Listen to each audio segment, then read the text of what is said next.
Hi.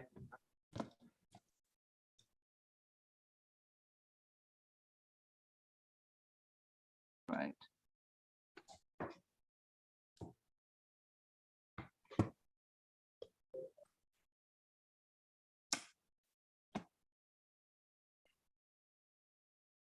And then I've got another pop-up here, but I'm just going to snooze that. Hi. Hello, Alberto. How you doing, Hazel? Hi.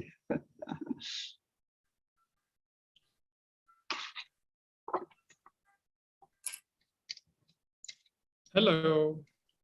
Hello. Yes. I'm Yiheng from Singapore. Hi. So you're from California, or is that right? Or East Coast?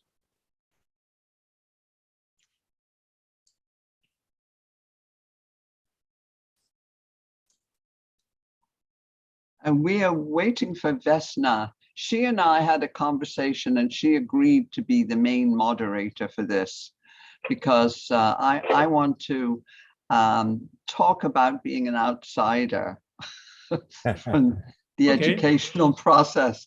And you are all experts.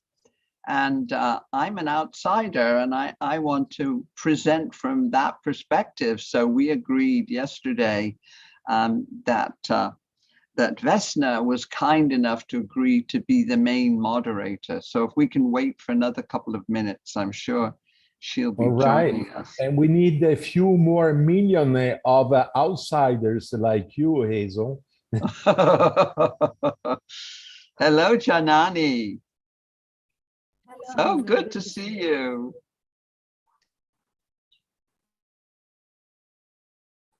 And Yiheng, so good to meet you. Right. So I just mentioned that I'm from Singapore and I understand you are from East Coast of America. That's very early to you. Yes, yes, I'm in Florida. Oh, okay. Yeah. So in the middle of the midnight, or let's say 4 o'clock or something, or a little bit later. What was that? What time is it now for you? Oh, it is nearly, it's 8:50, 8:55 a.m. Oh, okay. So for Okay. you, it's the evening, right? Mine is Yiheng. really- right. Yeah. That's just reaching 10 o'clock in the night. Oh, yeah. Now it And says in you are Rome. at Tongji University in Shanghai. That's Shanghai? That's in Shanghai, yes. But I'm now in Singapore because I couldn't go back without quarantine for 3 weeks. Oh, I see. Because I have been in Shanghai many times and have spoken at Jiao Tong University there and have had many visits in China. Good. So that you still think that you are outsider? I think you are insider.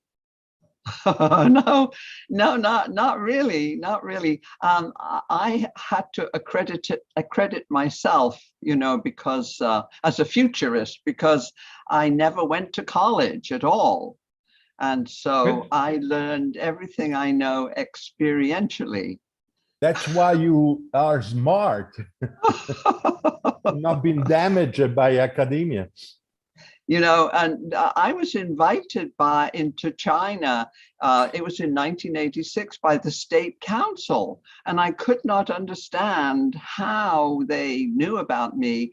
And it was because they were very impressed with the work of Alvin Toffler, with Future Shock. And apparently they asked Toffler who else in the US was a futurist. So the Tofflers said, oh, you must invite Hazel Henderson. So that was how I got to China. Very good. Okay. So we wait a little bit longer. Oh, there we are. Here's Vesna. Good morning, Vesna. Hello, everyone. Hi, Vesna. Hi. Nice to see you again. Hi. I told them about our conversation yesterday, and you kindly agreed to be the main moderator so that I could be the outsider. So please, I defer to you. Okay, well, yeah, you will be actually the main insider because you'll have at least 7 minutes to speak vis-a-vis the others who will have 5, at least in the beginning. Okay. Yeah. Yes, it was nice to speak with Hazel previous to the panel because we never really met in person, and also it's good to kind of set the track for the panel each time it happens, right? Yeah. Because each time it's different, and we don't have too much time, although it can be used well. 1 hour, Yeah. nowadays is not so little. Yes, I will try to keep very closely within my time. Mm-hmm. Yes. So yeah. So the first part, as we said, you will, the panelists starting with Hazel. I mean, and then the panelists will have about 5 minutes to bring out their thoughts about this topic, and then we will pose maybe 2 questions in the middle of the panel to the panelists again, which we would like to ask you to comment on or to respond in some sense. And basically, we will not have time to receive the questions. I mean, we will receive them on the chat. Yeah, we will receive them on the chat from the listeners, but will not be able, probably will not be able to integrate them into discussion, except if there is some space created for it. Yeah. So we have another 2 minutes before the start, and actually we only are missing Lene, right? Yes. Mm-hmm. Okay. So hopefully she will appear. Yes. And Hazel, would you like to share your PPT, or could I do that for you? How would you like it? You had shared a PowerPoint with us.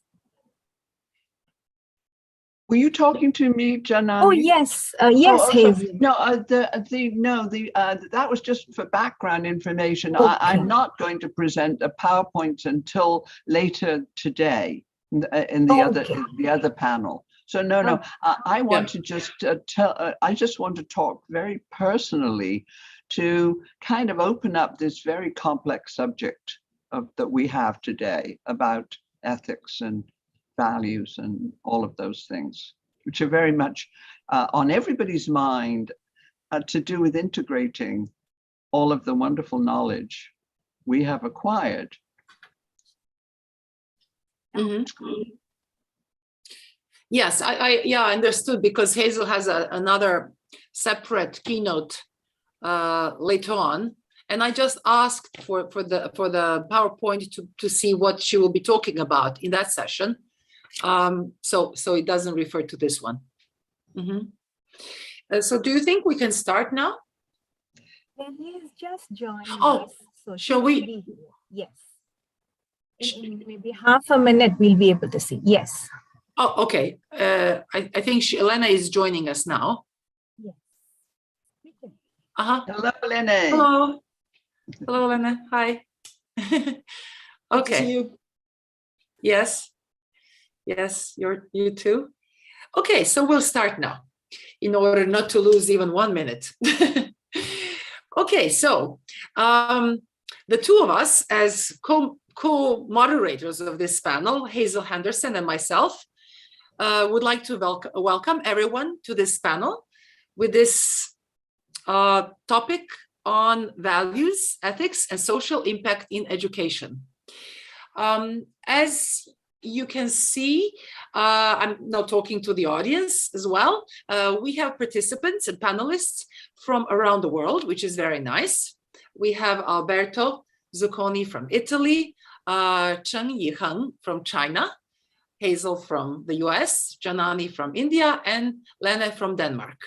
So this is always, I think, important that people have, although we are all internationally, I'm sure, oriented, but still we are grounded in our at least one or a few cultures and environments. right? In every sense of the word.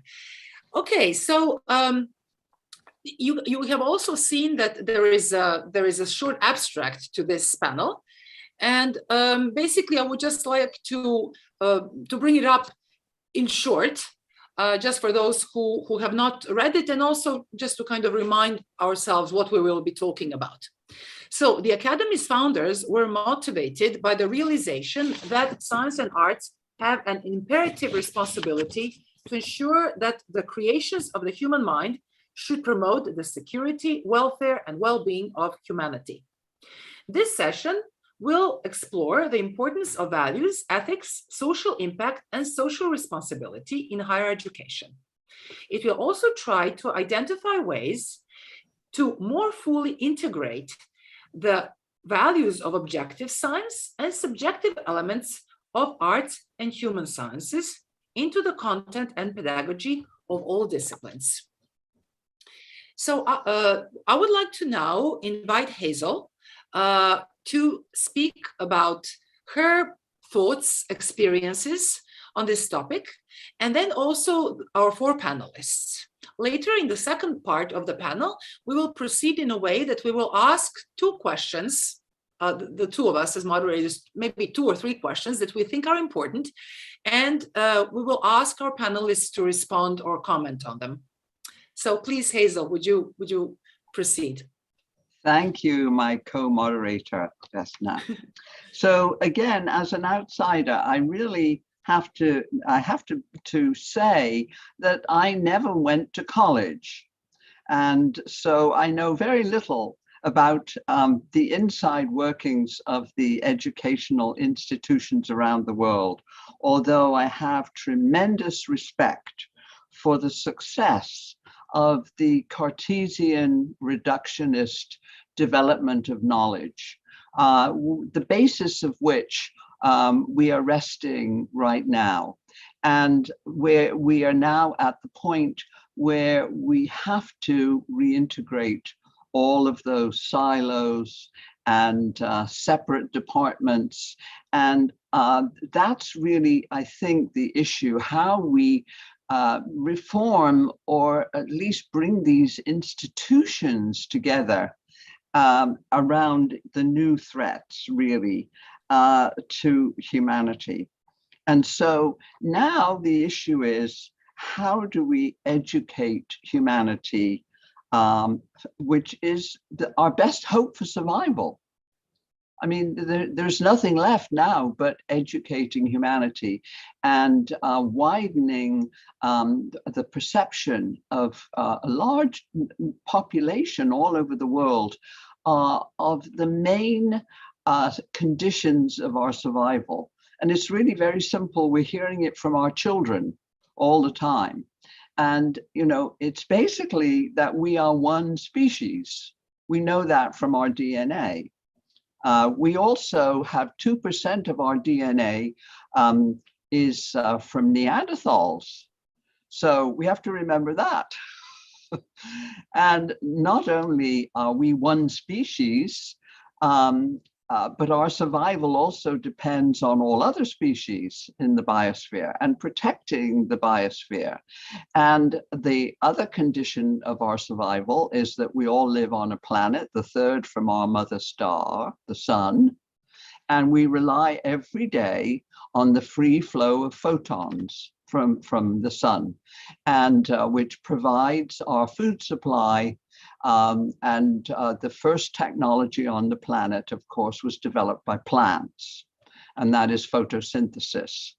And so we are still totally reliant on plants and photosynthesis for our means of survival, food, energy, everything.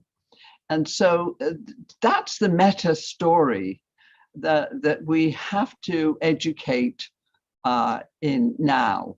And building on all the wonderful disciplines and all the knowledge we have developed in so many areas.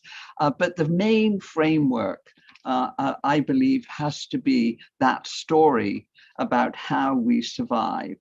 And so my self-education was always experiential. And I began as an environmental activist in New York City in the mid-1960s, I was a newly naturalized American citizen, and I started a group called Citizens for Clean Air. And here we are 50 years later, realizing that air pollution in our cities causes about 9 million excess deaths a year. And so I began very simply to reach out to other organizations. I reached out to a group in California called Stamp Out Smog. We communicated. I reached out to Ralph Nader and joined his campaign to make General Motors responsible, since we found that General Motors was creating 30% of all of the air pollution in New York City from the tailpipes of its cars. So basically, I joined with all of these groups to launch Earth Day in 1970, and that led in the USA to the signing in 1970 of the Clean Air Act. And for the first time as a new citizen, I'm invited to the White House, and I have the honor of shaking hands with President Lyndon Johnson.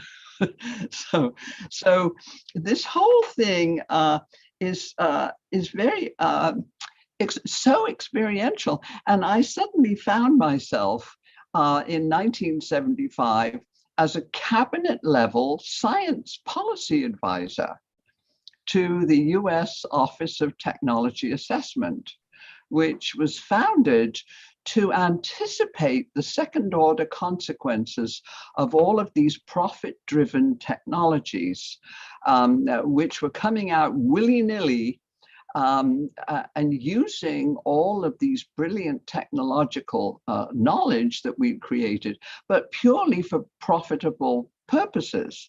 And so my role, it seemed, on the Technology Assessment Advisory Council to the US Congress and also to the National Science Foundation and the National Academy of Engineering, was to question the ethics and the values around these technological choices, and to look at all of the groups in society who had no interest in the development of these technologies, but were suffering all the impacts, the social and environmental consequences, whether it was labor unions or consumer groups or environmentalists or poor people. They had no say in any of this.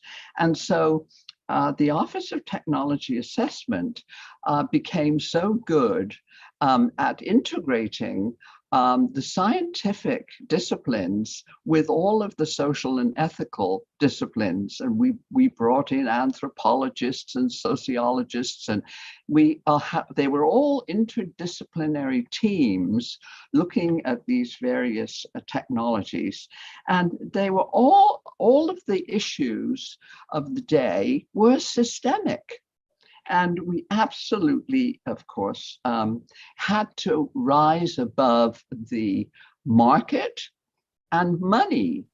And of course, markets and money are both wonderful human inventions going back thousands of years. We have always used money, whether it was shells or wampum or whatever. And we have always used markets. We love to trade. Humans have always loved to trade and exchange with each other. But these had become sort of weaponized during the Industrial Revolution. Basically, what I encountered from the academic community, where we used to bring in consultants from all of these universities all over the US, and I coined the term intellectual mercenaries. And I have to say, that was what they were. they were in the consultants to corporations. And so the whole thing for me became corporate social responsibility. And then I got into the whole thing of critiquing the discipline of economics. And I was called in one public relations journal, the most dangerous woman in America.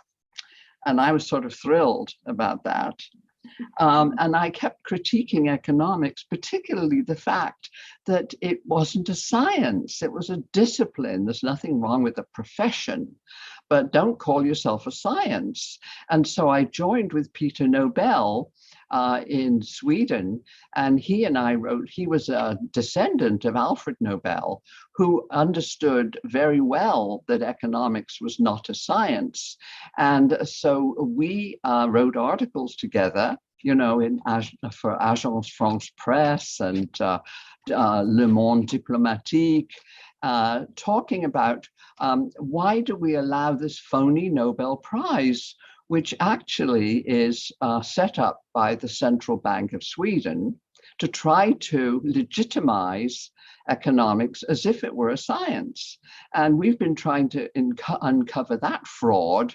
And it took 10 years to uncover that fraud. Now the family of the Nobel Committee has dissociated itself from the Bank of Sweden Prize. So see, this whole thing really is about politics.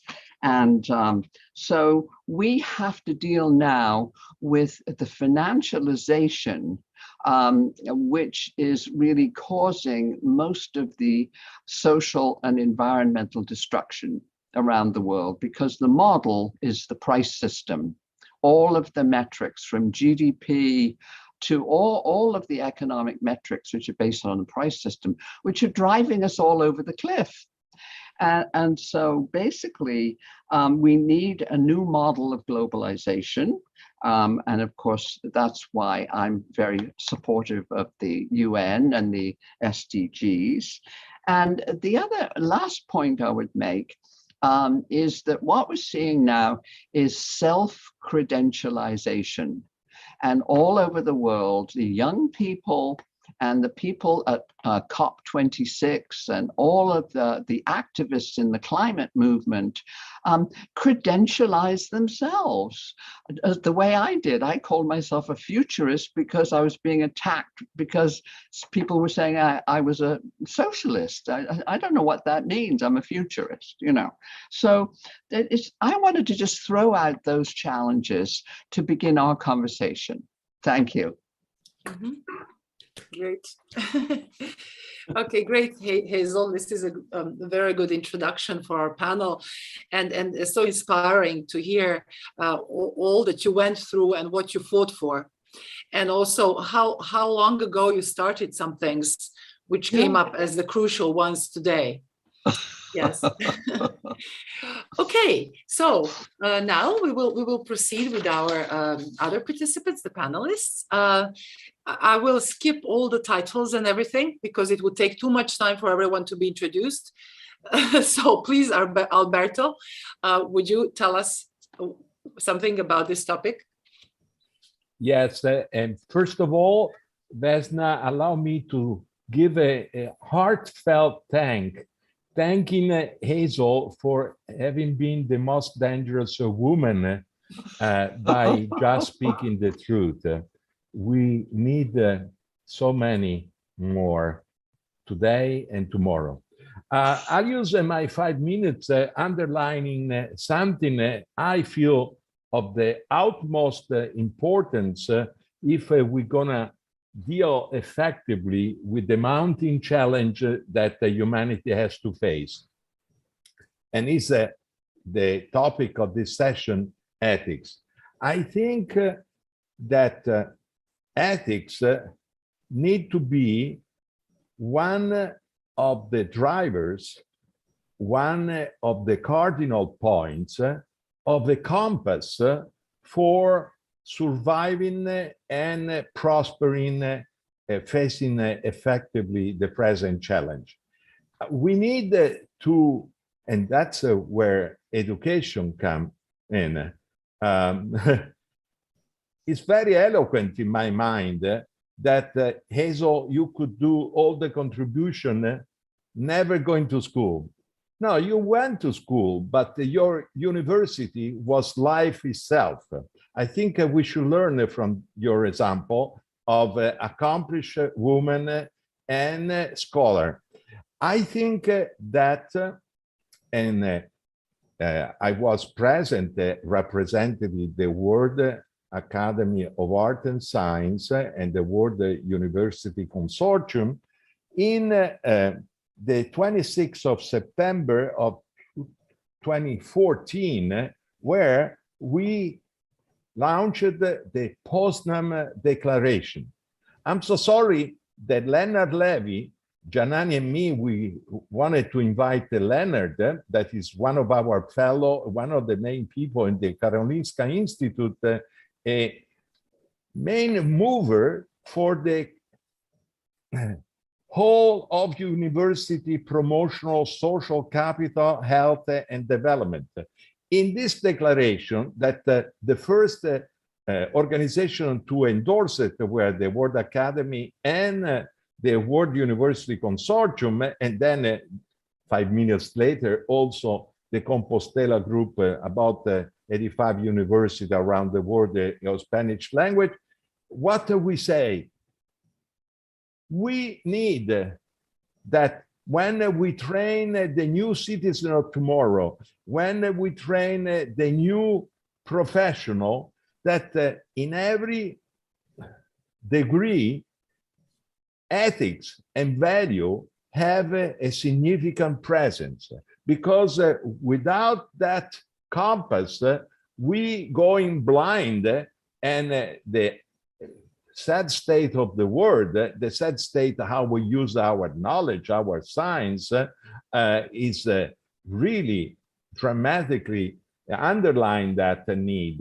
So I think that not to teach ethics at any level of schooling, of education, but starting also in the family, starting in all the social construction that is done in the institution that we call society, is a big lack and a big mistake. Actually, more, and I will conclude because time is fast, we are in Chronos and not in Kairos, that not to teach ethics always in school is underlying some value, that ethics are not important, or like Hazel Henderson, ethics and value in school are dangerous, because then people could make their own judgment about the behavior of institution,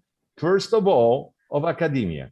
So I really thank again Leonard Levy, one of our cherished fellow, and I hope that we can offer a compass where science is united with the value, transparent and congruent value, and deontology, the only way to go ahead without being blind. Great, thank you. Yes, this is one of the crucial problems and things that we could be thinking about along the way. Thank you, Alberto. So now our second speaker is Lene Rachel Anderson. Lene, thank you very please. much. And thank you for inviting me for this amazing panel. So I decided to bring a very advanced piece of audiovisual equipment here, which includes this pen, because I would like to make a drawing. And I developed a model called the Bildung Rose, and I want to talk about Bildung, and I'm just going to write it for those who are not German speakers. So it's called Bildung, and it's about the build, the image in which you shape yourself and you evolve as a human being.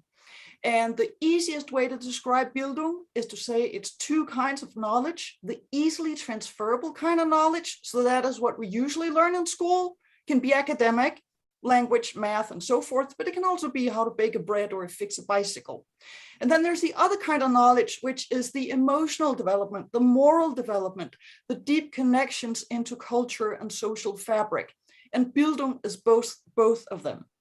But the drawing is an image of society. And I'm going to make a claim now that all societies have the following: production, technology, aesthetics, we can call it art for the sake of the occasion today. All societies have power. Can be the simplest hunter-gatherer society with a shaman, but it can also be the most complex democratic or non-democratic high-tech society.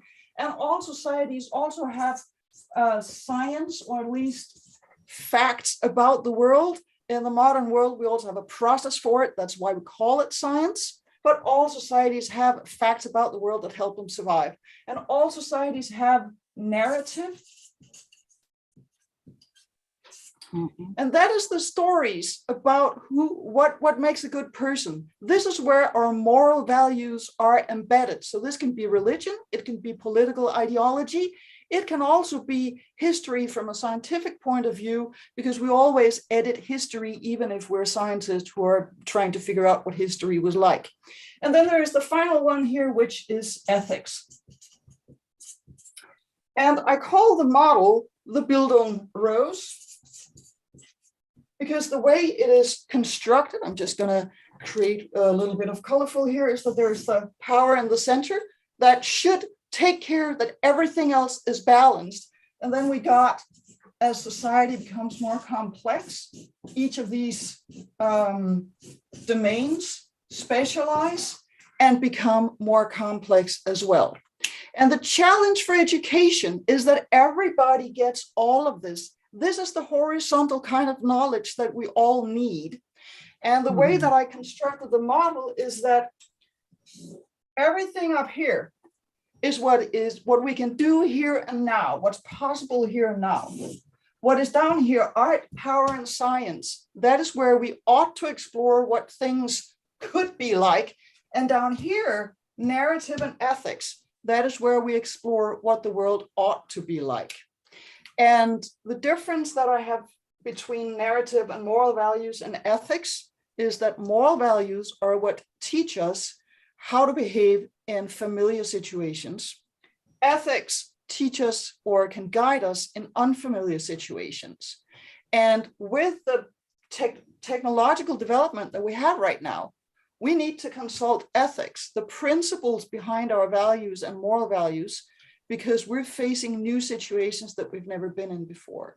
And one of the challenges that we're facing with the current educational system is that we've sent all the resources to production and tech, and economics and the making of money is up here as well. Whereas we are starving the fundamental sciences, the arts, the creation of new political institutions in a globalized world with internet and all the new technologies. And we're definitely also in the modern and particularly the postmodern world, starving the narrative and ethics. And from, I would say, kindergarten to PhD, everybody should explore all 7 domains and struggle with them. And if you struggle with them and fail and learn and struggle, that is when you have the moral and emotional development, that is the vertical development. If we look at this, this is a picture of society. The way that you make sense of society is that you learn some of all of it in the society that you're in. And of course, in the globalized world, we all need to learn a lot more. If we look at it as the horizontal kind of knowledge that we can transfer from one person to the next, the power, the center in this one, in the individual, is the personal power over yourself and over your decision-making, over your actions in the world. So any level of education should have all of this. And I think that was my 5 minutes. So thank you very much. Mm-hmm. Great, Lene. Thank you very much. It was very nice to see you draw on the board. And I didn't hit the wall. Yes. Where can we did you publish on this, or this is very new? You did. No, I can share a couple of links. Yeah, okay, that would be nice. I'm sure that many would like to, including Good, myself, yes. would like to read and to better study, although I took notes, but you know, to better study all these aspects and links between them and so on. Thank you very much. Okay, so now we proceed to Cheng Yiheng, our colleague from China. So please. Hey, oh, thank you very much. Well, I should try to find a way to think where Hazel started with the futurist. So in 1974, when I went to Germany and study, I came across Club of Rome, a group of futurists. That was amazing, and I started looking at that.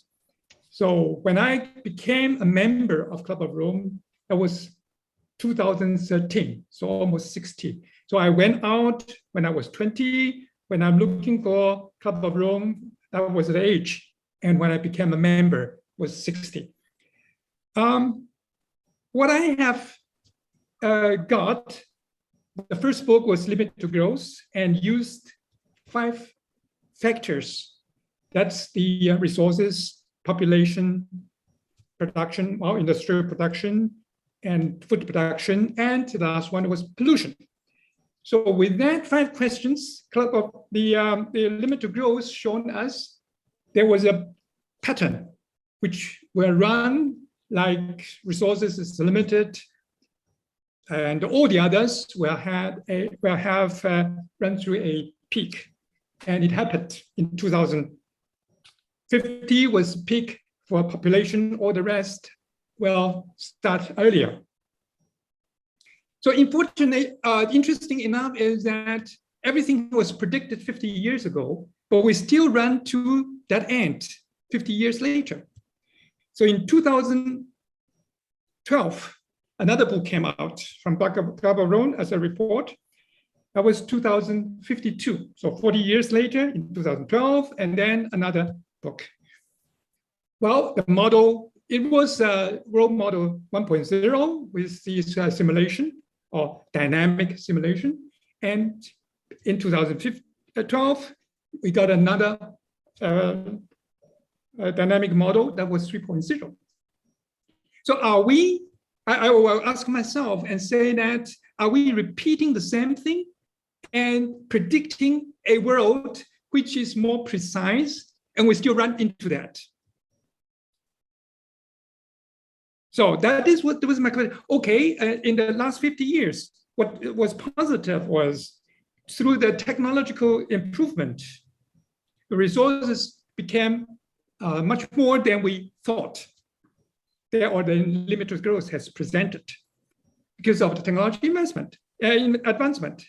What negative is there are so many other factors which was not predicted became so dominant. For example, CO2 or the pandemic.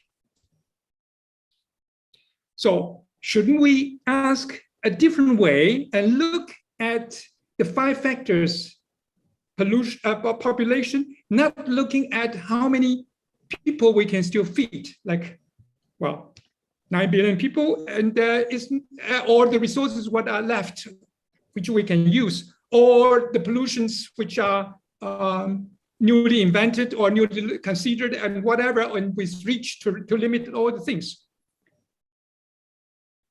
And think a different way, and ask us, what really do we want?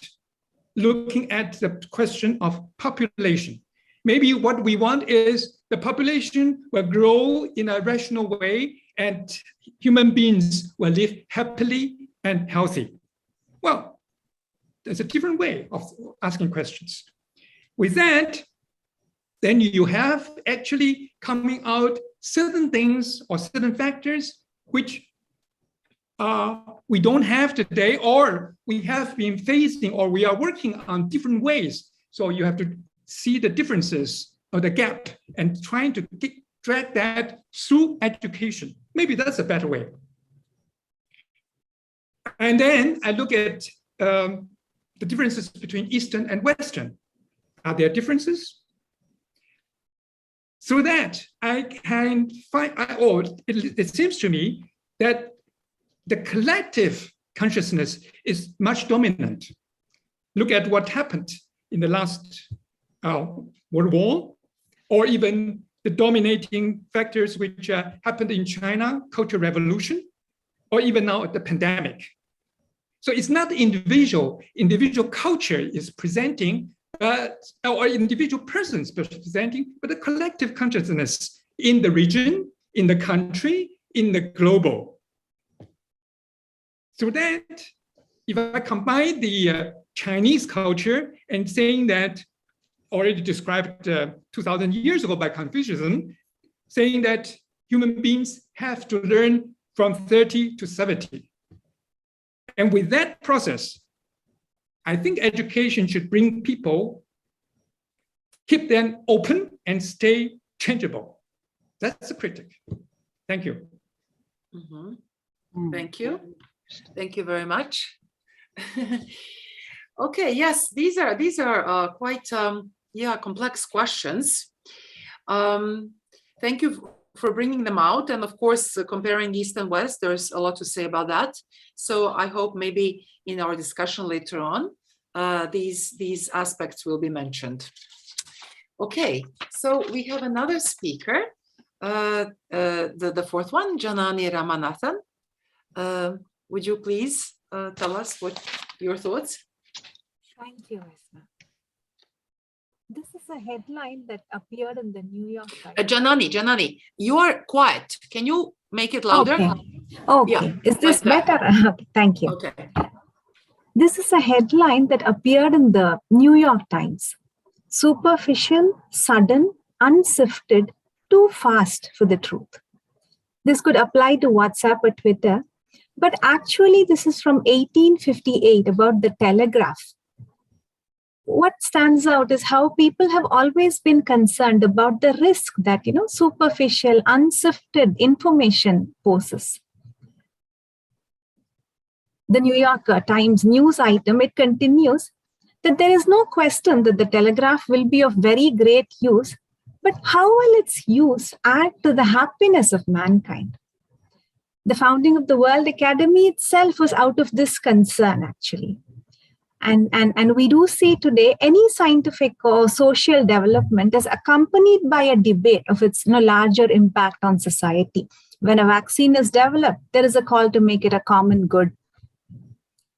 When space tourism begins, along with the excitement, is the opposition asking if it is really necessary now when we have more pressing concerns. Regardless of any debate, one thing is for sure, there is no stopping or slowing down this advancement of knowledge, of scientific, technological development and its impact.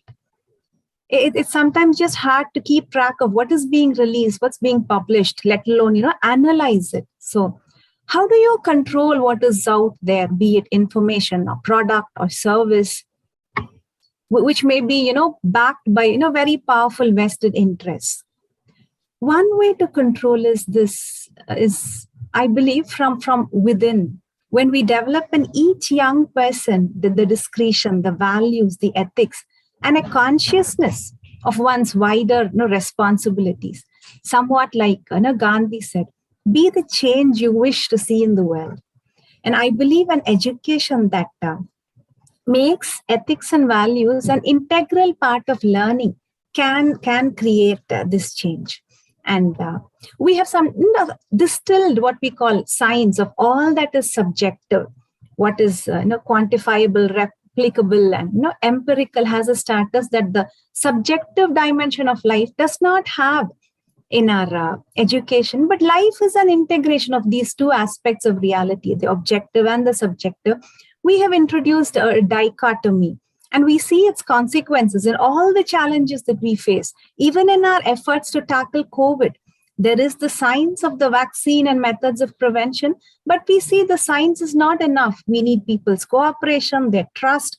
We need to handle their fears and suspicion, indifference. And so in order to integrate these aspects in our life, I believe our thinking has to be integrated. And that starts with an education that is person-centered and value-based. And if we can do that, when our future citizens are, centered around the well-being of all, I believe no matter what the nature and the pace of any development, values and ethics will have their place, and that can go a long way in ensuring universal human welfare. And I'd just like to conclude that with the lead from Alberto, we have this WAS code of ethics now, which is a step in the right direction. I'll post more details about that in our chat. Thank you. Thank you. Thank you, Janani.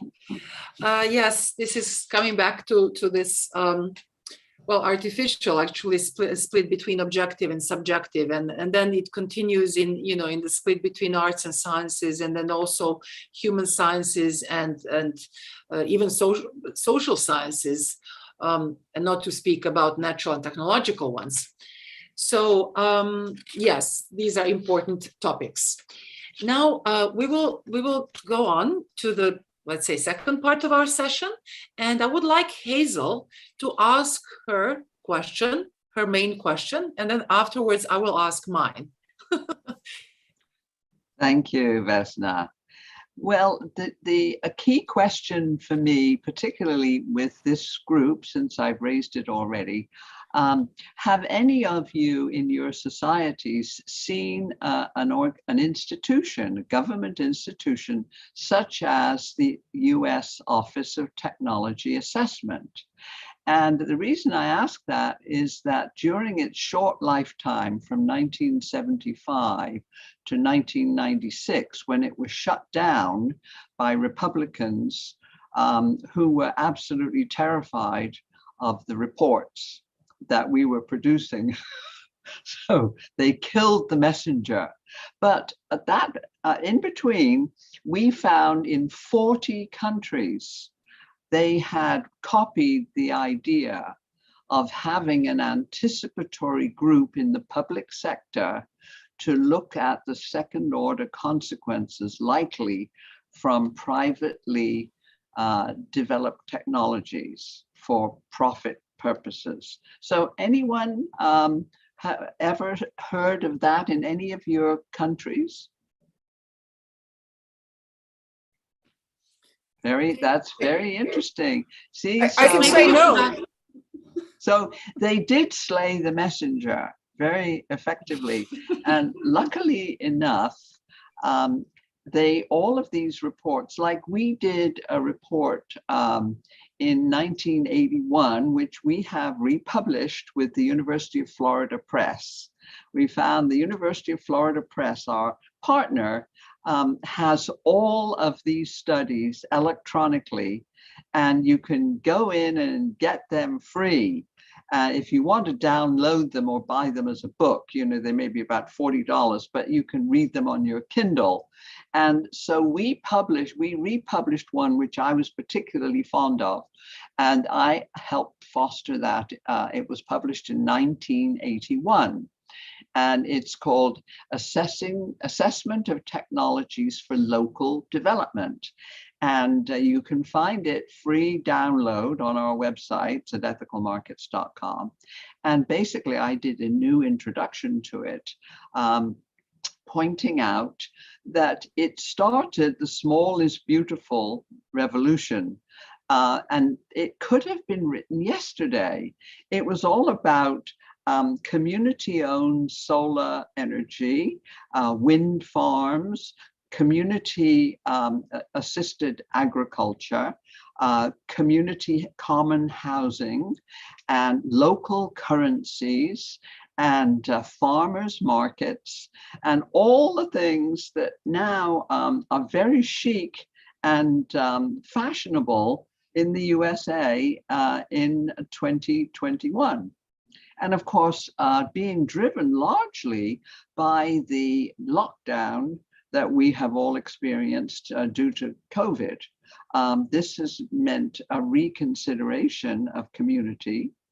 And I think that that's one of the reasons why the last report from the Economic Institute in the US, that 4 million Americans simply quit the labor force and decided, our time is more valuable now than a minimum wage job, in a hotel or something like that. And we are going to quit because we realize it's the time of our lives that is more valuable than money. So some very fundamental changes happened, I think, because of COVID. And that, added to climate change, has been a very big kick in the pants for humans in almost every society. And anyone have any thoughts on that? Maybe just one comment on in the Chinese thinking, never be the first one. So it's very interesting, especially the technology and Taoism, and from 2000 years, Chinese do have a lot of inventions, but all these inventions is quite settled down through proving that people using that more often and more, etc. So no one actually create a new thing and try out and see what happens.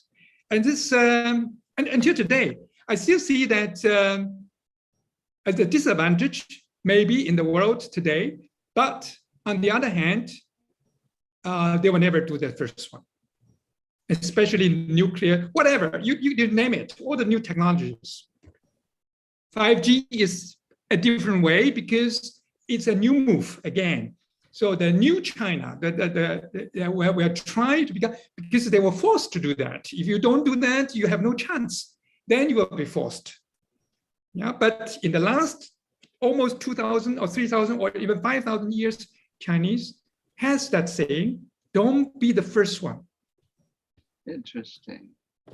Too dangerous. You will cause more problem than you create solutions. Well, Okay. thank you. Can I say my question, and then we can, because it kind of comes, it widens maybe the platform, but it's very much connected to everything we said.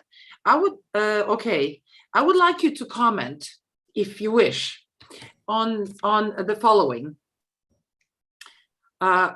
Could social and human sciences enable the emergence and development of an ideology leading to a system which is participatory, decentralized, federalistic, democratic, ecological, non-racist, that also means non-colonialist, and feminist. Many words are present here, but this is actually a quote from a new book of somebody who is probably well known to you, whose name I will say later on. And he has a name for this system. But I liked it. I liked it, and this is the way I kind of also think about these things. Now, in the center of all this is ideology. So the question, just to rephrase it, is, could now social and human sciences, because usually when we talk about this topic of our panel, usually we first think of the technology, new technologies and their threats, and how possibly human social sciences can kind of help in balancing, in controlling these threats. But now I'm putting away a little bit these natural and technological sciences and putting in focus social and human sciences. And actually, most of you here, or us here, except Yiheng, are social or human, let's say, scientists or thinkers or whatever. So that's why I think I would like to hear your opinion on the importance of ideology, working on an ideology as some kind of a collective trans-ideological effort where we could think about a system which would be all these things: participatory, decentralized, democratic, ecological, non-racist, and non-feminist. Because even though the society has progressed in certain ways on these issues, it seems that there are some step backs in it as well. And even if we talk about progress in some way or developments, it's far away from being acceptable for the humanity for the future. Okay, so this is my question. Okay, so Alberto, I think, was first, and then Lene. You can go ahead, Line. Go ahead, go first. Okay. Thank you. So I mean, I'm always afraid when somebody says, can we create one ideology? I would rather have that we have a lot of ideologies and that all people, instead of being captured by one ideology where the ideology has the person, each individual has many, ideologies, viewpoints, experiences, cultural roots, so that the personality of the individual becomes that individual truly and fully. And then we have the conversation about, so what would be the right thing to do? And the question is, can we create educational systems for that personal, and that would be the Bildung part. Can we create better institutions that allow the individuals to find their unique path in the world, and where there are many ideologies, and where we're all aware that we will never find the right ideology. I could probably even come up with situations where I would be pro the patriarchy and against feminism. So I'm not going to spend time on that now. So I would want to keep that very open, but the process and the depth of knowledge, I think, is important. And one concrete suggestion that I would bring about here is that everybody must have at least 2 educations, so that you can use the perspectives of one education on the other professional field and the perspectives of that field on the other ones. And if that was, social sciences and computer technology, or nanotechnology and painting, I would be fine with that. That would be excellent. Okay, thank you. Alberto? If I may, also unite my point with what Hazel was asking. Well, first, I agree with Line, but I think when it's like when people say, I'm not political, it's impossible to be political. In my opinion, the sociology of knowledge show very simply that reality is a social construction. And so we do not, we humans, live in reality. We live in the different social construction of reality. By the way, in the Third International, there was a very sharp battle between people that were thinking that we can do with less state, less oppression, and trust the individual to be self-regulation. They were calling themselves anarcho-syndicalist, but scientists like Kropotkin or Bernieri in Malatesta, they were actually defeated by Marxist-Leninists, and in Spain, the liberation brigades, actually more of those anarcho-syndicalists died with the bullet in their back because the order from Lenin was to kill as many as possible of them. So we have been always trying to merge a trust in human being and self-regulation, and people that do not trust the individual or people and think that anything is possible because they're right. The religion wars are another example. I think we always have, and here I'll stop, a great lesson to learn. This of the pandemic of COVID-19 would teach us the obvious, that to be egoist, to be stingy and not donate the vaccine to third world country is so stupid and so inefficient. It's gonna cost us, a rich country, much more than donating so everybody is vaccinated and there are no mutations. Also, we all speak about this pandemia, but we've been having the damage of pandemia that is called racism, misogyny, social injustice. We are full of pandemia, and some we are so used to that we have become even kind of blind.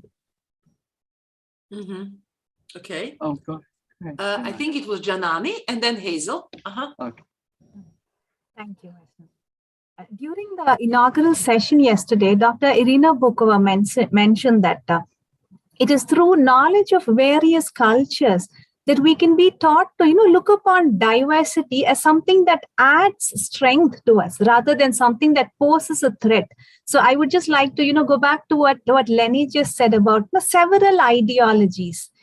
Yes, we need several ideologies, educations, viewpoints, and I think that way we will be able to see what otherwise might appear to be a threat as actually something that adds strength to us. Thank you.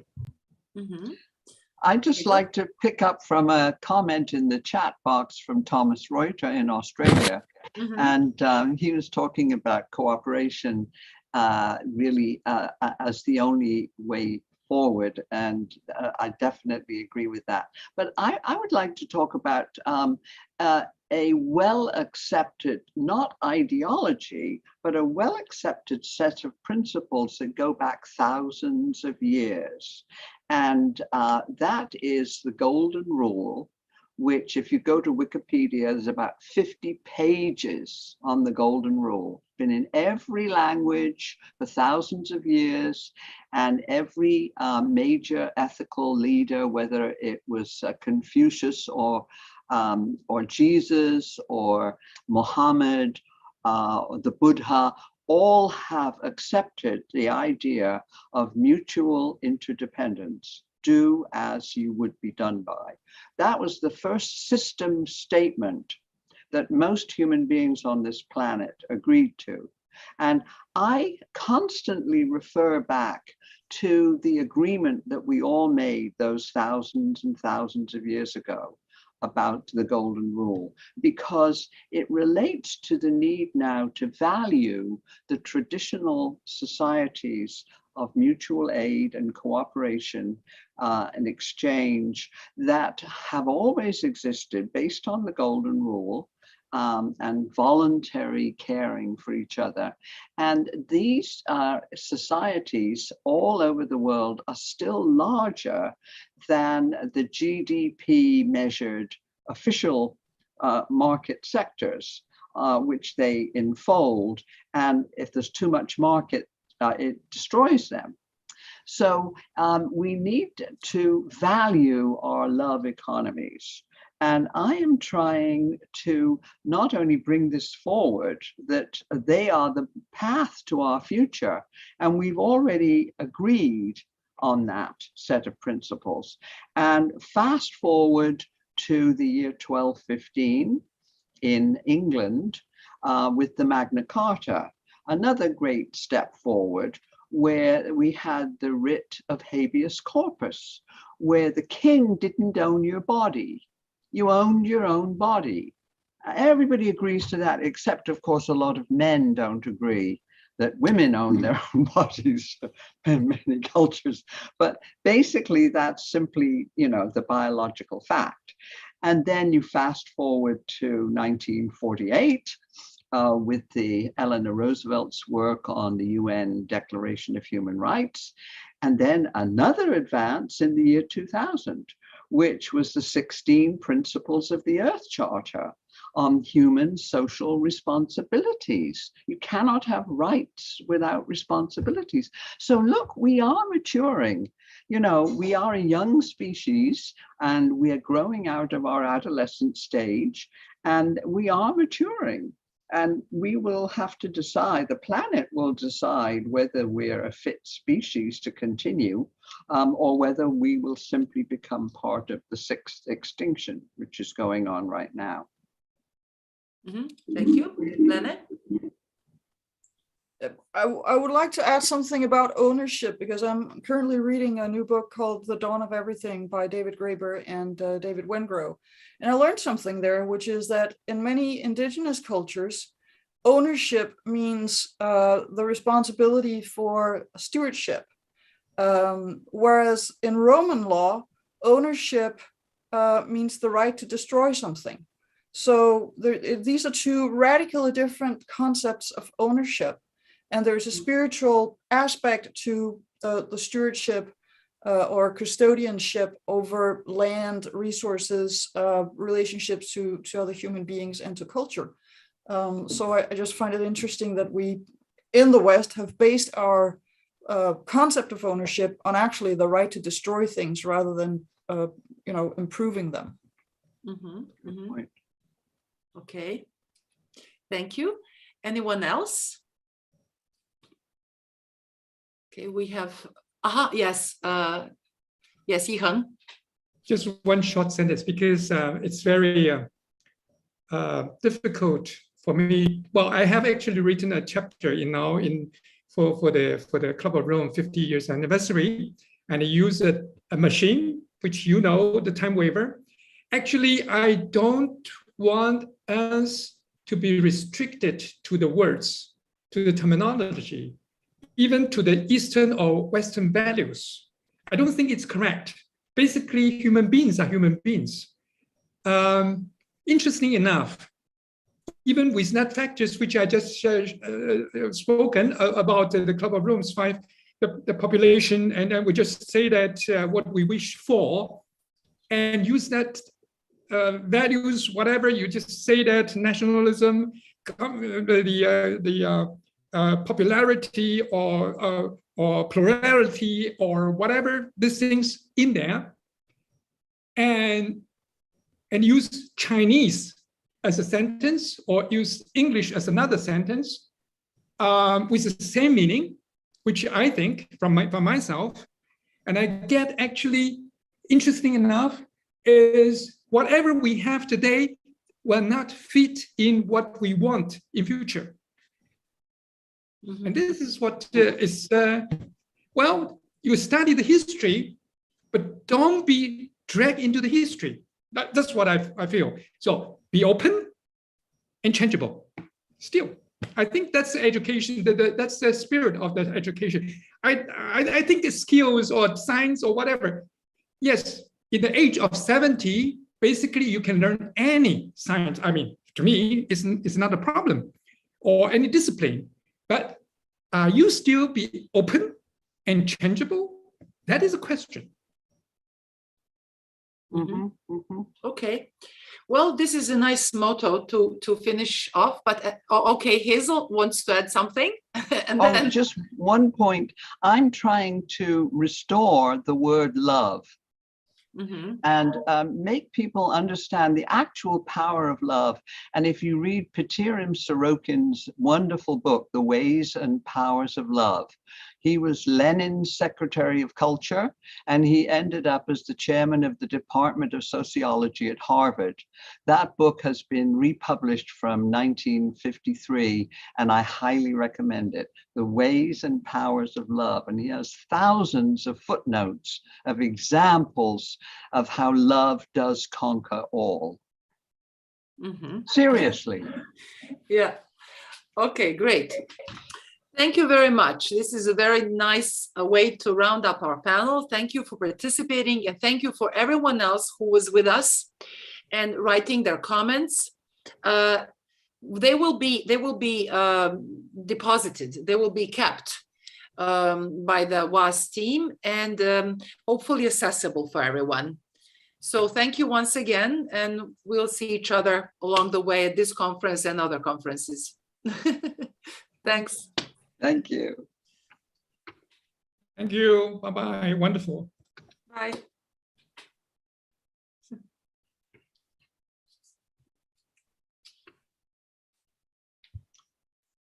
Okay.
Hi, Dr. Mustafa, you see me?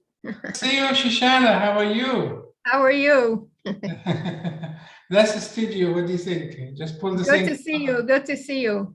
Me too, very much. I've seen you for ages, for 2 years almost. I see you're busy with the Prime Minister and with all the other ministers there. Yes, I'm having a dinner this evening with the Minister of Procurement at the In and Out Club, procurement. Well, so you're a busy person. Were you in touch with Professor Shetrit as we discussed?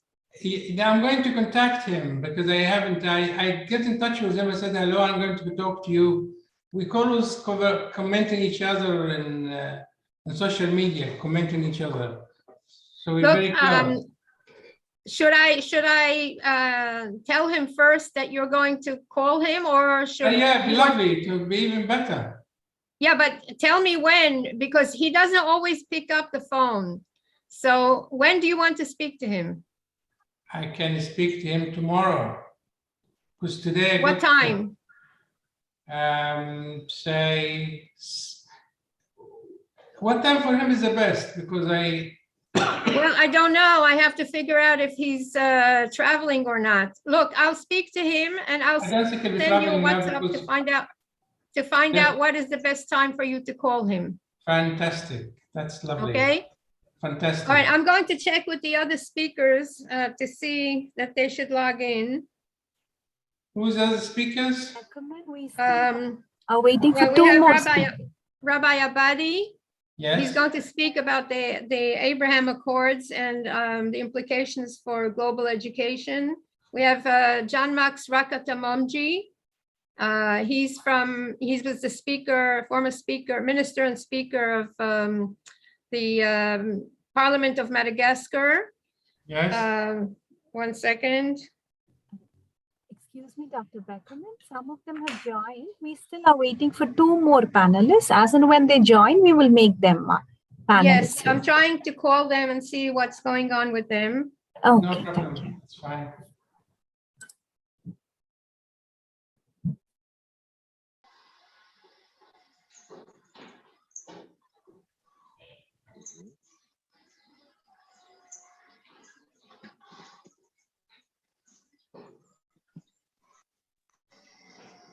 I'd like to introduce Uncle Ronald. He's very good in education. Hello. 1 second. Honorable Yeah, Shoshana? you're not logged in? Oh, you just logged in. Okay, fine. So just make sure you have the speaker, okay? I'm closing the phone.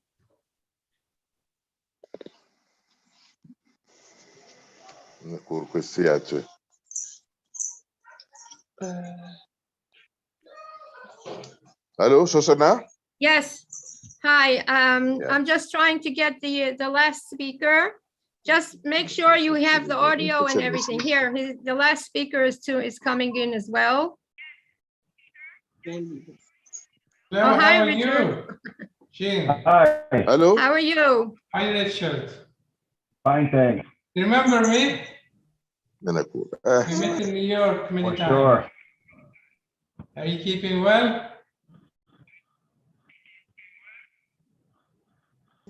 Adjusted this Hi. camera. Good morning. hello? Camera is better this way. Okay, we're waiting for a good welcome, all of you. We're waiting for one more speaker. I don't know how can I think I might do this way.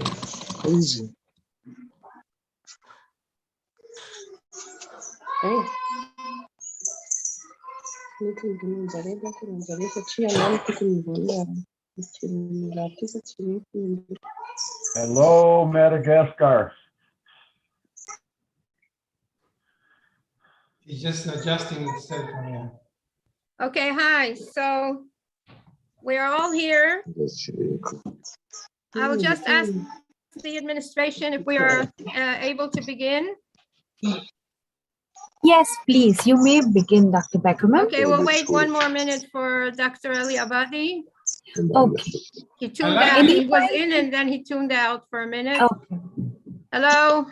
I'd like you to introduce you to Ronald Liam. Okay, so we will commence if that's okay. Yeah. Um, Yeah. Waiting for the speaker to come back. John Max. Okay. So, good morning, good afternoon, and good evening to all the participants who are in different time zones around the globe. Welcome to the session on education for the culture of peace and SDGs as the new paradigm to meet global challenges. First of all, I want to thank the sponsors for developing this very important summit. The UN Sustainable Development Goals call for peaceful and just societies, which is number 16, which is the goal number 16. Excuse me, Dr. Mustafa, are you okay? I'm okay. Am I okay in the camera, or you want me to adjust it differently? No, we're fine. We're fine. Just I'm doing the introduction.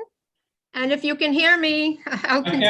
I can hear you. Okay, at the Interparliamentary Coalition for Global Ethics, we feel that item number 16, the goal of achieving peaceful societies, is the main condition and the basis for the implementation of all the United Nations Sustainable Development Goals.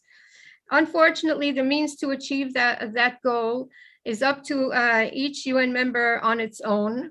And they are left, every nation is left up to its own devices as to how to bring this about. The Interparliamentary Coalition for Global Ethics has embarked on efforts to close this gap by promoting initiatives to achieve mandatory education on the culture of peace and the SDGs at all levels of education in all UN member states. Benjamin Franklin is noted for saying that when you educate, an investment in knowledge pays the best interest. As we know, education requires many resources like time and money, which are often hard to find. But those who do invest in these resources often end up richer, not only because they improve their financial status, but because their minds are richer too. This is especially important for the implementation of peaceful societies, which, as we said again, is the basis for all the implementation of all UN member states' goals for the sustainable development. Our participants in this session will explore the need for education on the culture of peace and the SDGs, and the means to achieve this goal for future education and global leadership. The questions that will be considered are: how can we achieve education for a culture of peace and SDGs on all education levels within a global perspective? How can we assure that future global leaders are equipped with the basic values of culture of peace and SDGs within the framework of higher education? As again, we have participants from around the globe. We will start with Dr. Richard Hellman, who has to leave for an appointment. It is early morning in New York. Dr. Hellman is an environmental consultant, attorney, and the president of the Middle East Research Center. He was named among the United Nations Environmental Program Global 500 Roll of Honor. He's also president of the Friends of UNEP USA. Dr. Hellman served as an executive director of the US Committee for a Stockholm UN Conference on the Environment and drafted landmark environmental laws, including those for clean air, water, waste cycling, toxic substances, oceans, mining, and noise. Dr. Hellman also received support from the United Nations to draft Israel's environmental laws and plans, and was instrumental in developing the Israeli environmental ministry. We just hope that Dr. Hellman will be with us to help draft the necessary legislation for education for the culture of peace. So now I give the floor to Dr. Hellman. Thank you, Shoshana. It's a real pleasure to be here with you and our other colleagues from around the globe. This is a most important, really vital session, and I tuned in early enough to hear a previous speaker say that the basis of our work was love, and she was quoting an author in a book with which I was unfamiliar. But never mind, that it really is, that clued me and cued me to the main focus of what we are doing. And this really is the basis of the fundamental beliefs of the world's major religions. I think of Christianity, where it said, "What things soever you would that others do unto you, do you also unto them, for this is the law and the prophets." And then that resonates, and that is also what a famous rabbi said, in effect, and it's also present in Islam and other religions, as we know. So that is the basic principle. But this must be expanded into the details of what nations can do. And that's why I was pleased and privileged to be able to help create the U.S. Environmental Protection Agency and the code of laws that still are in effect in America, as you mentioned, and also the same in Israel with their Ministry of Environmental Protection and their laws. And I've also consulted to a number of other nations and gone to major international conferences like the Stockholm Conference on the Environment and the first global conference on the environment, and then the Rio Summit 20 years later. But let's bring it up to the present. Today, I believe that a vital need around the world are the basics: clean air, clean water, soil that is productive and rich, and the whole panoply of natural creatures that the flora and fauna that inhabit our planet. And so that is my goal and my objective today, and one on which I'll be happy to work with you and your colleagues. That is to help other nations, and particularly other cities, develop and have clean air, clean water, and a healthy living environment. And I find that as I look at my iPhone in the morning, all too often, I look at the short take of the weather in Mumbai and Delhi and other major nations of the world, Mexico City, Beijing, and so forth. And sadly, all too often, the short take on what the weather is there is smoke, S-M-O-K-E in English, smoke. In other words, it is a terrible breathing, living environment for the people there.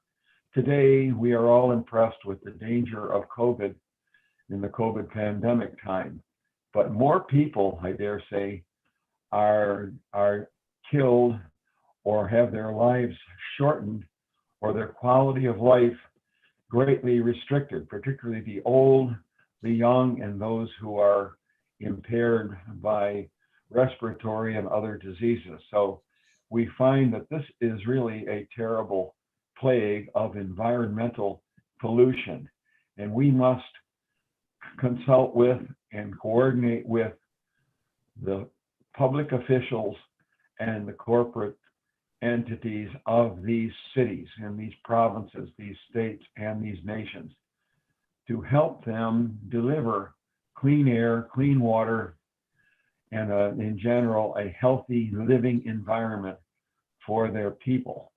And so I'm looking forward to working with you on this going forward. And once again, I'm thrilled to be with you this morning and look forward to any other issues you would like me to address before I go on to my next meeting.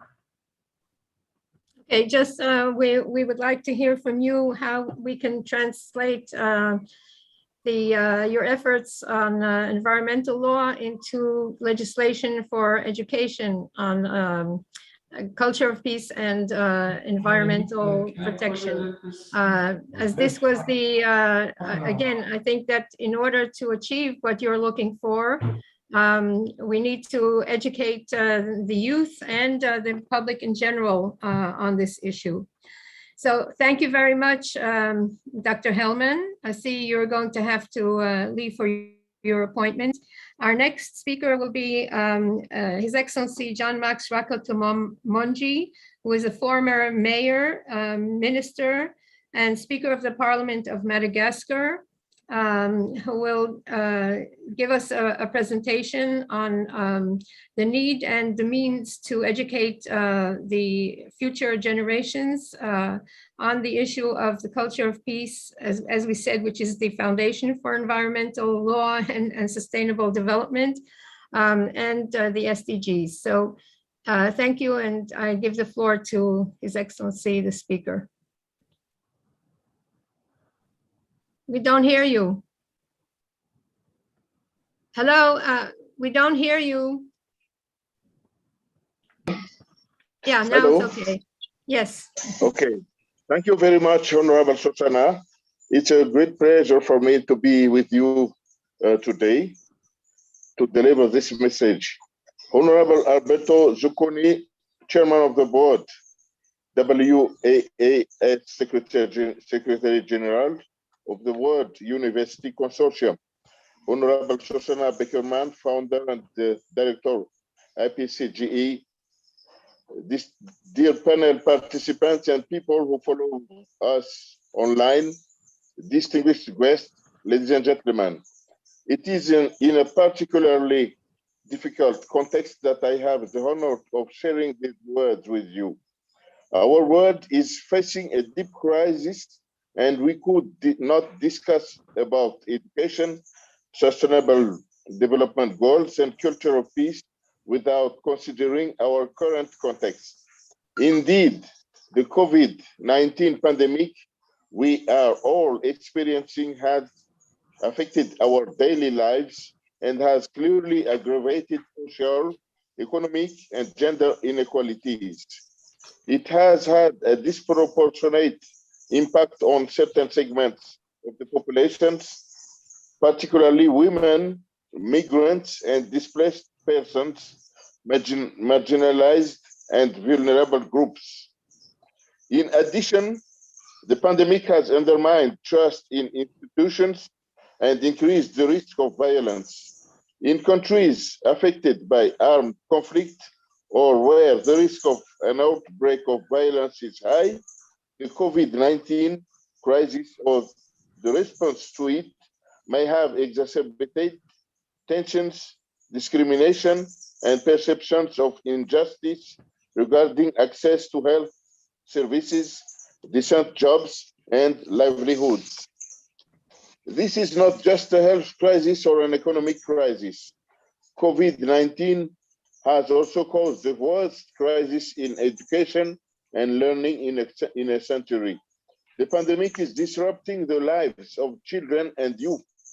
Disruption of societies and economies is having an unprecedented impact on education, compounding the crisis in education that existed before the pandemic.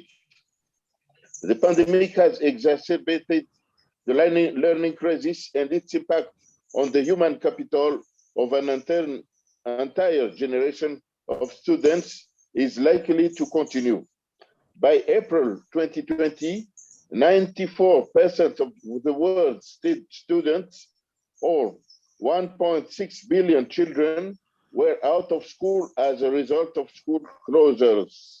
Many of them are still studying at home today in a context that marked by great uncertainty and the difficulty for families and institutions to navigate the pitfalls of continuing classes in a hybrid or distance form, or even interrupting them altogether. And most countries still do not see the light at the end of the tunnel. Early data for several high-income countries already point to these learning losses and rising inequalities. Girls' education and well-being are particularly at risk as they are more likely to drop out of the school and more likely to experience violence and early marriage and pregnancy. Vulnerable groups, children with disabilities, ethnic minorities, refugees, and displaced persons are less likely to have access to appropriate distance learning materials and to return to school after the crisis. At the worst point in the crisis, 220 million students worldwide were affected by the closure of universities, whereas higher education is essential to a country's growth. Education impacts the knowledge, skills, values, and attitude essential to the social, economic, and political development of any country. This role is well articulated in the Sustainable Development Goal number 4, which seeks to ensure equal access to quality education for all and to promote lifelong learning opportunities. In addition, target SDG 4.7 is to ensure that all students acquire the knowledge and skills necessary to promote sustainable development, including education for sustainable development and lifestyles, human rights, gender equality, promotion of culture of peace and non-violence, global citizenship, and appreciation of cultural diversity and the contribution of culture to sustainable development.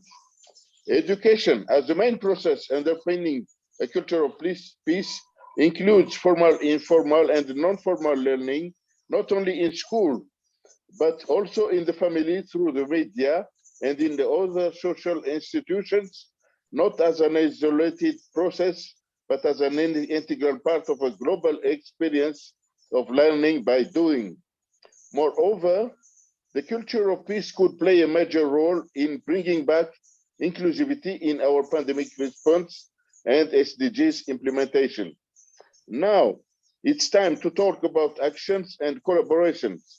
Global leaders need to understand that public health and public education are closely interconnected, demonstrating the undeniable need for collaboration, solidarity, and collective action for the common good. This global pandemic will not be defeated by health measures alone. It will be solved by building civic trust, deepening human empathy, advancing science, and appreciating our common humanity. Educational authorities must work in coordination with public health authorities, and each needing the other, and each supported by the recognition of the interdependencies that occur in a public space. We cannot allow public health to be pitted against public education. Rather, our actions should be attuned to the synergies and overlaps between these two dimensions around human and societal well-being. A strengthened commitment to education as a public good implies an awareness that we are educating not only children and youth, but also audiences. Moreover, community engaged and community-led learning is a key element of education, which must be at the heart of any strategy to address current and future challenges. Education has particularly importance for refugees and in societies marked by armed conflict and civil unrest. However, in any setting, education is our most important vehicle for individual and societal development. The global pandemic has made visible the central role of adult education and lifelong learning, as people of all ages must now learn to create new ways of reorganizing social, economic, and political life. Despite the major challenges posed by COVID-19, the crisis is an opportunity to transform and reimagine education systems and to begin to realize a new vision for the future of learning so that every child studies with pleasure, rigor, and determination, both in and out of the classroom. This is a real opportunity to redraw the contours of the school of the future, a future that has already become a reality today. The pandemic opens up an unprecedented horizon where the long overdue investment in technology, teachers, parents, and communities can be made more quickly and optimally. Countries can learn several lessons from the pandemic. The challenge today is not to let this opportunity pass and to ensure that countries turn this major crisis into a turning point for the resolution of the learning crisis. Thanks for your attention. Well, thank you, Your Excellency, for this most insightful presentation. And I must say, I also just note that the former speaker also suggested in one of our conferences at the UN that each UN member state needs to appoint Minister of Peace, just as there are ministers of defense. So this is also a challenge which goes hand in hand in the need for future education on the culture of peace. And we look forward to continued collaboration. Thank you very much. To our next speaker, I will use the introduction quote by Helen Keller: "The highest result of education is tolerance. When you educate people, you take down barriers. You help them see what it's like in other situations, cultures, and countries. You create a world that is more tolerant to differences and accepting of all." Rabbi Dr. Eli Abadi is a senior rabbi of the Jewish Council of the Emirates in the United Arab Emirates. Rabbi Abadi is also the former director of the Jacob E. Safra Institute of Sephardic Studies at Yeshiva University, with an area of interest in topics of Sephardic Judaism, history, philosophy, and comparative traditional law. Dr. Rabbi Eli Abadi is also co-chair of the Sadat Congressional Gold Medal Committee. He is also a part-time gastroenterologist. Sorry about that. Rabbi Abadi has received the Orden del Mérito Civil, the highest civil decoration in Spain. So Dr. Abadi, as the senior rabbi of the Jewish Council of the Emirates, I think you can give us some insights into how the Abrahamic Accords give us values that can be extremely crucial in future education. Thank you very much, Shoshana. Your Excellencies, Masa al-Khair, Ya Sabah al-Nur, hasab fin where you're sitting, but I am speaking here from Dubai.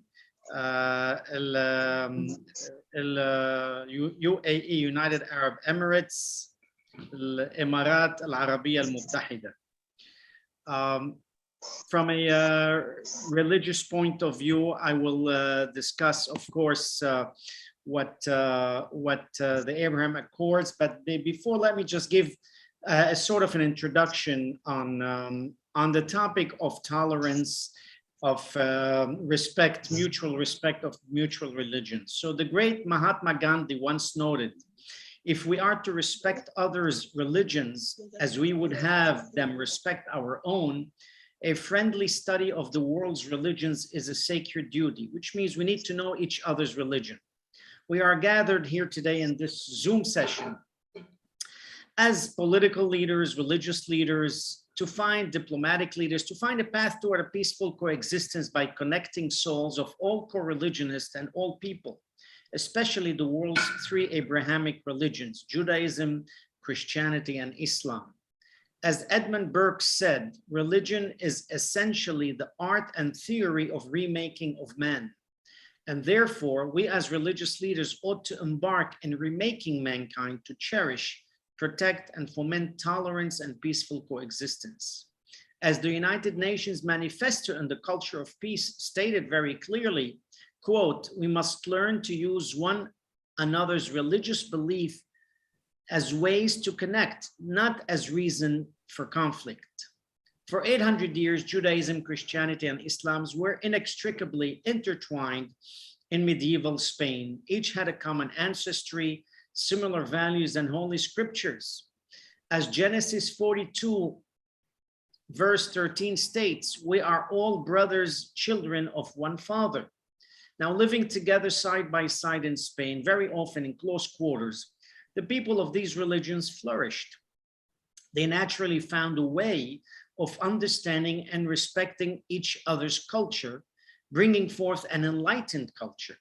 However, gradually over the next several centuries, larger forces vying for power gave way to puritanical judgments, absolutisms, and religious extremism. Ultimately, these exclusive policies and the conflict they unleashed extinguished the shared learning that had flourished, the fragile unity between these three faiths were lost. As religious leaders, or as political leaders, or diplomatic leaders, as any leaders of any human group, we are enjoined by our faiths to find a path towards a peaceful coexistence between all religions and all people. Therefore, in order to establish a channel of communication and cooperation on an international level, we must continually ask of ourselves what we insist from our own people, and that is the acceptance of diversity. First, as leaders, we must lead by example and communicate to our own congregations and people, nations, groups, that peace is a basic human right. Jewish scriptures in Leviticus chapter 19, verse 18, teach us to love thy neighbor as thyself. It is a directive that teaches each one of us here today to love one another through peace, acceptance, and understanding. Second, as each of us takes enormous pride in our own religion and religion's history, culture, and strength, so too we must pride ourselves on the level of understanding and tolerance, right, for other religions and cultures. As we encourage our people, our groups, to have pride in their own religion, we must castigate, however, our people should intolerance and ignorance of other religions and culture arises.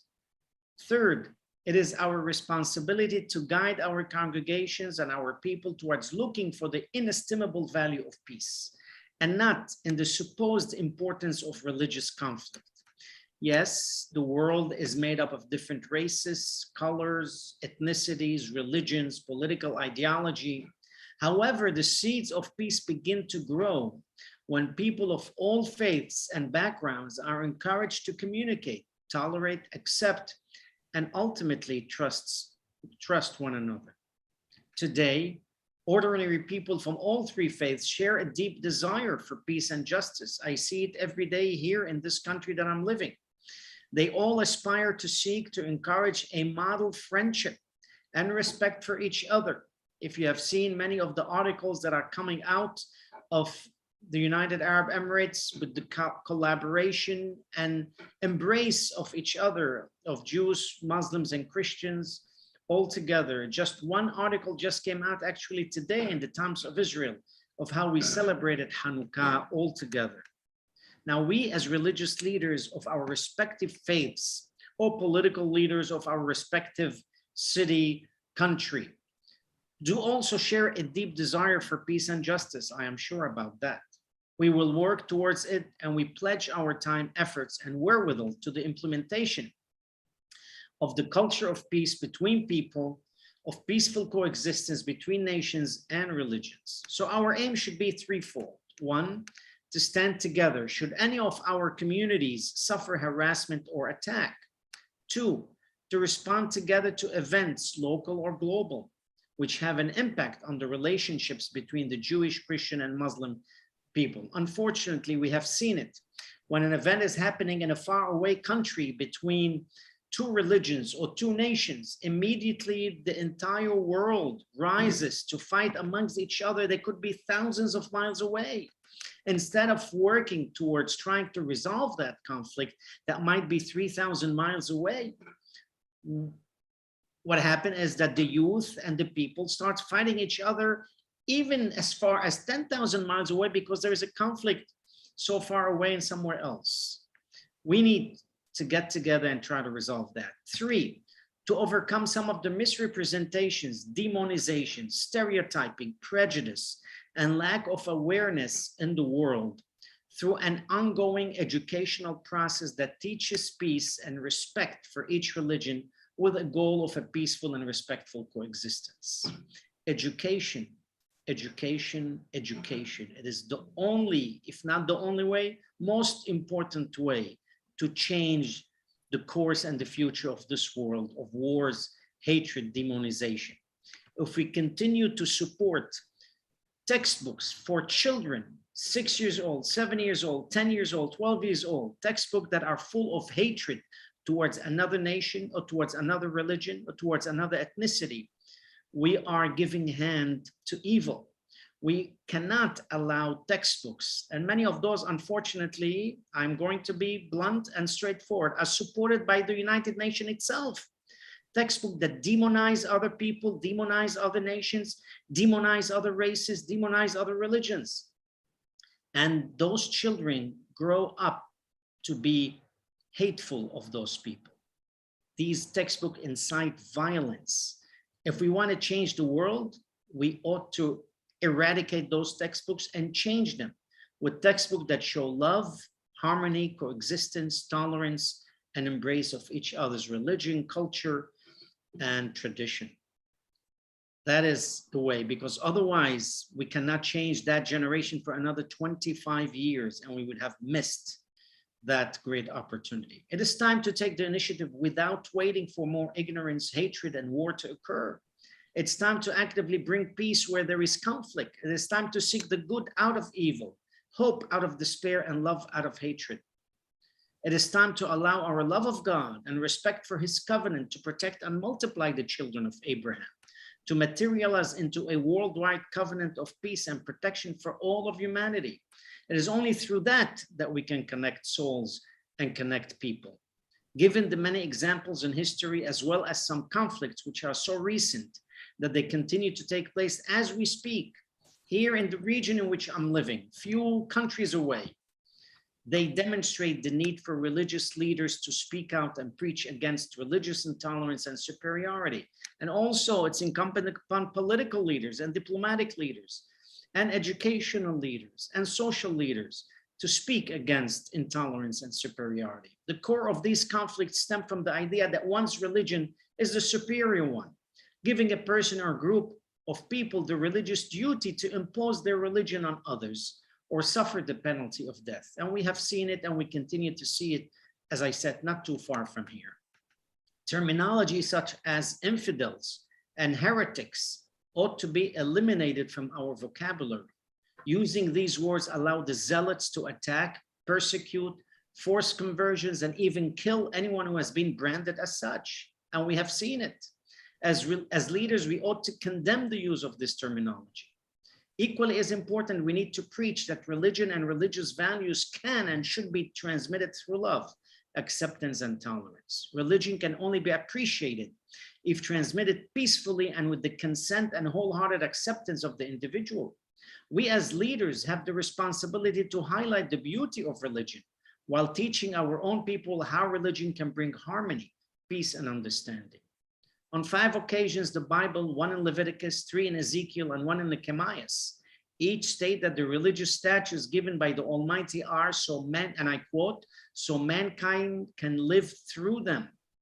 And our sages in the Talmud expound on this announcement by saying specifically that by obeying the religious statutes, we are to live through them and not to die through them, and not to claim that the person is dying in the name of God and killing other people at the same time. In Psalms 34, chapter 34, verse 15, King David exhorts us to search for peace and pursue it. Our sages in Ethics of the Father state, be from the disciples of Aaron the high priest, love peace, pursue peace, and love your fellow human being. Each one of us here today can say that as leaders, we are encouraging our people to pursue peace and love one another. All of us can affect change by planting the seeds of true peace amongst ourselves and our co-religionists. We can come to a reconciliation of the people. 3 times daily we pray the following: he who makes peace in his high heavens, may he in his mercy bring peace upon us and upon the entire world. And let us say amen. Peace be unto you, and assalamu alaikum, shalom aleichem.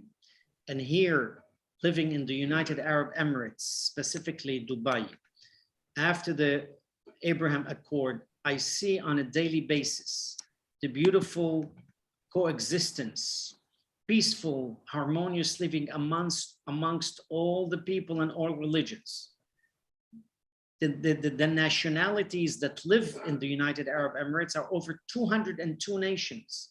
We all live in peace and respect, and every single world religion has a temple here and has people that worship here, all living in peaceful coexistence, respect, and harmony. Now, do we agree with each other's religion? No, we may not, right? Otherwise, there would be only one religion. We all cherish our own religion. We all cherish our own tradition. But that doesn't mean that we ought not to cherish the other religion for other people. And we ought to respect that.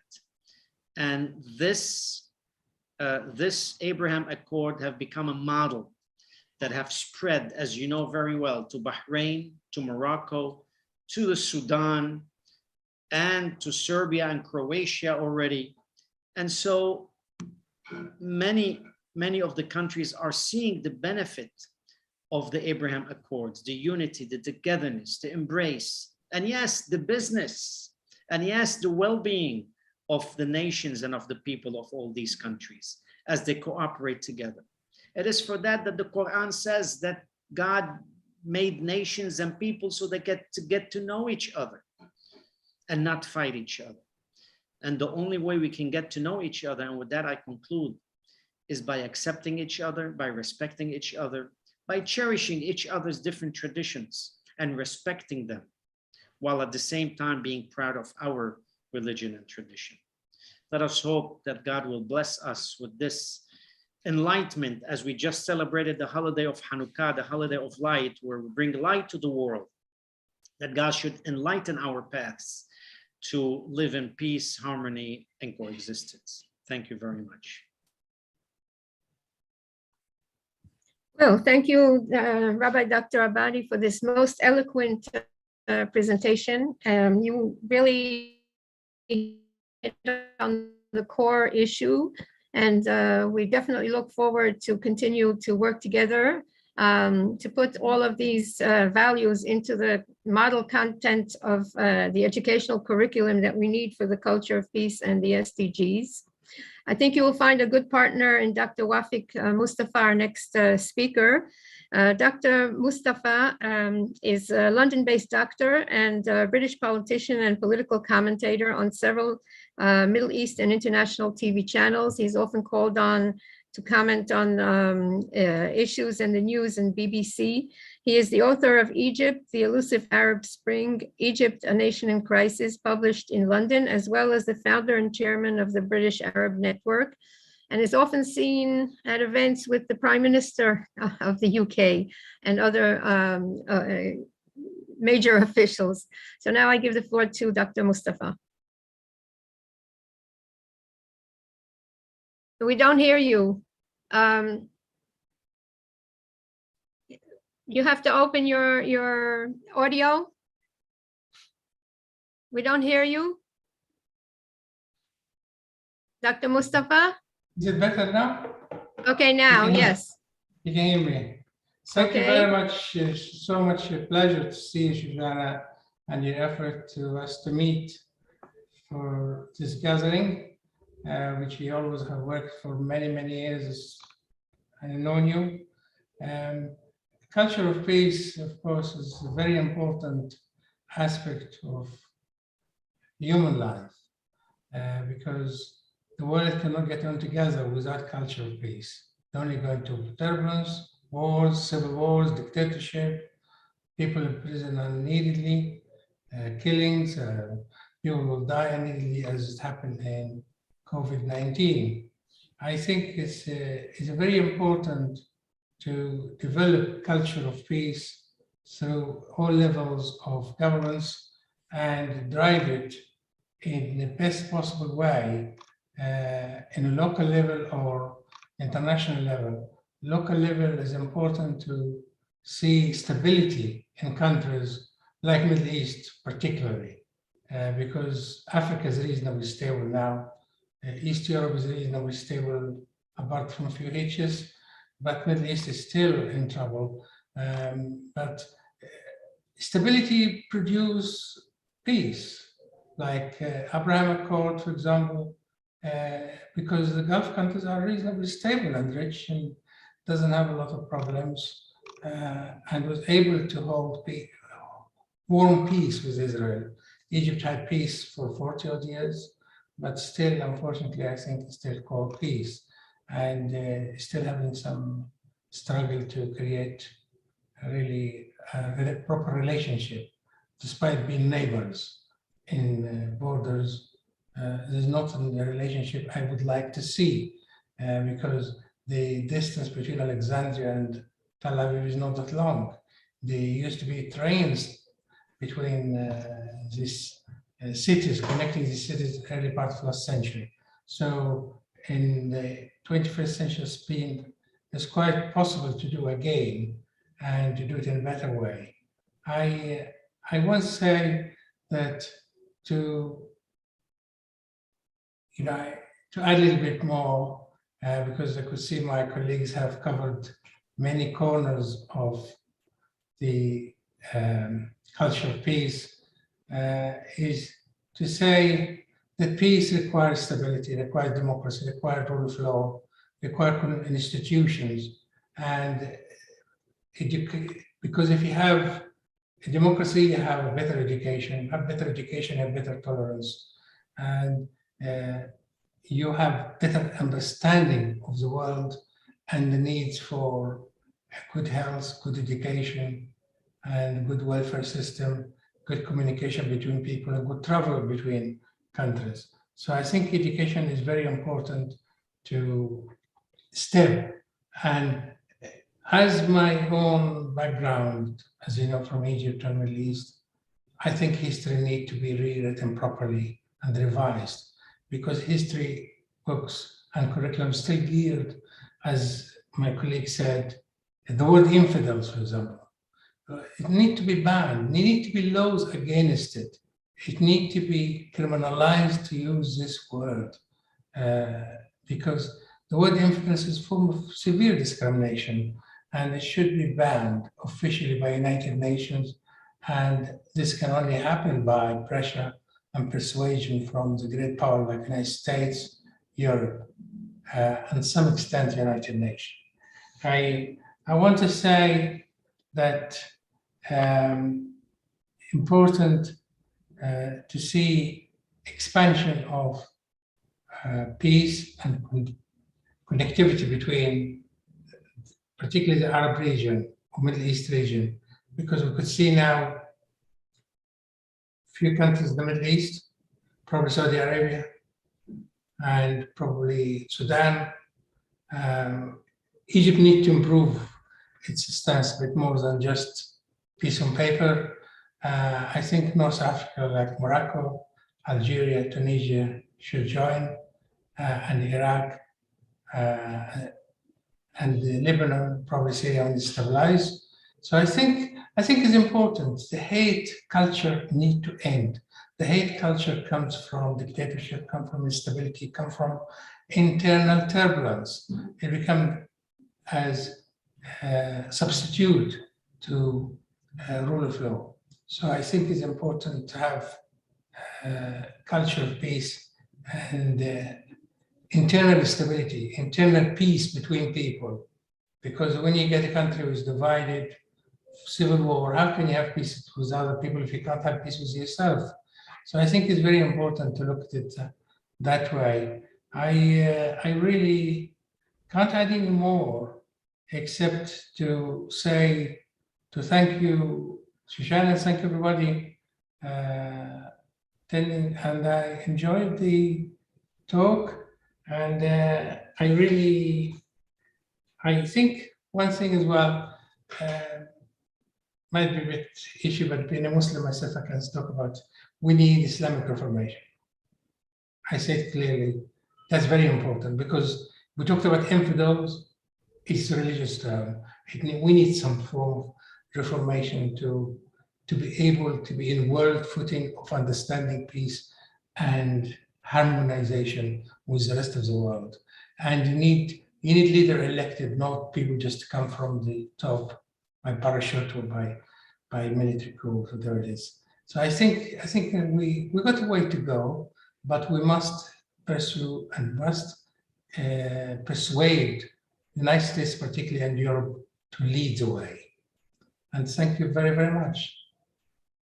Well, I thank you for all of these most important insights. I think we have here very influential people who can help push this agenda forward.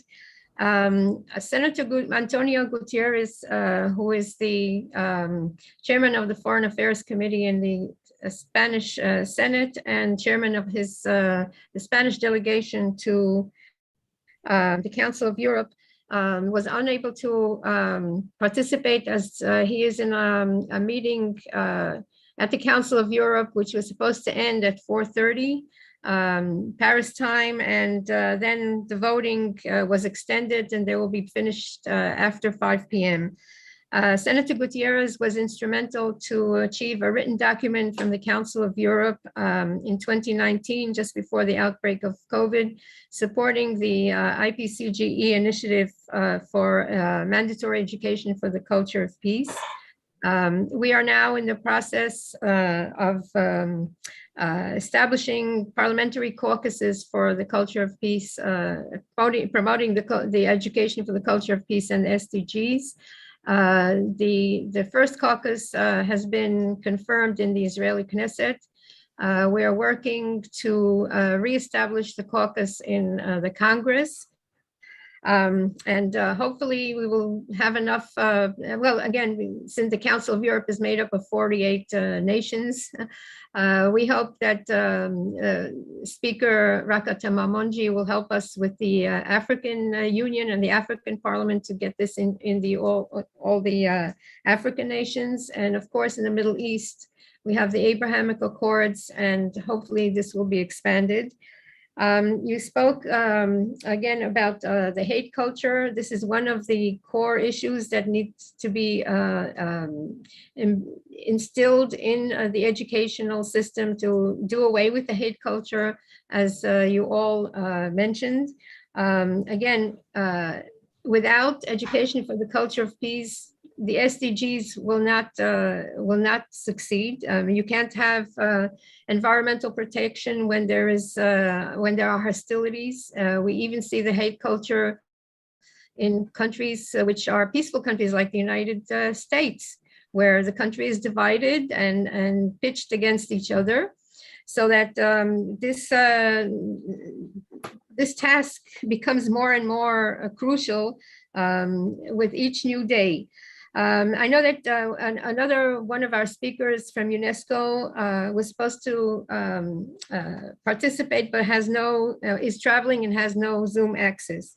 UNESCO also has a new initiative called Reimagining Our Futures Together, a new social contract for education.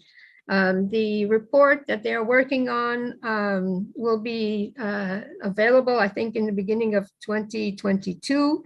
I will just read a short sort of summary of what they are aiming for. UNESCO notes our humanity and planet Earth are under threat. Urgent action taken together is needed to change course and reimagine our futures. Education, long acknowledged as a powerful force for positive change, has new, urgent, and important work to do.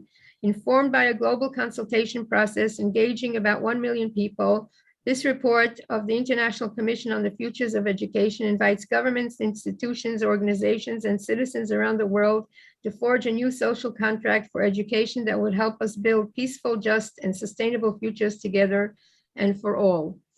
I sincerely hope that we will be able to continue to work together and also have an impact on this UNESCO report, together with the World Academy of Arts and Sciences Administration and their project on futures education.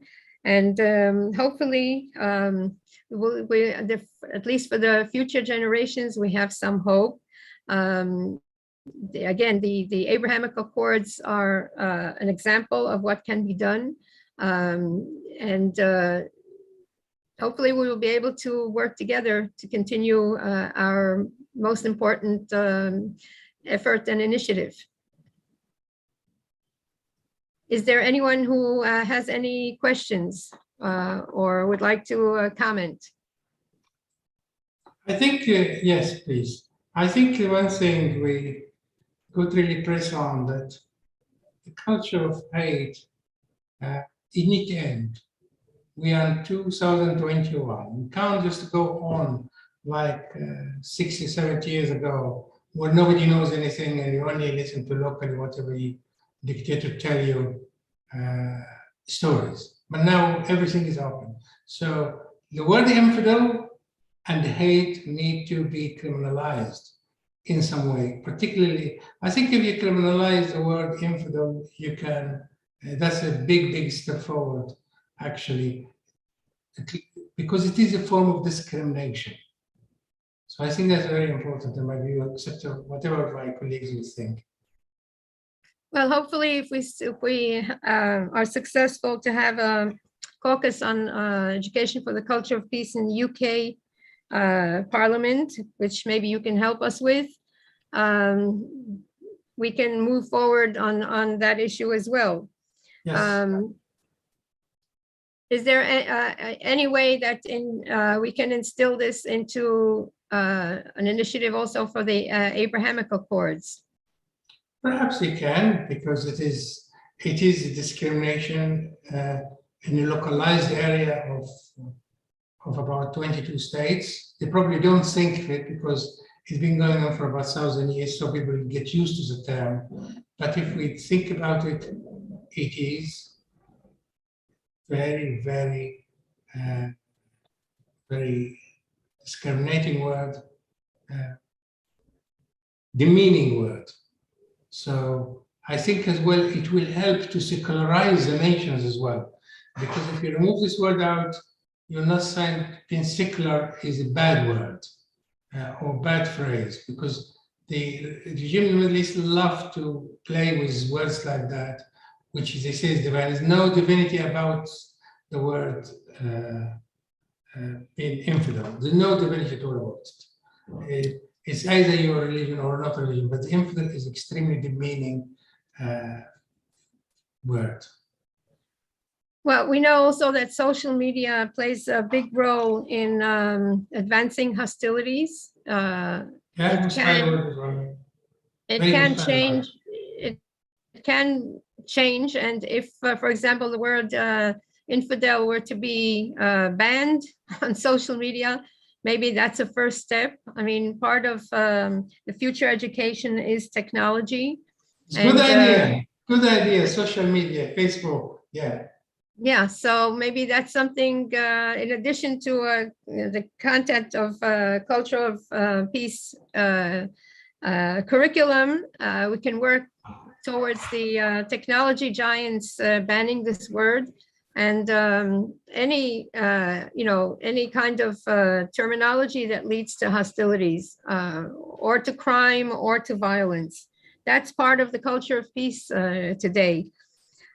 Maybe we should just conclude with another quote by Shai Reshev, who is the educational entrepreneur, founder, and president of the University of People. He says that when you educate one person,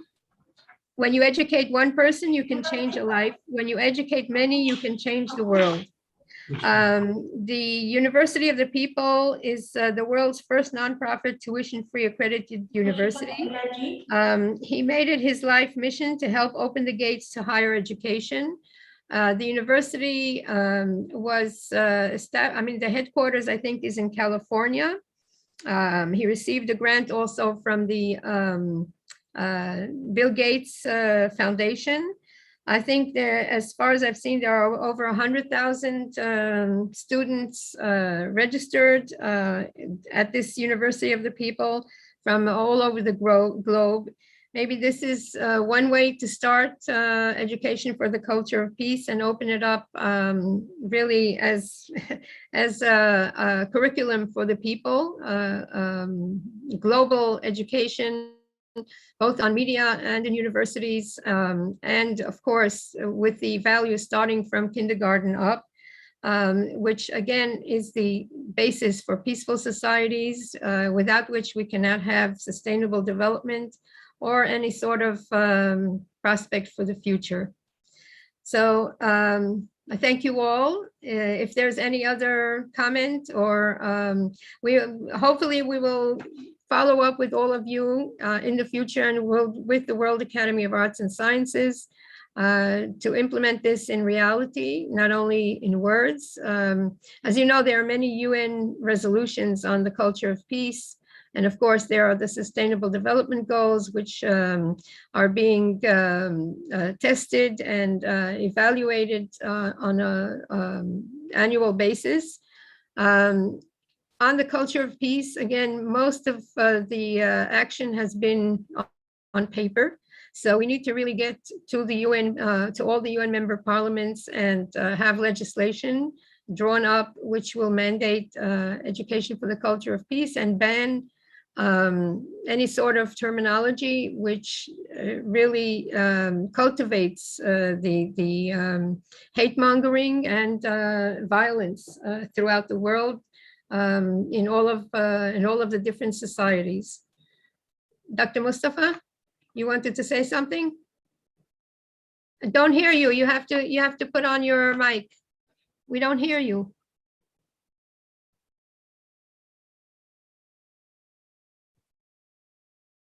Unmute, yeah. Okay. Another word, which is probably a lot of people don't say it. The word Zionist in Arabic, Sayuni, it means, it says, well, it does mean negative term rather than positive term as what people see it. I know it's used very often, say, so Zionist means, I told them it's nationalism like Arab nationalism, Zionism. But still, people don't understand what it means in Arab world because it's never been explained properly. And that is a big issue because Nasser have said it every day, every night for 30 odd years. And people misunderstand it, especially synonymous to infidel in a different way. So I think the good thing about Abraham Accord starting in a clean sheet. So it can actually spring it better than say from Cairo or from Jordan. But I think it certainly can come from the Gulf countries much better because they started in a positive term and warm up to the idea of good peace with Israel, good peace with the Jews. It's very important. Well, that would be a model for all areas of conflict. And since we have just 2-3 minutes left, I'll just conclude with the UNESCO goal here for their Reimagining Our Futures Together. This initiative argues, above all, that it is through millions of individual and collective acts of courage, leadership, resistance, creativity, and care that we will change course and transform education to build just, equitable, peaceful, and sustainable futures. So that is the goal for all of us. And I hope we will continue to work together to achieve this goal with the help of the Almighty, of Allah. And thank you very much for your participation. We look forward to continue together. Thank you very much. Thank you. Thank you. Have a good evening, a good afternoon, and thank you. Bye-bye. Thank you. Thank you. تشرفنا. Thank you very much. Thank you. تفضلوا لعنا زورونا بدبي.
Hallo?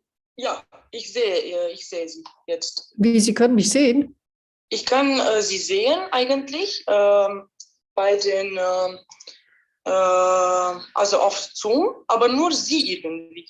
Ich sehe keinen anderen Teilnehmer, sondern nur Sie. Das ist ein bisschen, Komisch. ich weiß nicht warum.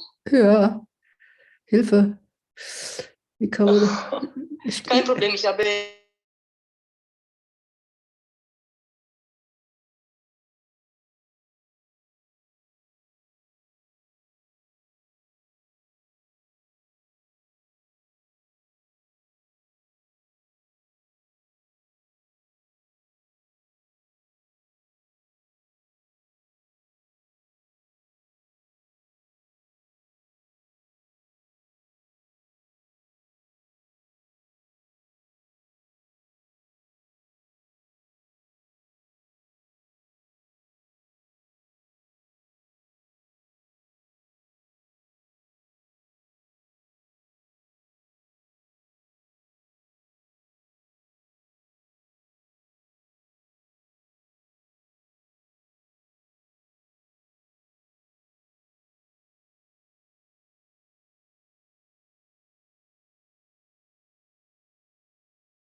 Gata.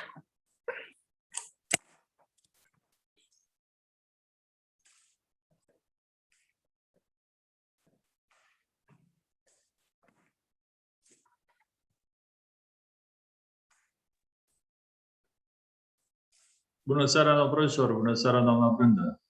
Bună seara, domnule profesor! Bună seara! Ce faceți? Ca de obicei, bine. Bine? Mă bucur! Tot verde! Bine găsești. Ia. Dumneavoastră, cum sunteți? Tot pe același principiu. Da. Bun, da. Asta e scurtul interludiu în română, pentru că urmează unul în English. Lung de o oră, mai mult nu se poate. Da. Da. Okay. Bună Good seara, evening. profesor Vârțu. Bună seara, vă salut, mă bucur Bună să seara. vă revăd. Bună seara! Cu mare bucurie. Bună seara, Mihai! Bună. Ok, și doamna Hoffman. Bună seara. Good evening, Good Professor evening, Good evening. Professor Walkman. Good evening.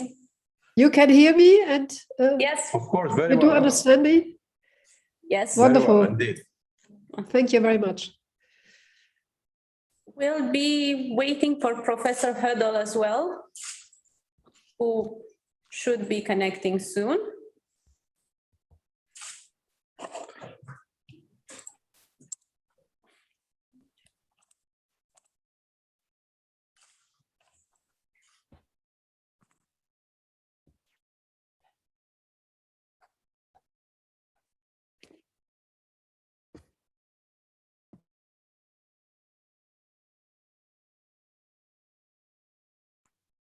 De la început.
Good evening, distinguished participants.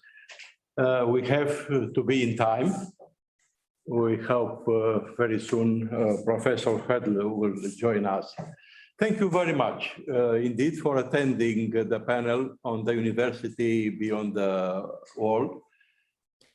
I really hope this will be only the beginning of a project aiming to enhance and consolidate the great potential of universities in intervening in the regional development.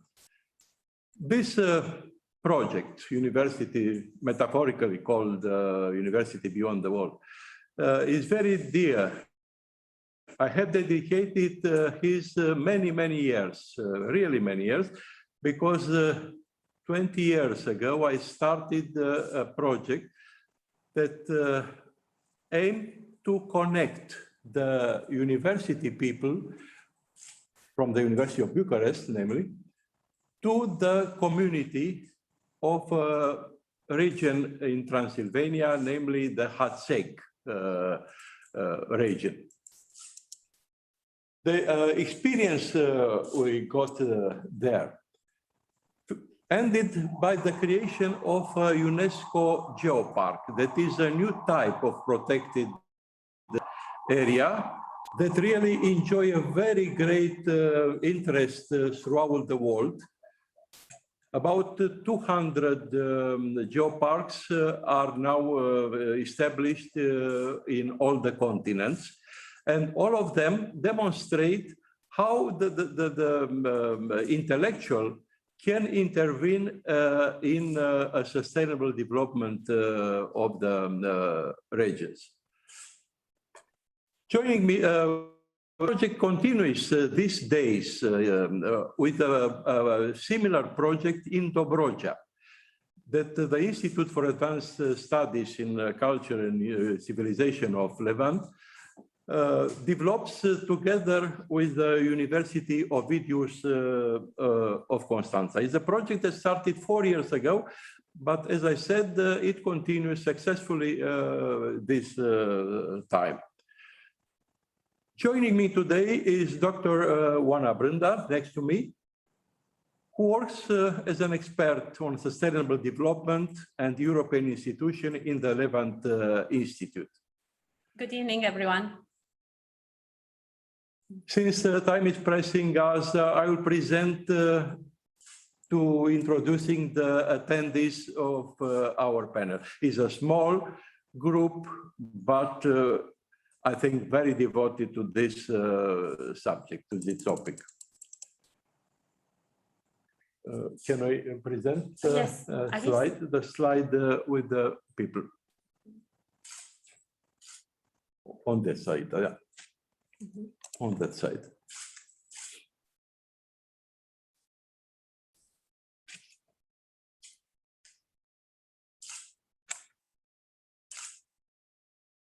Next. A second.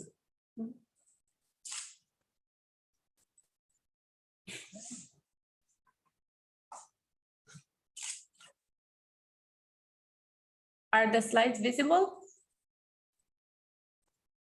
The second slide now. It is that one, yeah. We are unable to see them down. Yes. Professor Emil Constantinescu, President of the Scientific Council of the Levant Institute and former President of Romania, is a great supporter of the university intervention in regional development. He could not attend the panel, but he wanted very much to present a welcome address to the panel, which will roll very soon. We have two keynote speakers from the University of Wuppertal in North Rhine-Westphalia. Just Professor Yes. Nicorescu, can you stop for a moment because there was a bit of a technical mishap. Yes. Okay, yes. It seems that some of the participants could not see the slides. No, Yes, now. But now it is visible. Okay, no, yes. It was planned to be run Yes. after that, after the presentation of the. Yeah. Okay. Yeah.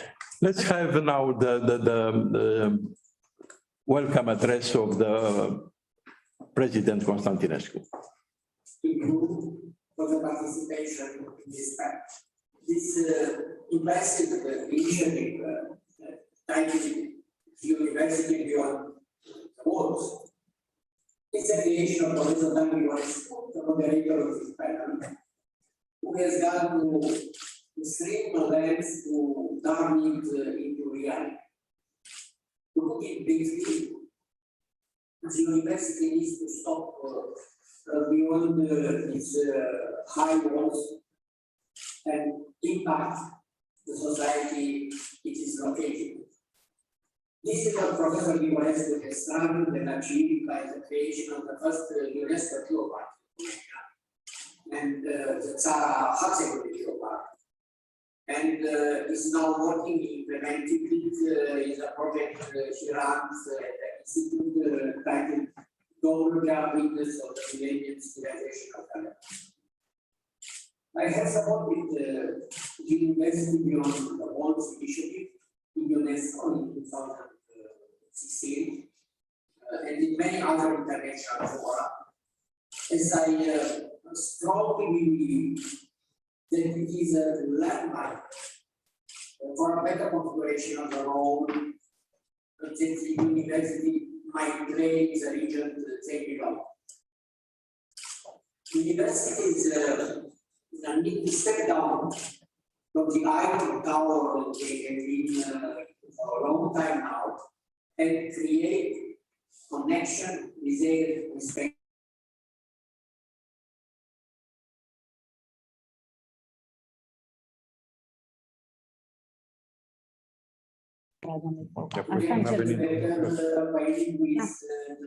Asta sunt pe telefon. Noi mergem înainte. Da, da, da. For them to explore the regional future. Should they decide to remain in the respective field of work and area? Universities is often been accused of not being connected to the reality surrounding them. They provide theoretical experts in many fields of activity who then face difficulties when attempting to implement the old to empirical knowledge. This is what the university knows, access to avoid. Based on the logic of the project, students and graduates are stimulated to work in the regions to which their university belongs to, and thus bring added value, expertise, and prosperity to that very area. It is a noteworthy idea that would provide the university worldwide with a more applied role. I wish you a fruitful debate, and I look forward to its results. Hoping this is a new future, we will all be able to come together and discuss new ways of implementing them in our university. Thank you. Thank you very much, Professor Constantinescu. As I said before, we really hope this will be the beginning of a future project to develop the ideas of universities beyond the walls. We have two key speakers from the University of Wuppertal in New Rhine-Westphalia. Professor Christine Volkmann from the UNESCO Chair of Entrepreneurship and Intercultural Management, and Professor Eric Höttl, former rector of the University of Wuppertal and of the Graz University of Technology. He's also a trustee of the World Academy of Arts and Science. Professor Volkmann coordinates a project titled Women Entrepreneurs in Science. In this project, she works also with Dr. Ileana Gavrilescu from the Academy of Economic Studies in Bucharest. And we are glad to have her joining us. From the University of Ovidius of Constanța, our partner in the Dobroja project that developed this idea of universities beyond the walls, participates in our meeting Professor Mihai Gârțu, Vice Rector of the university, and Professor Eden Mamut. Unfortunately, two professors who preliminarily announced their participation in the meeting finally announced that they cannot participate due to unexpected events in their institution that require their presence. They are Professor Adrian Curaj, General Director for the Executive Unit for Financing of the Higher Education, Research, Development, and Education, and Professor Marian Preda, Rector of the University of Bucharest. Let us start the meeting And before starting this, I would like to remind you the aspects that our panel wants to debate. These are the slide that you can put in this one. Can you see the slides now? Not this one. Yes. This one. Yes, perfect. Are all universities prepared to respond to the third mission? Does the third mission sustain the university development? And examples of cases of successful implication of universities in sustainable development of the region. Hopefully, Professor Hödl already joined us. Yes. So, Professor Hödl, welcome. Please take the floor to express your interest in presenting some thoughts on the capacity of universities in cooperating with the society based on your very long and stout experience in managing university as a rector of the Wuppertal University, also of the Graz University of Technology. Professor, you have the floor.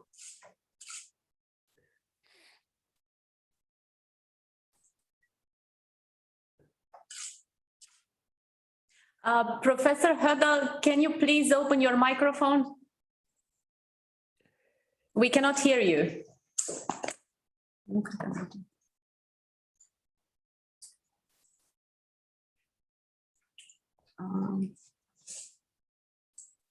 Can you open the microphone on your Zoom? Yeah. Okay, great. Thank you. It's now okay? Yes. You can hear me? Yes, we can hear you. Yeah, good. So I will give general remarks. The first about the present situation of the universities, and the second part will be concerned with the transformational strategies of the universities. To the first point, I consider universities as a core institution to go beyond the walls, and this needs first a value base on human rights and democracy, and secondly, during the transition toward a sustainable society, transformational strategies have to keep in mind the values in all actions, and especially in the everyday action which a university leader has to do with this. The transformational strategy in prevailing society include also national and local changes. And in this respect, we have to be aware that it's okay. Yes. We have to be aware yes, that the pre-university education is decisive for unfolding the human potentials, and this is derived from neurobiology. We know that the potentials of the younger people are depending not so much on learning, but on not so much on teaching, but on learning. Learning is a strategy to develop the potentials of humans. The university actually confronts with global sustainability in many respects, climate, social equality, gender, and so on. As the core institution, the universities have to change their self-understanding, and especially the content of the curricula and the research activities. teaching is always research driven, but above all this, the universities have to consider also their institutional structure. The university itself is also a place where human rights and democracy has to implement it, and we have to develop less hierarchy in the university institutions, in learning, teaching, and also in the self-governance. To adapt the switch from teaching to learning needs hybrid education, less hierarchy, and the use of the ICT technologies. This is true for the global education as well as for national and regional education, but we should remind us that all over the world there are very different accesses to the ICT technology, like in Africa or in other countries in Asia. If we look at the industrial countries, the switch from the economized university system, we find entrepreneurial universities, but they are until now very much captured by the economy and neglect the tremendous need of sustainability on national and local level as well. According to global developments, national and local questions should be in the center of the universities. So globally seen, we have a very diverse university system, and the unity of all this is human rights. So in some areas, many universities want to become like Stanford or Harvard. I think this is a misleading conception of the university development strategy, because the resources are extremely different, and only the unity of human rights and democracy is the anchor for both areas in the developed and underdeveloped countries. So we have to be aware that the contribution of universities to the development toward the sustainable world is mainly depending on the strategies and the radical openness toward the society. And here I will go to the second part of my intervention. All activities and strategies of the universities itself, or the governing boards, and including also the national policy, is a radical openness toward the society, and especially the civil society. I give a few examples how we can keep in mind human rights and democracy in 4 strategies which are executed in many areas in the industrial countries, but not so much in developing countries.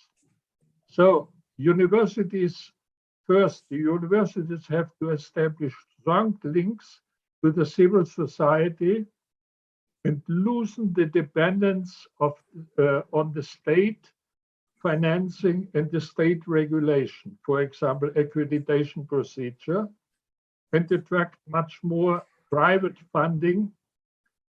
Some of the universities I know quite well, they have 50% of their funds for education and research from private resources.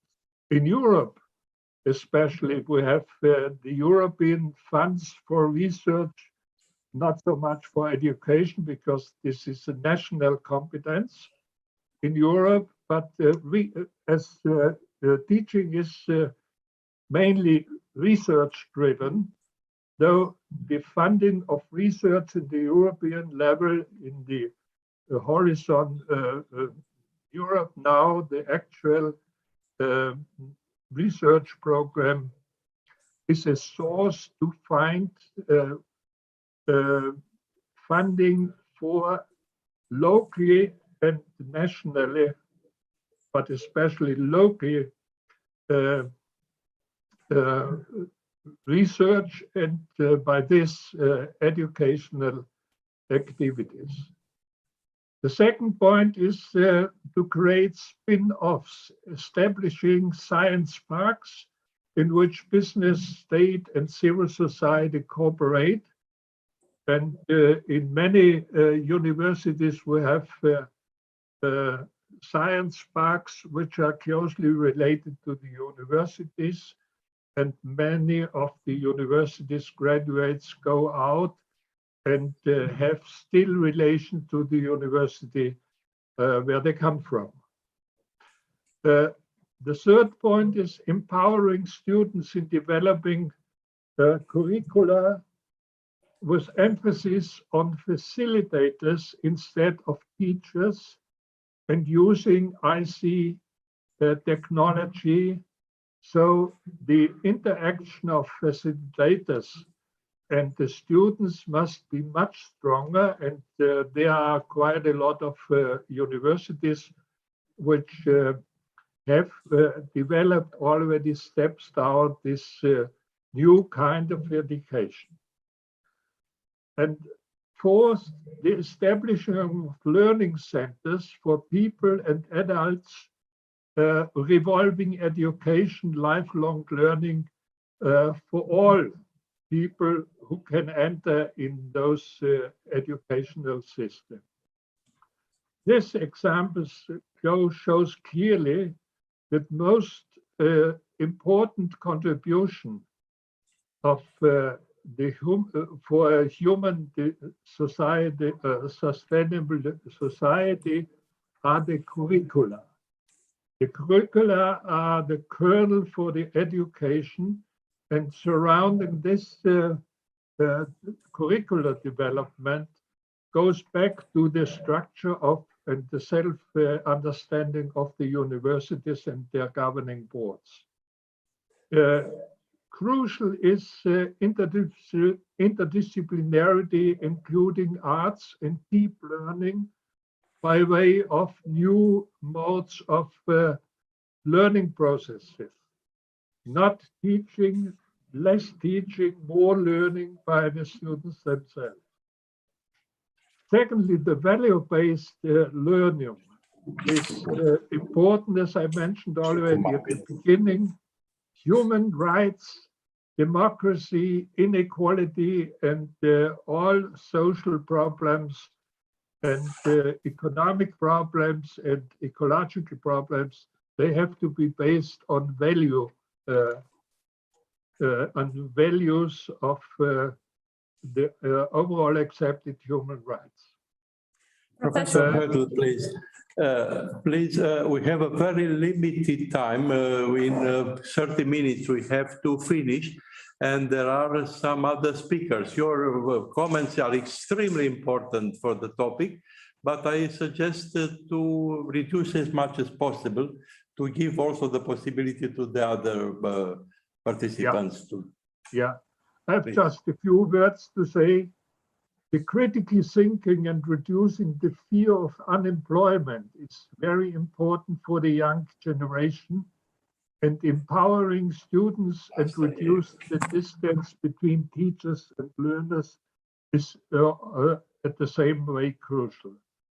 What we need is creating new mindset for students and the governing bodies of the universities. And by this changes the mind of the large population. So I can finish here, and if you have some question, I can explain many details what concerns the strategy of the universities going beyond the walls. Thank you. Thank you very much, Professor Hödel, for such an overview on the topic. Now, I would like to give the floor to Professor Christine Wolkmann, that holds the UNESCO Chair for Entrepreneurship and Intercultural Management of the School of Business and Economics of the University of Wuppertal. She has an extensive experience in economics and business administration, holding several positions in that regard with European Union institution on the World Economics Forum in Davos. Professor Wolkmann, please take the floor. Yes, thank you very much for this kind introduction. It is my pleasure to be part of this session. And with me is Dr. Ileana Gavilescu. I'm working since more than 15 years together with IASE. For example, Professor Popp, Adrian Tanzau, Alina Dima. So therefore, we would like to share with you some insights of our work. So, Ileana, could you please share the slides? Yes, hello together. I want to share the slides, but I can't now because it's a slide now on the Bildschirm, so aspects are subjected to debate in the panel. But I want to share. I think yeah, perfect. Thank you very much. So now it's possible. So yes, thank you. I think you can see. Okay. Yes, we can see this. They are gone. Yes. Now. No. Perfect. Yes. So the slides with the sustainable developments. So as a UNESCO chair, we all committed to the 17 Sustainable Development Goals, as you can see here in this slide. So we do include all these SDGs in our teaching and learning processes. So my UNESCO chair was hosting the first international conference of UNESCO chairs in Wuppertal in 2019. You can see here, there was a declaration. It's called Wuppertal Declaration regarding the sustainable development through international and transdisciplinary cooperation in science and education. What is worth to mention in this context is that all international colleagues committed themselves to open their scientific work to a wider public, make the results openly available, and engage more deeply with local stakeholders. So, for example, in formats like citizen science. So our UNESCO chair is based on 3 pillars. The 3 pillars are education, research, and transfer. And just to give you a quick overview, I know the time is running. I would like to mention a few examples regarding education, research, and transfer, what we are doing in Wuppertal. So one example is social entrepreneurship in South Africa. So master students before the corona pandemic were rising. The students were traveling with me and my assistants to South Africa, and they worked there closely with a local non-profit organization to learn about the challenges in the townships. So to find solutions for problems there, for local problems there. Yeah. So that is one seminar we offer. Another important seminar in the context of sustainability and the Sustainable Development Goals is called Entrepreneurial Ecosystems and Circular Economy. So we have founded, or Dr. Gerhard has founded a Circular Valley. So the focus is on circularity in our region, together with the Wuppertal Institute and the CSCP.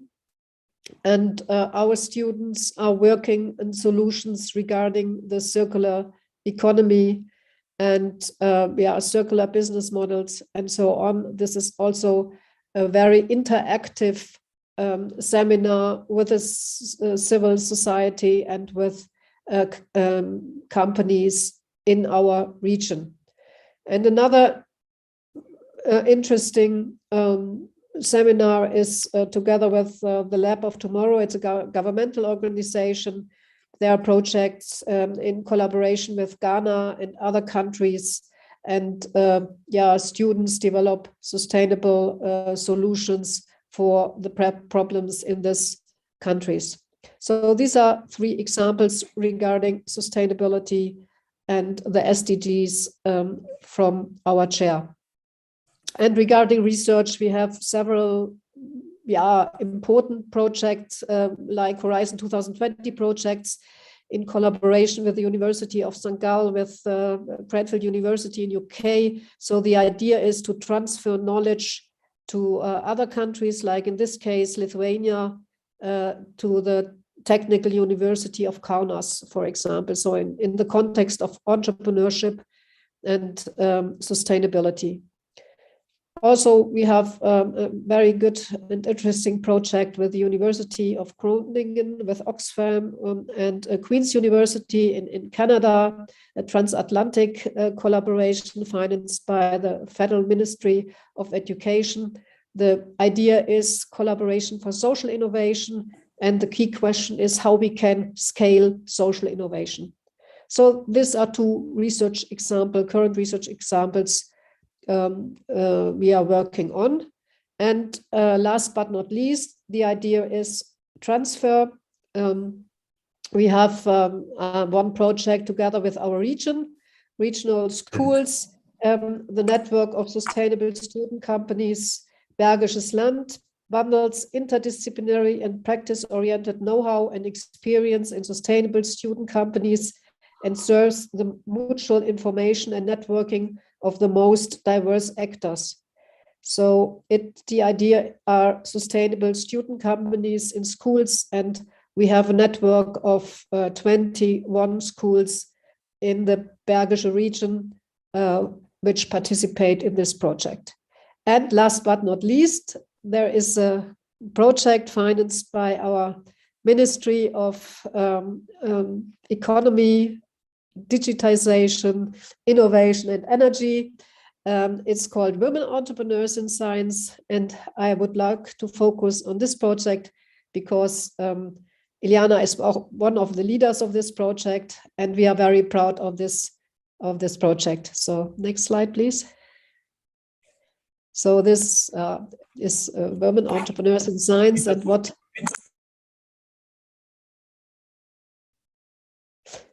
so the one quote of our minister, you can read: higher education institutions play a prominent role in successful startup ecosystems worldwide and are an important source of innovative startups. Our finding aims to transfer excellent research into the market more quickly. With this finding, we are tackling the low proportion of women in the startup scene with good networks, visible role models, and a strong female startup culture. So this was the idea of our minister.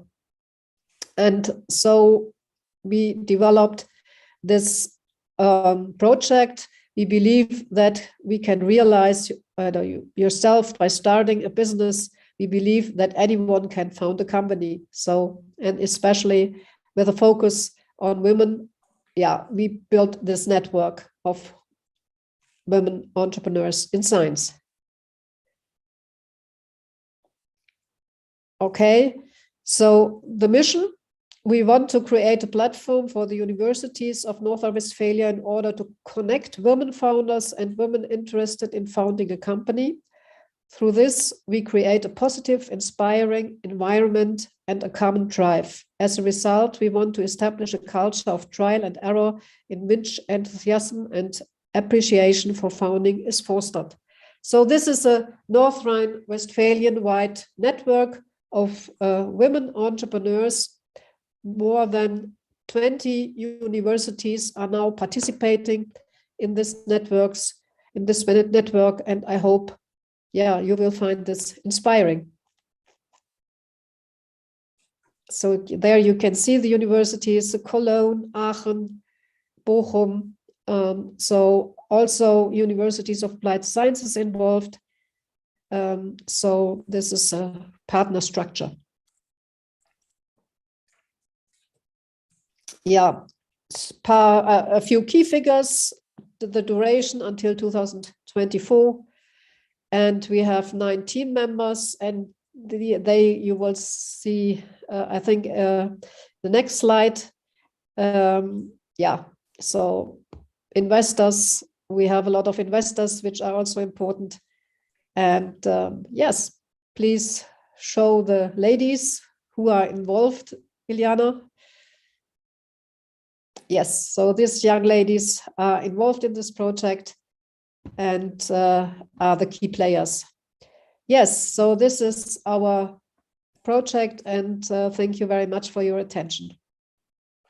Thank you very much indeed, Professor Hoffmann. This is indeed a very interesting project, and you raised a very interesting aspect, especially linked to this women entrepreneurs in the science. It's really interesting, and I am sure fruitful project. We Thank you very much. Great success, and of course to continue the collaboration with our Romanian colleagues that need such collaboration with people that know very well the activities of entrepreneurship. We will be delighted. Thank you. Yeah.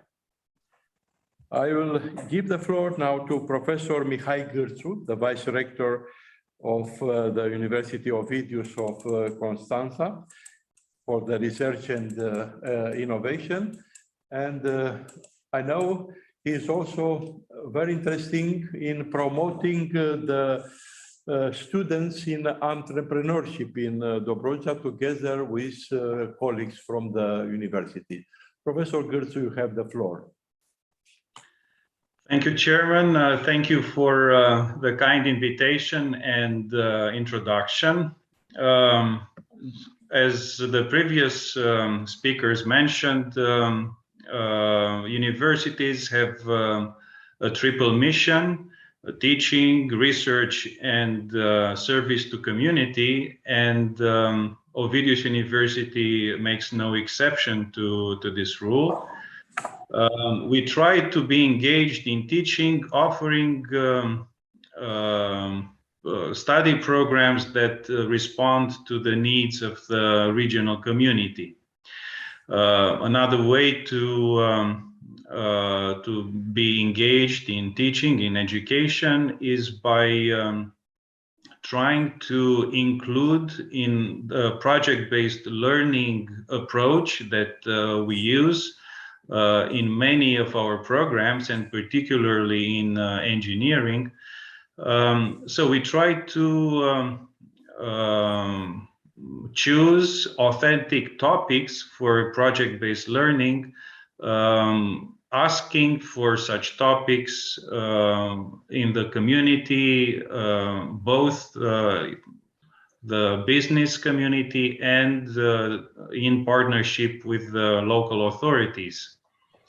For instance, some of our students do their practical work and the various projects in partnership with the local administration, with the city hall, and with the local government. So it's not just engineering, but also social sciences. Also, lifelong learning is a way to engage with the society, and one example that we can give is a project that was about 2.3 million euros financed from European funds. It was called From Idea to Entrepreneurship, and we trained a few hundred students in entrepreneurship. And out of those, 39 started successful businesses that were supported with those structural funds. In terms of research, we try to start common projects with local businesses, and we have a technology transfer office in the university that applied for 4 such projects financed, which would be financed with regional European funds. They focus on digitalization of these firms, and they range from agriculture to businesses that are involved in education. Along with the TTO that we have within the Institute for Nanotechnologies and Advanced Energy Sources, there is a group that is also involved with technology transfer. The group is run by Professor Mahmoud, who will probably talk about that later on. In terms of service, one approach that Ovidius University has is along the line already mentioned by Professor Hödel, in terms of promoting values of democracy, human rights, and also fighting disinformation and fake news. So some of our colleagues that are in journalism and humanities, social sciences, are very active in the local media, trying to promote critical thinking and fight against disinformation. They also participate in public debates, and other colleagues of ours, particularly those in the business school, do research for policy recommendations for the public authorities. Also, people in the business school and in social assistance are involved with local NGOs trying to support social entrepreneurship and the well-being of the communities. 2 examples that I can give here are in terms of engagement and service to the community, are the Mars Plan project, in which our colleagues are very involved in, together with local stakeholders and also national authorities, in preparing a maritime spatial plan for the Black Sea through a cross-border cooperation project with Bulgarian partners. And I would also like to mention the project that Professor Grigorescu already mentioned. Ovidius University is trying to bring to the attention of the public and also to the research community the traditions, culture, also the resources available in terms of economic development, tourism interests, also geographic topics of interest for Dobroja. And we're very happy to collaborate with the Levant Institute on these projects. Finally, I would like to mention here that we have a digital innovation hub that was recognized at the national level. And in February, we plan to apply for this hub to be recognized and funded at European level as a European digital innovation hub. And the last point I would like to make is related to obstacles. Universities throughout the world, in Europe and particularly in Eastern Europe and Romania, face obstacles when it comes to engaging, as I mentioned, in teaching, research, and with the community. And one problem that we face is related to poor motivation of academics. In Romania, in particular, at national level, the criteria for promotion are very focused on research, and particularly on academic papers published in research journals. And the promotion and such criteria don't stimulate our academics to get out of the ivory tower and work with the communities. So right now, only the true enthusiasts are doing this, and we hope that a change of policy at national level would lead to an increase of number of academics involved. And the last point, another obstacle is the infrastructure. Romanian universities in particular, and the ones in southeastern region, don't have enough money from education to invest in infrastructure. And the local businesses, the local entrepreneurs are asking for laboratories where they can test before investing. So we hope that with the national plan for resilience and reconstruction, or whatever that name is, we hope that through such plans, statewide network of such testing infrastructures would be built, and we would be very happy to host such infrastructure. Thank you for your attention, and thank you for proposing such a generous theme for this debate. Thank you very much, Professor Gertzus. Thank you especially for your very realistic approach to the project, showing not only the successful stories, but also the barriers that are in front. And of course, for the efforts you put to overpass them.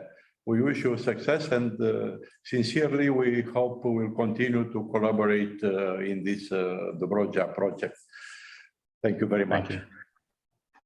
Last but not least, Professor Eden Mahmoud, who teaches engineering, thermodynamics, and advanced energy system in the Ovidius University in Constanța.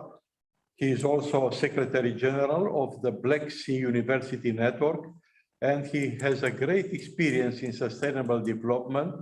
He works in a government team for sustainable development of the region. And of course, he has many things to show. Please, Professor Mahmoud, take the floor. Thank you very much. With your permission, I would like also to share some slides. So, I don't know if you can see now the... Yes, we can. Yes, we can. Yeah, so once again, thank you for the invitation and for the very pleasant, let's say, frame and environment that you organize for such debates. Yes, from, let's say, the university point of view, the topic of getting out of the walls, it is a subject that triggered many different movements in the academic communities.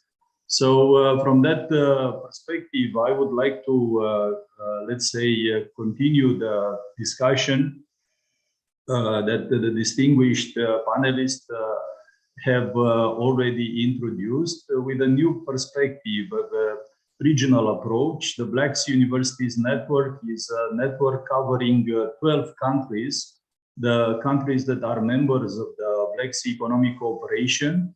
And at present, there are 120 universities that are active within this this framework. So the first question that was put regarding the preparedness of the universities for the third mission, of course, we have to say that there are many universities that are prepared, but there are also many universities that are not prepared for this third mission.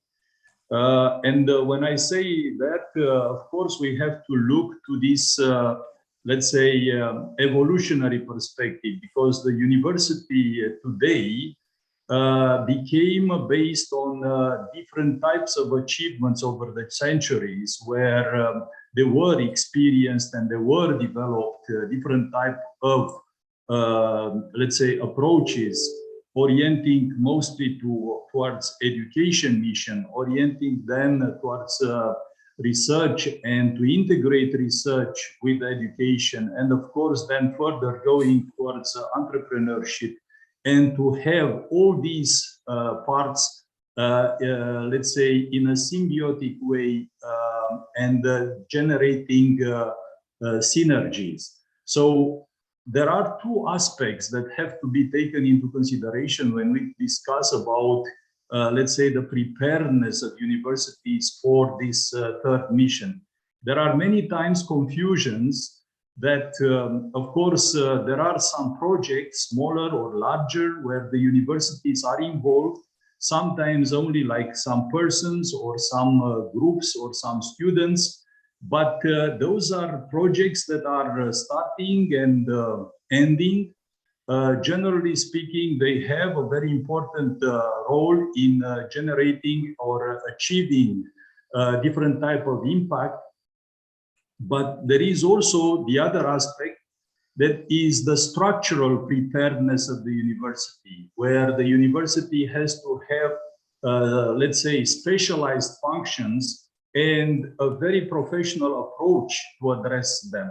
So generally, we are speaking about this triangle of the role of universities, and usually we define the innovation edge as the contribution to the society and to have this service to the society. But of course, in order to develop this, the university has to have a very, very performant type of management, because it is a very complex process where there are a mixing of different types of procedures, of activities, and of course requiring many resources. Usually speaking, when we are talking about the third mission, we refer to the, let's call it a little bit classical knowledge transfer, let's say, approach of the university, where we have different formal type of activities interacting and collaborating with the communities. And of course, besides of that, there are some informal type of channels for doing this. But on the other side, we have to mention also the evolution of the developments and the discoveries and achievements, from starting from a basic idea in the laboratory, then going further to a proof of concept and a prototype. But further on, for the universities, generally, it is an area where they are, let's say, not prepared to go further, and usually is called the valley of death, because many projects that are fantastic research activities are stopping at the level of the prototype, and there is not a structural preparedness of the university to go further and to have partnerships with business angels, with venture capitals, with large corporations. So from that perspective, I would like to give you just some examples. For instance, in the network, the University of Bucharest is one of the, let's say, leading universities, and with a very long tradition. So in this university, there is a research center, the so-called 3Nano SAE Center under the Faculty of Physics, where there is a very important competence on electrochemistry, fuel cell development, and so on. So in order to bridge these, let's say, achievements in research activities, it has been developed a special partnership with Renault Technology Romania, let's say, Techno Center of Renault, which is located in Romania.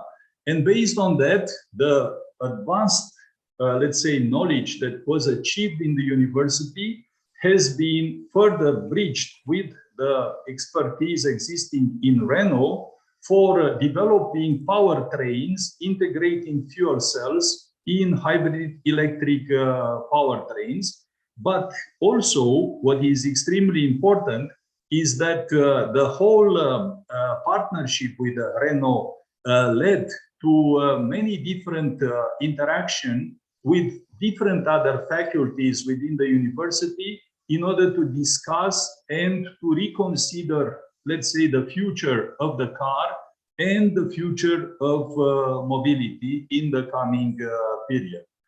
The next experience that I would like to share is the partnership that we, as the Black Sea Universities Network, the secretariat is located in Constanța and is hosted by the Ovidius University of Constanța. Actually, the Black Sea University Network has been created on the premises of the Ovidius University, and we have a very nice collaboration during the years.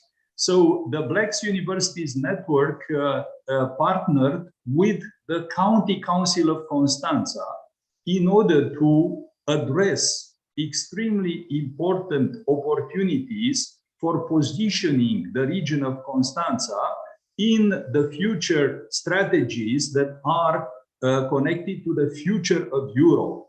So the potential of Constanța is very high and is located along the Danube River, is actually connecting the sea transport with the Danube. We have also Danube Black Sea Canal. And the partnership between BSUM and the County Council was dedicated to develop and promote the strategy for a Danube Green Corridor. Yes. Is there something? No, it's fine. Okay. Yes, it's so fine. Yes. In that perspective, as I was saying, the university resources from different universities from the network partnering with the County Council is now suggesting and proposing different approaches for addressing different calls within the EU under this, let's say, Green Deal approach. And of course, in this process, it was also the need for having a special setup, a special, let's say, collaborating area or environment. We call it the Leading Laboratory. The name is Dobrogea Blue Bay. Is covering the region between Constanța and Cernavodă, the two parts of Dobrogea that was mentioned already, connecting the Danube and the Black Sea. So here it is intended to the development of a package of innovation actions dedicated to a holistic approach for water management, for sustainable energy, for transport and hydrogen-based regional developments. So I gave here just two examples from Romania addressing the problem of the third mission from two different perspectives. From the perspective of a university partnering with a large corporation, and from the perspective of the network, let's say clustering the resources from different universities, partnering with the local authority in order to develop the specific dedicated strategies and plans. But examples like this are many within this Black Sea region. For instance, we have a special strategy that was initiated about 10 years ago in Turkey in order to involve the universities in the social innovation and community innovation. And there are outstanding examples that, that can be offered as success stories where the very valuable universities have succeeded to develop different type of solutions. There are also very nice examples in Bulgaria, in Ukraine, or in Georgia, where we can see this, this process of collaborating. And based on that, we can say that, of course, there is a huge diversity of and possibilities to contribute to the society by providing extremely high added value services. Of course, there is another aspect that has to be mentioned, and we have to pinpoint on that, that the collaboration and cooperation between the universities and communities is a factor that is adding value to the scientific research and education activities of or inside that university. So it is a synergic process that is triggering many different, let's say, potential developments inside the university. But in that respect, it is important that from one side, the university management has to address ambitious challenges and to involve the best of their scholars, researchers, and students in this kind of, let's say, ambitious projects and plans. So coming back to your questions, I do consider that at present, this debate that is not only within this conference, but within this panel, but also it is a debate that is now a hot topic all around Europe and in many different regions within around the world. It is a subject that could generate some new and innovative approaches. And I am sure that by this kind of debates, it will be an excellent opportunity to learn from the experiences that already have been presented, like the ones from Germany and from different other parts of the world. Thank you for your attention.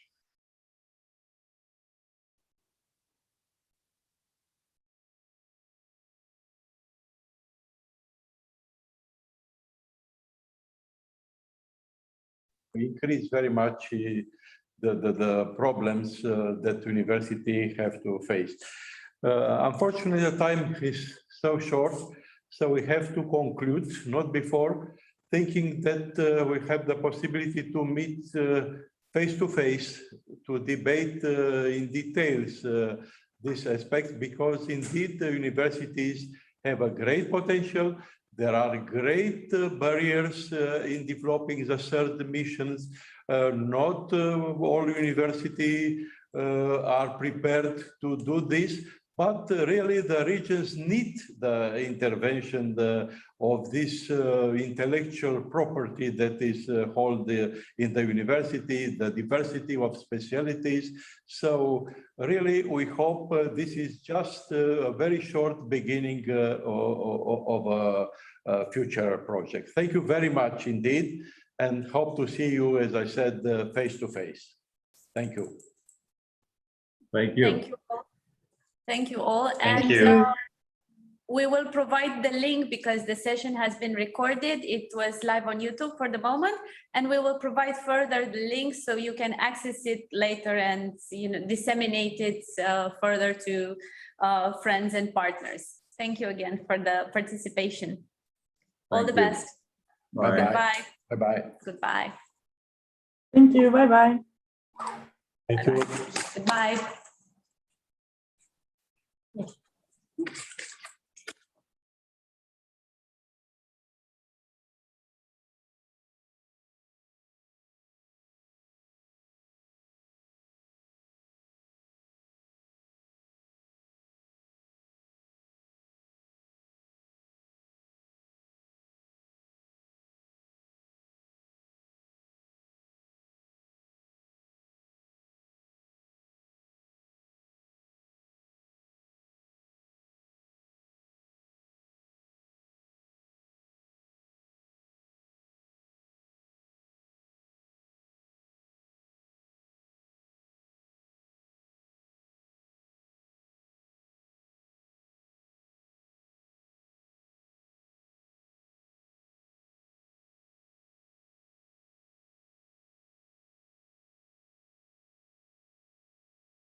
Hello, Rodolfo. Hi, Witold. Nice to see you. How are you doing? Good to see you. Yes, I can see your picture too. Could you, I'm turning my video on. Yeah, I tried to. Okay.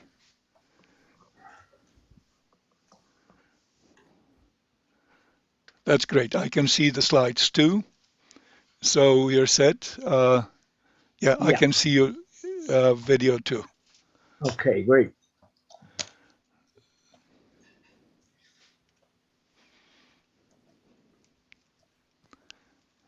So do we have all of the panelists now? Hopefully, one is missing, still missing. Still, we have 1 minute.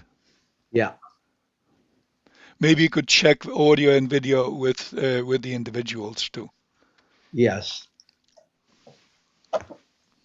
Testing, can you hear me? Yes. Yes, Peter. we can hear you. Welcome. Welcome, Peter. Thank you, Rodolfo. Hello, Witold. Hello, Ranjani. Hi, Hi, Ranjani. excited to be part of the meeting. Hi. Great, we can see you, hear you.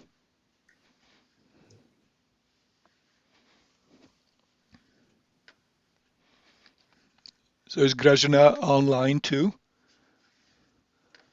Not yet. Not yet. Excuse me, she is here only without video actually. Grażyna, Yes, can you we hear can. us? We can hear you. Yeah, Grażyna is with us in the meeting. I think she will need to enable her camera. Grażyna, can you hear us?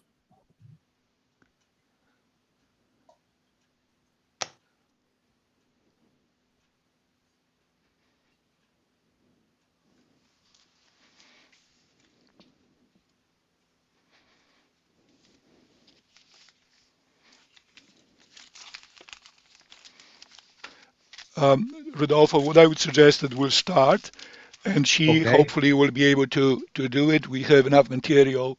If we would lose her to continue. Okay. Okay. So, welcome to 90 session. And we have a tough job to do today because the title is so demanding, STEAM and beyond. My goodness. So what is the World Academy STEAM and beyond working group mission? In the sense that we started with STEM to STEAM, and now after long debating about STEM and STEAM, we are ready for a quantum leap, going from STEAM and beyond. And so we have to try to use our imagination to develop a new model for scientific learning, leadership, and collaborative and collaboration and competition. But by a practical point of view. And that's the reason our questions are really very practical, because we are looking for a way to find a solution how to put to ground all the theories, all the thinking that we had in the past. And then at the same time, try to put those in the ground as soon as possible. Take into account that unfortunately, we have to work mainly on young people, on fresh minds, but to take advantage of the current people that are on the road. And so we need to develop a teaching to learn for our evolutionary living. An evolutionary living that is the only key we have to regenerate our values in the future. And so I think that with these lines, I pass the floor to Guido, that we go into more detail for a few points. Please, Guido. Thank you very much, Rodolfo. Welcome again, everyone. It is a pleasure to actually see your faces and hear your voices for the nth time now. But I think we will probably require M times to actually reach what Rodolfo is dreaming about, or we are dreaming about. It is moving, expanding the whole concept of learning, education and learning, and then education and learning to live in a way that we forgot how to, where we want to really transform into being humans, or if we cannot do that within our span, to become or to evolve into that. But we are also teachers. So we can't create that new generation of people who will do all of that and will realize that our dreams, but to show how we could become once together. Not the young generation against the old, but all of us living under one umbrella in that pale blue dot. Very fragile, but still so powerful, so enormously, with such an enormous potential. But in order to achieve it, we need transformational, revolutionary type of changes. So adding arts, defined over here as humanities in the broader sense, not drawing new pictures, but interweaving all of the activities from the past and the present into the potential of the future. So our grandchildren could have a future and could dream our dreams, but in a way that far exceed ours. For that, we need the new Sputnik moments. Remember Sputnik 1. Some of you may not, but I do. I live it today, every second of it. When I heard the sounds, I'm a ham radio operator too. I spend lots of time in space and on the ground. When I heard that sound, I knew something special happened. When I looked at my colleagues, all of them smiled. They knew that something special happened.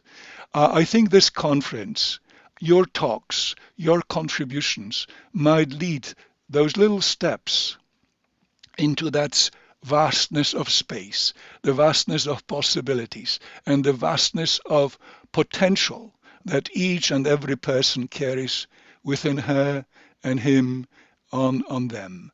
It is that treasure and the opportunity that we have walking on this planet and being together, dreaming together, that step could really happen sooner than later. Thank you, Rodolfo. Thank you, Guido. I think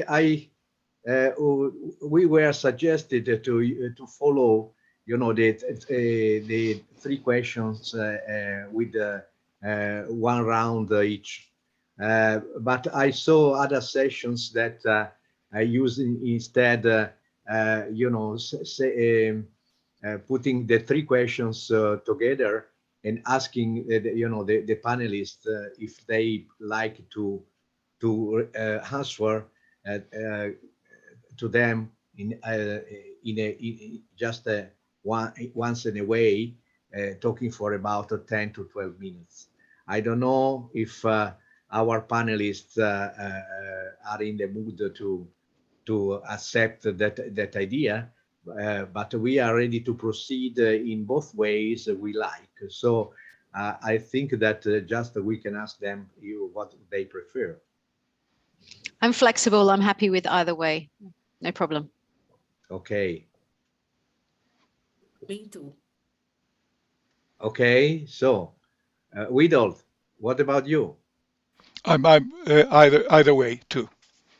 Okay. So I think that is might be more, you know,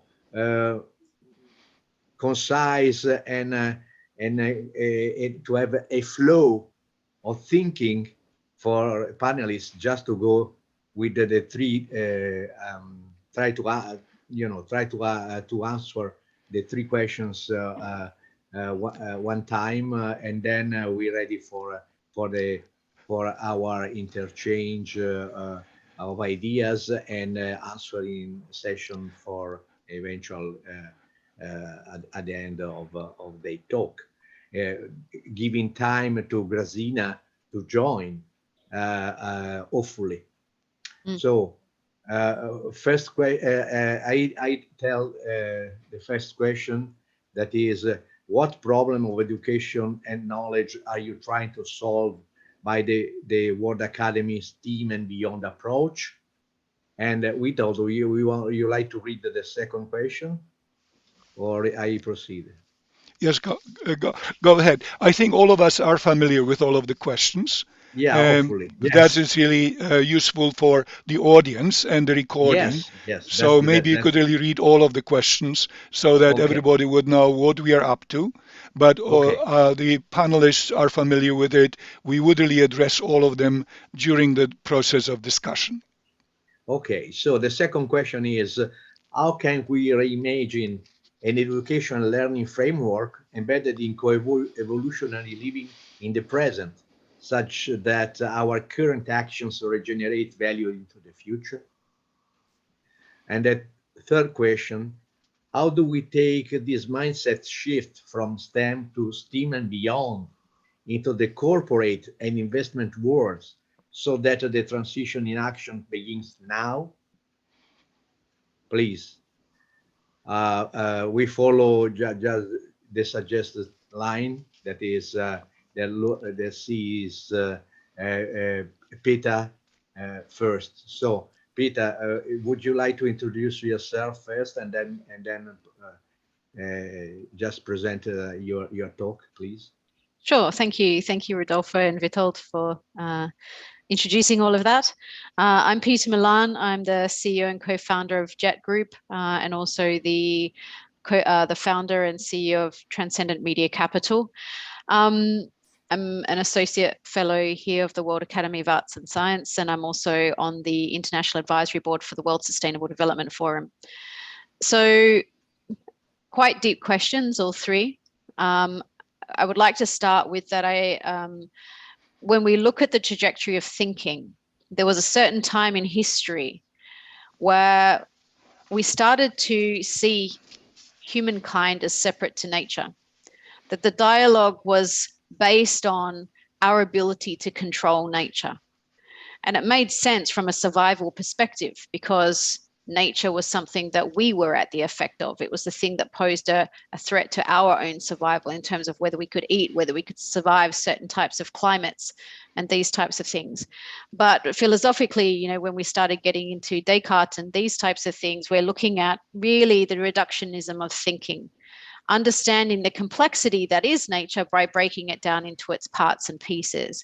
And then coupled with our desire as humankind to control nature or be separate or above it, that led to a fragmentation of our thinking and our understanding about how nature as a system, as a complex living system, works and our place in it. And so there needs to be a fundamental shift in our education system towards really rethinking from a living system perspective, understanding how we are nested as an individual, which is in itself a complex system within other complex systems. And in doing so, start to become comfortable with complexity. And we can do so by identifying patterns. So we can understand, and this has been done a lot in biomimicry as well, understanding levels of complexity within natural systems by understanding those patterns. We're not taught to think in patterns. We're taught to think in problems and solutions. And this is the mechanistic style of thinking that infiltrates all of our education, that has us maintain this fragmented approach. So when I'm working with corporations or associations, what we do is we work with the leaders and we start turning the frame on its head, moving away from this mechanistic problem solution based thinking into understanding a human being as a complex system that lives within a community or an organization, which is itself a complex system that then within works within a system. It could be a financial system or a environmental system or a combination of these, right? And we get to work on all three levels at the same time. And we can do this because we have to start with self first. And this is where education is so important. We have to be willing to challenge how we see things, our own separation from nature, our own interpretation of tendency to interpret things down to basic functions. So an analogy is we can understand how a bicycle works by breaking down into its subsystems of a braking system or a gear system, something like that.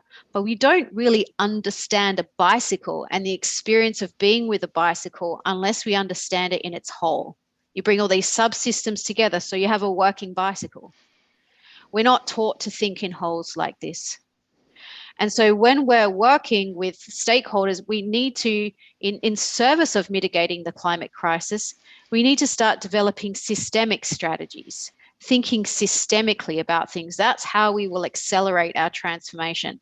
At the moment, impact investors are often thinking in terms of sectors or projects, these types of things. They're not looking at integrated systems and how can we be transformative across that system. So when we're talking about reimagining education for co-evolving living, my view is that we really need to reimagine in the context of living systems and then start educating from a really young age our kids and then all the way through to MBAs and into organizations, how we work systemically, how we function as a part of a complex system, and start really working again with wholes in a way that will help us really deepen our understanding and our ability to shift things along a system. And that to me is what regenerative is about. It's anchored in the potential of the whole. And we cannot be fundamentally transformative from the mechanistic way of which we're taught to think in our current education system, which has led to a lot of problems of extractive paradigms economically, large inequalities socially, until we start thinking systemically in this way. And so I think that it's been really interesting for me as an employer of a large amount of software engineers. And I'm working with them and I'm asking them, well, when you were learning about systems and systems design, were you taught to identify patterns? And a lot of them will say, no, we weren't. We were taught to break things down into subsystems and deal with the little subsystem over here. They think in terms of ones and zeros, black and white. And so retraining folks to think in pattern identification, wholes. And this is where arts has a powerful place to play. As a philosophy undergraduate, before I went into the business world and before I did my MBA, I was taught to think in patterns, in themes, thematic-based concepts. And so we need to introduce this dynamic way of thinking, this more contextual way of thinking into STEM, because then we start to balance out the left brain, right brain capacities and our ability to think more holistically around the challenges, the complexities and the challenges that we face. So they're my few minutes. I hope I've covered all three. And if there's anything anybody wants to add, please feel free. Yeah, I think that it's wiser to hear from Ranjani first and then start thinking a few questions. Huh? Okay. So please, Ranjani, would you like to introduce yourself and then start with your presentation? Thank you, Dr. Fiorini. I'm Ranjani Ravi, Associate Fellow of the World Academy of Art and Science and Associate Editor of Cadmus Journal, a transdisciplinary journal of WAS. I am also Research Fellow of the Mother Service Society, an educational think tank based in Pondicherry, India. Based on my experience of 10 years as associate editor of Cadmus. The articles published in Cadmus are on all sides of the spectrum, ranging from nuclear disarmament to the need for a global referendum, full employment, food security, human security, and achieving the SDGs. So it's like reading the articles has made me realize the transformational shift or change that we envision in one discipline necessitates change across all disciplines and fields.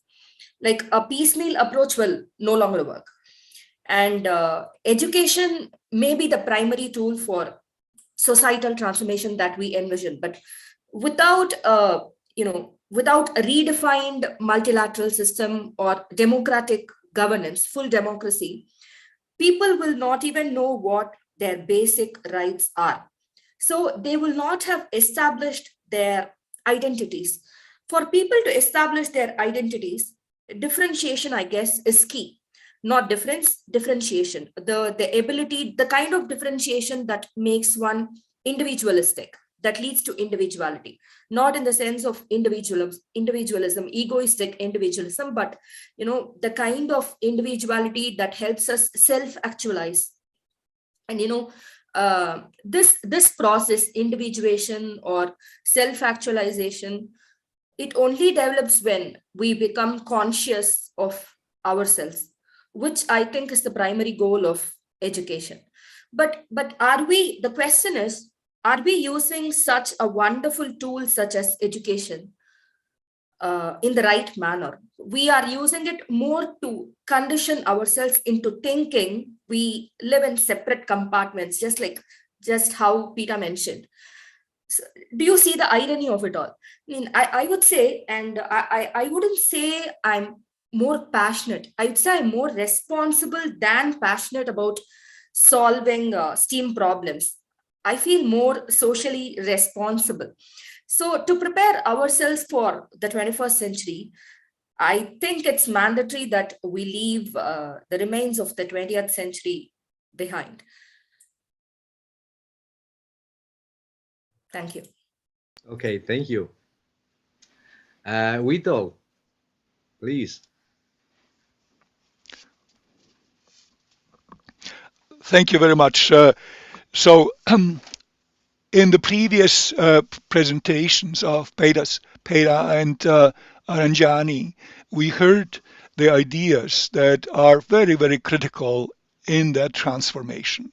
And there are already a few definitions of what art, the contribution of art in science, technology, mathematics would be. It is not just finding a new discipline, adding to the collection of others, but finding the glue, the formative force that could really help us in finding patterns in this beautiful universe.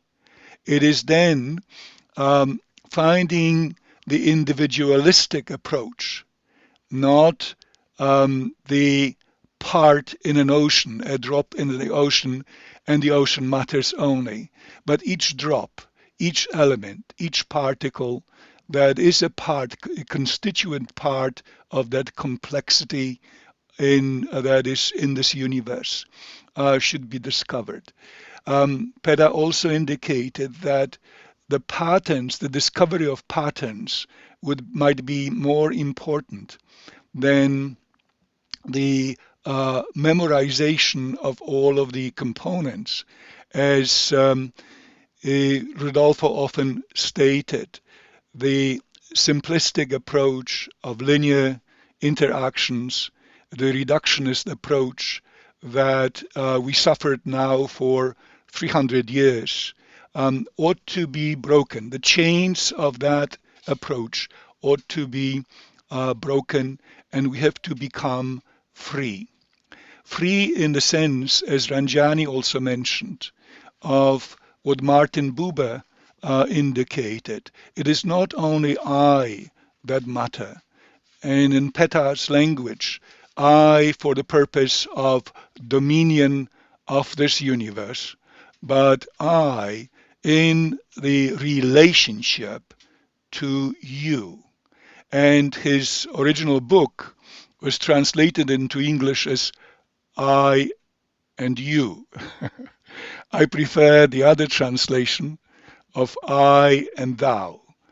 Seeing the background behind Peta, thou has that meaning of the universe as a one, interacting one. My fascination with oneness has never left me, and when things got so fragmented that I felt lost, I found in that concept oneness as the unifying encouragement to finding the interrelationships. Furthermore, I also found in the previous presentations and Rodolfo's lifelong type of contributions to mean also that it is worthwhile to find those patterns.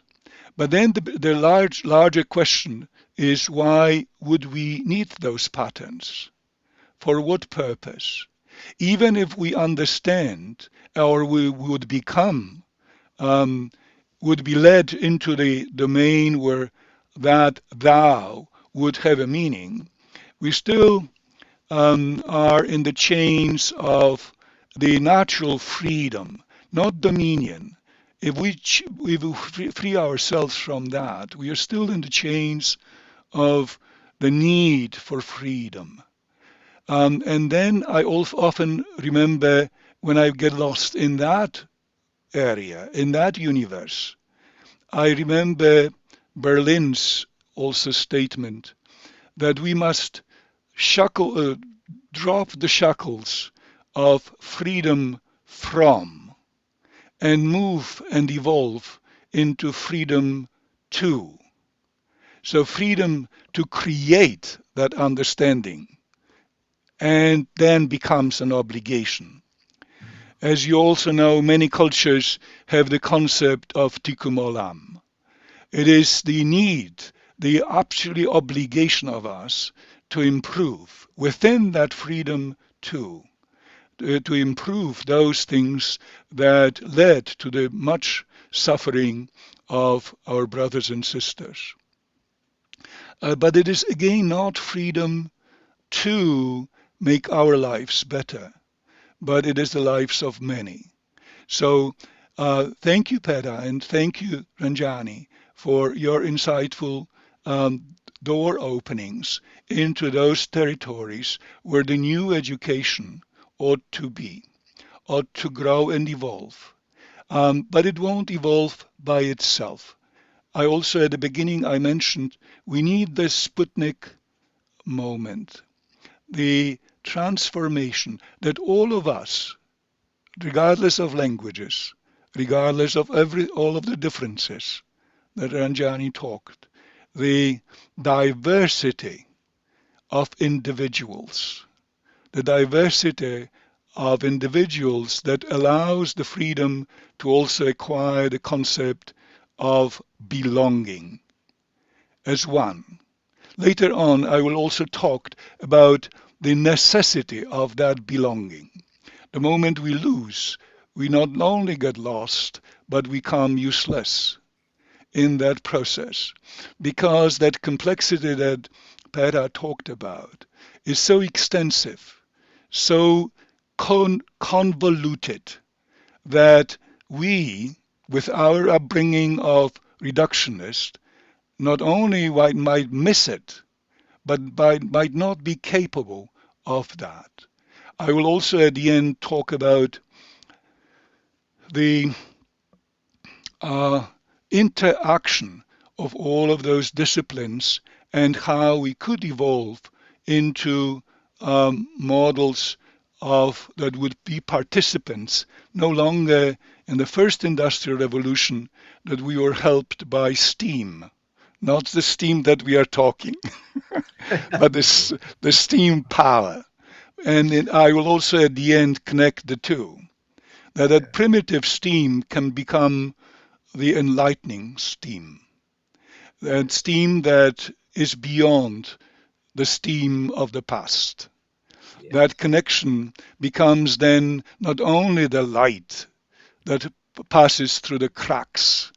As you probably know, our Canadian, I'm from, live in Canada, our Canadian poet and singer, Cohen, had that beautiful song, Anthem, in which he says, there's a crack, there is a crack in everything. And that's how the light gets in. That specific idea, the steam and of the beyond the other steam may show us the path, may show us the avenues that are not safe by any stretch of imagination, but is essential to reaching that level of pattern discovery. Patterns within patterns within patterns. Remember the song also, wheels within wheels within wheels, or all turning, or life. And then all of the wheels are needed. It is not the fifth wheel or the third wheel. We are all needed in that structure if we want to. Pedar talked about the holistic. I also am very much interested in the holarchic. We have abandoned hierarchies, although many of us now leading back to even not only losing democracy, but preferring ducha and the other avenues from the past. But I still believe that this approach and the subject that we are discussing will allow us to bring that freedom from to freedom to create, to freedom to create a better world for our grandchildren. Thank you. Thank you, Guido. I'm curious to know from the world support if Grazina will able to join us. I don't know. Is any news for us? No, Dr. Fiorni, I'm afraid not. Okay, thank you so much. So we can proceed in this way because I listened carefully to Peter presentation, to Ranjani presentation, and the words of Witold, and what comes to mind immediately is that in the past the process of generalization in thinking, like the searching for patterns in big data, is largely a process of looking for correlation and commonalities, while ignoring facts that distinguish and characteristics that define individuality and uniqueness.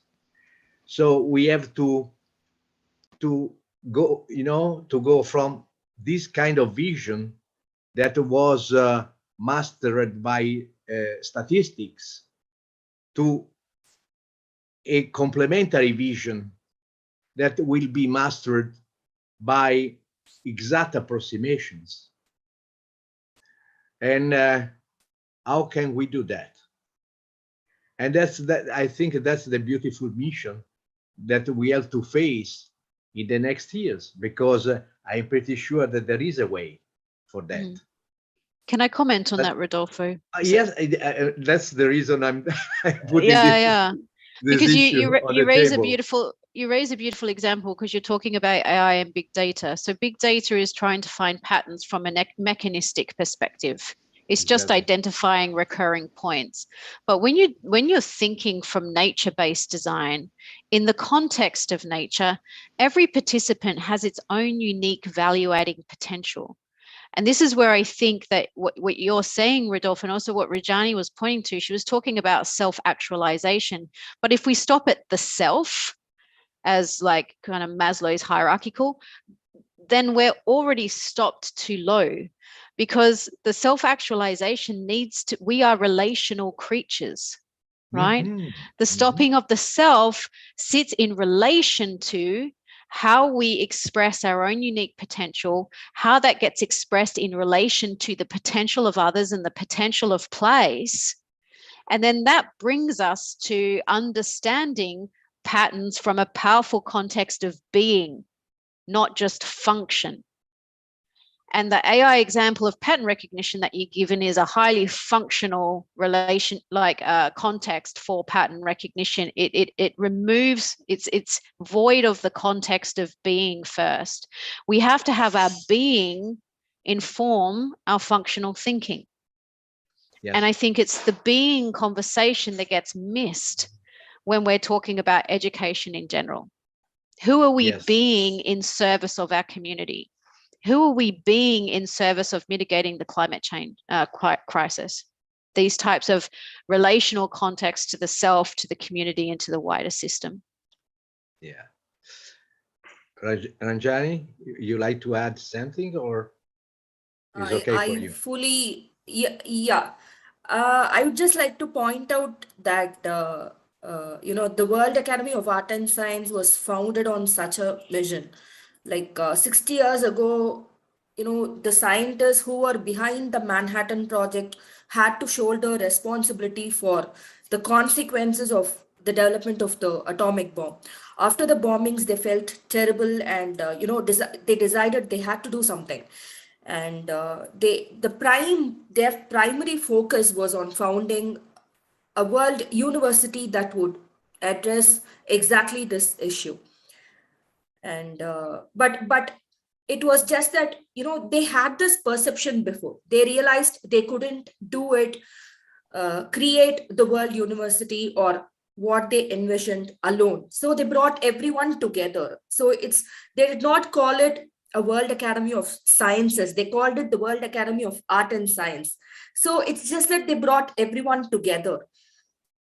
Scientists and artists, they all united to create this wonderful organization that we're all part of. I would say this is perhaps the first international organization that is dedicated to addressing the world's problems.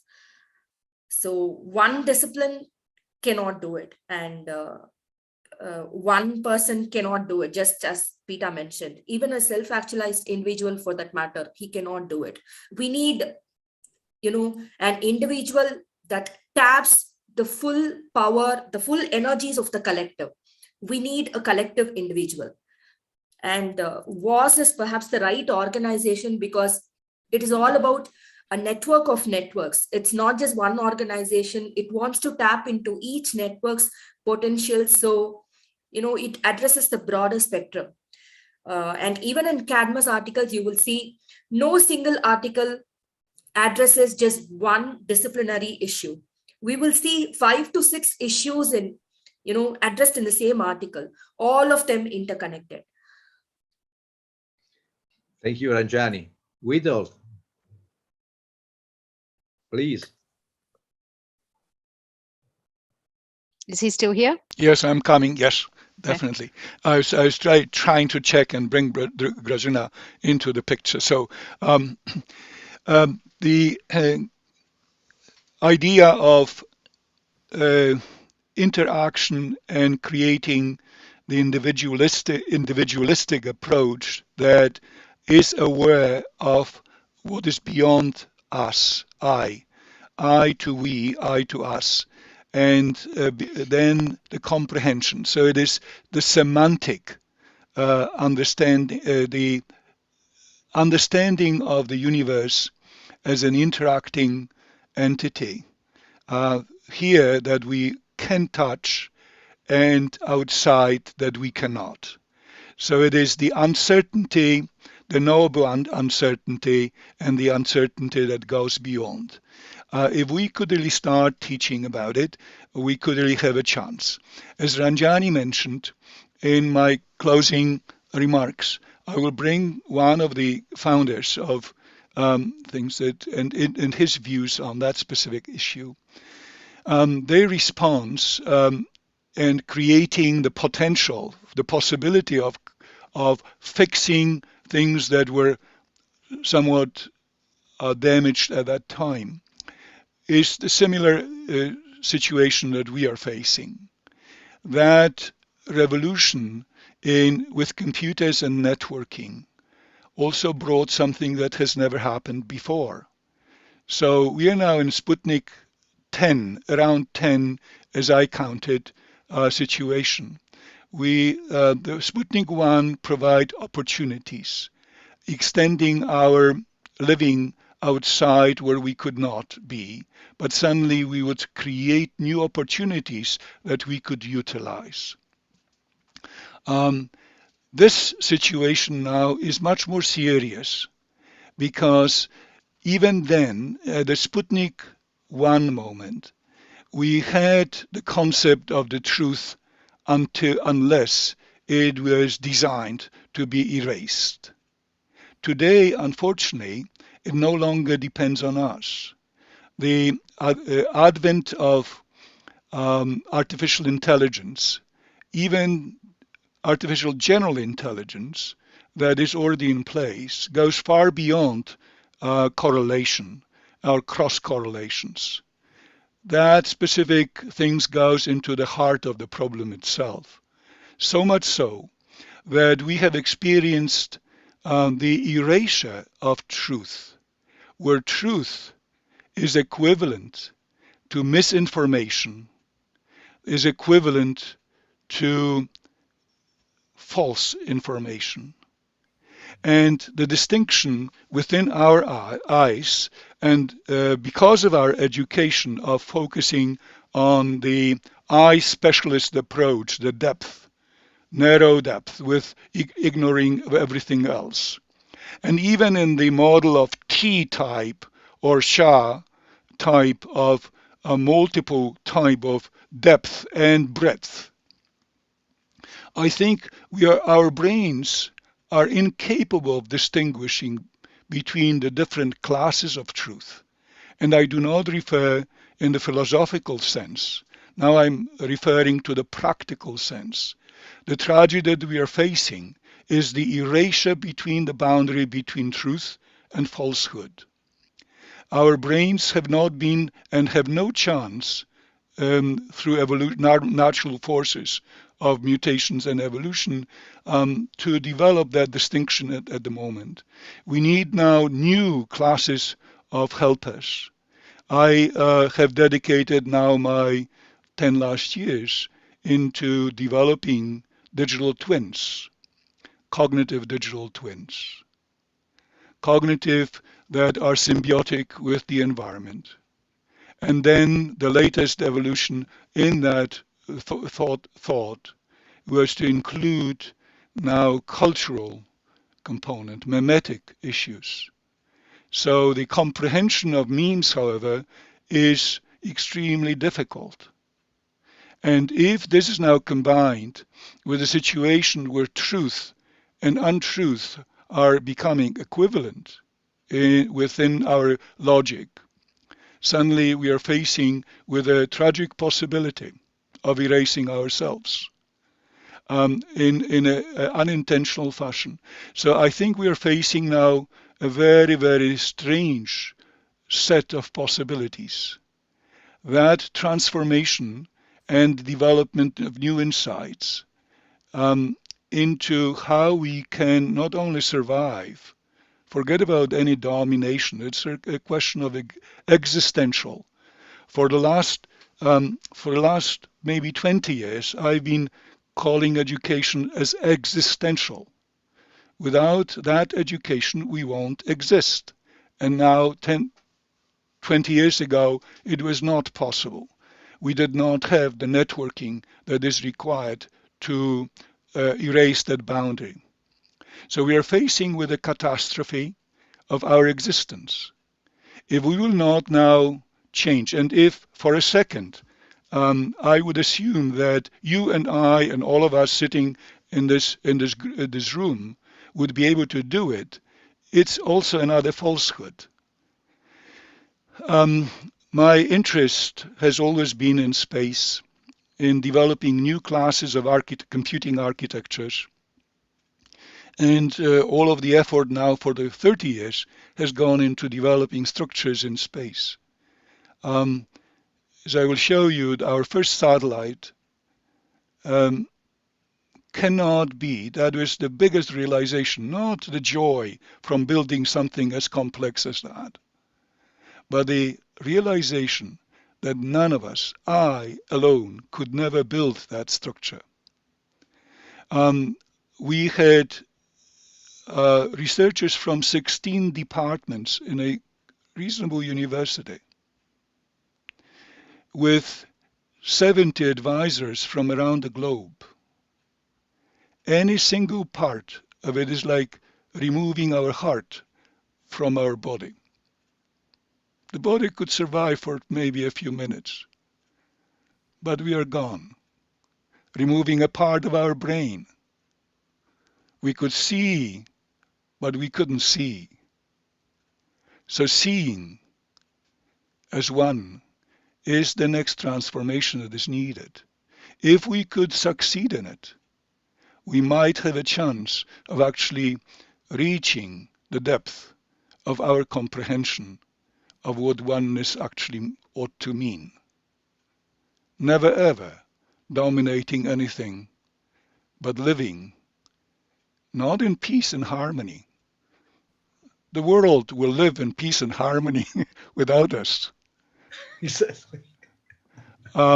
We have to live in peace and harmony.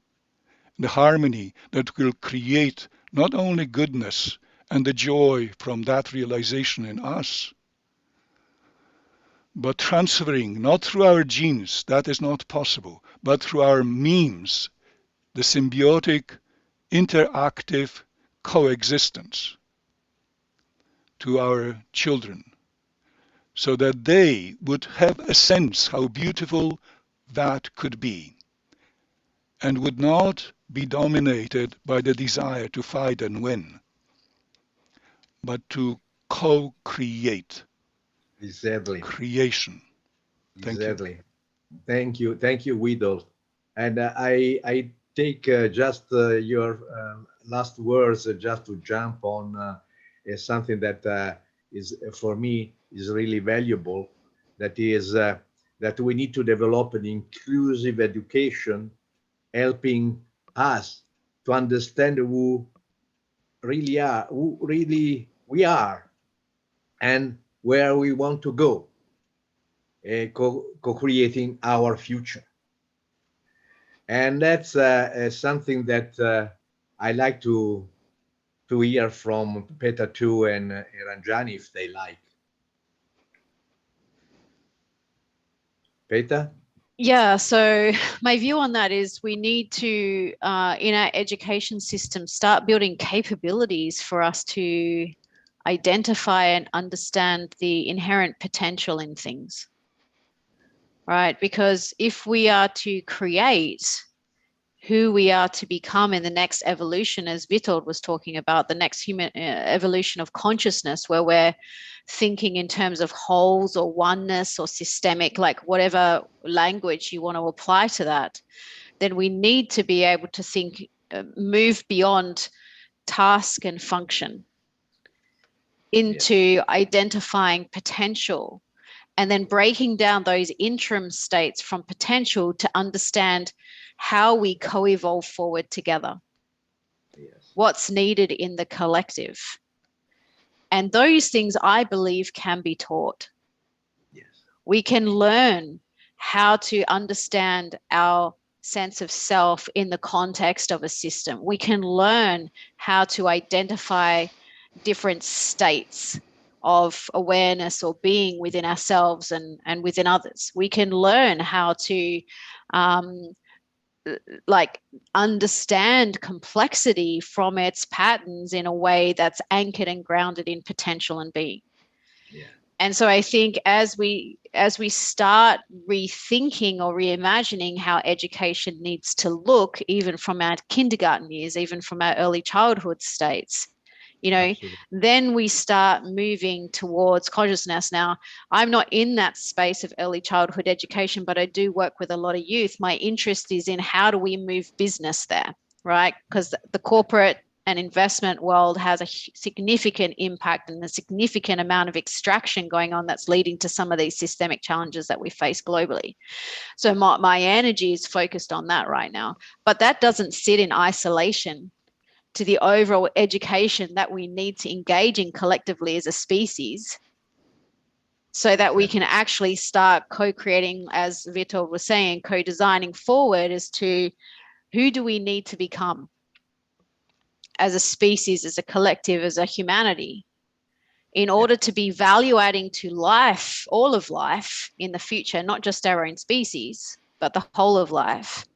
And then if that's who we need to become, what are those interim states that we need to achieve in moving forward towards that place? And I think that those concepts, that way of thinking is teachable. Yeah, I agree completely. And Ranjani, please, you like to add a few words to that, or?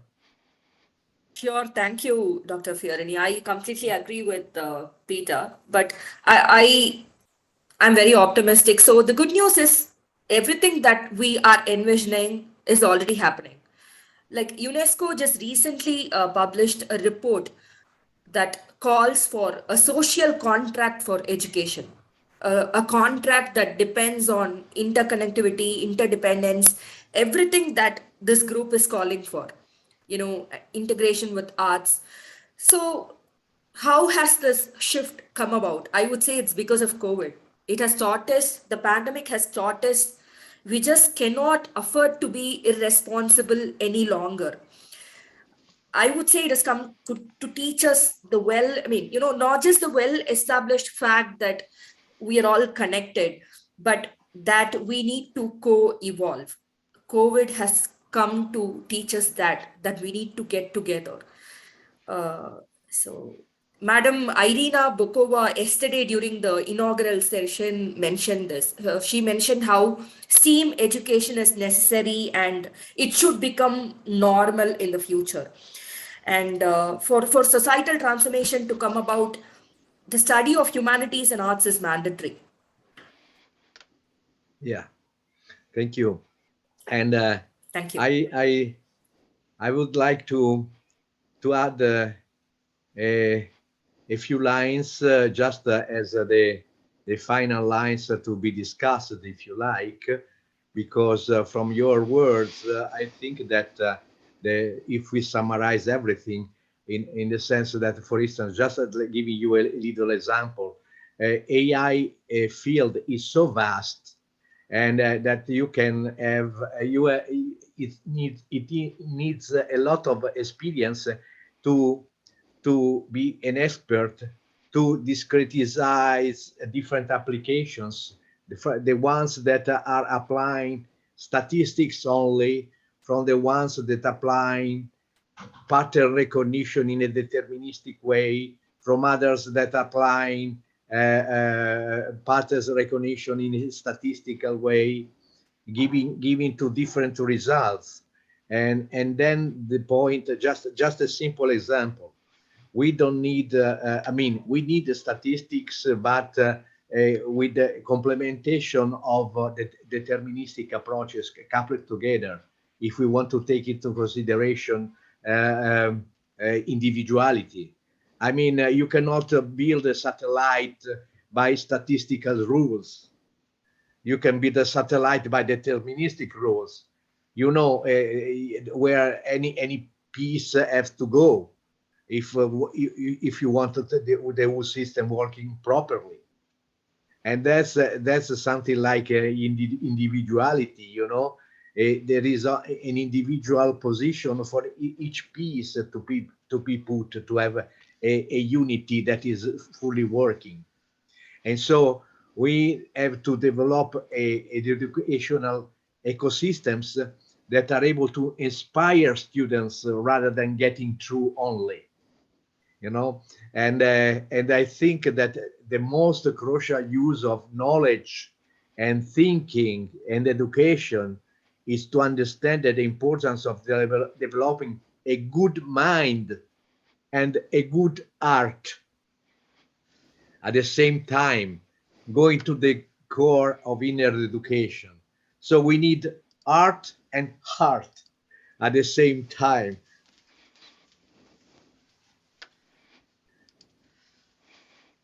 Please. Rodolfo, we have 6 minutes.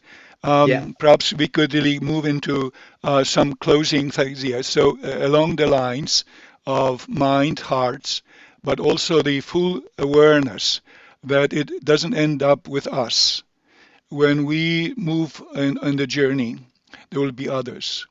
That idea even of collective intelligence of that we can perceive must be now transforming into the future too. It is the multidimensional approach to living. The coexistence is not now, but all of it. It is it's Peda's language, systemic approach, the holarchic approach, the approaches that we are now aware of, that design that you refer to very often, that leads to the coexistence, must be translated into something that is bigger. So are we ready for it? Have we learned from the erased boundary between truth and not truth? Anything? Are we getting better day by day, not year by year? This is, we no longer have that time. Not, Rodolfo, you and I are probably, we won't have another 100 years around on this ship, but it is much more. I mean, the awareness of time and the accelerated time. So I have 4 slides that I would like to show at the end too. But those are some of my closing comments. Maybe you could ask the others to start closing it so that we could finish in time. Yeah, I would like just to hear a few words from Peter first and Rajani, and then you can go with your slides if you like.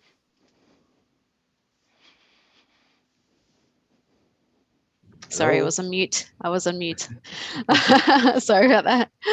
Yeah, I mean, I think, Ranjani, pointed out in the chat, the beautiful context of Apple and Steve Jobs' idea of connecting, STEM to arts and liberal arts, and that in itself is very powerful, right? But then you have this massive global organization that was born of that are not yet paying their taxes effectively.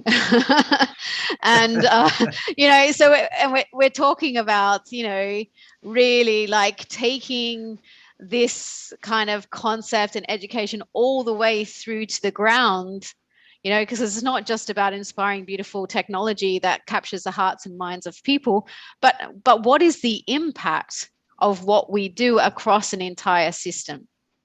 If Apple were really living true to that in a very powerful way, all of those wonderful concepts that Jobs brought to bear, then they would be looking at their impact across the entire system within which they work. And then they would be, contributing some of their great wealth into the system that needs to then support other types of flows of value within that system, right? So I think that the challenge for us is to step from the ideological into the very tangible so that we can have this on the ground, because there's lots of wonderful, I have Buddha sitting behind me, and I'm very well trained in different types of ideas of,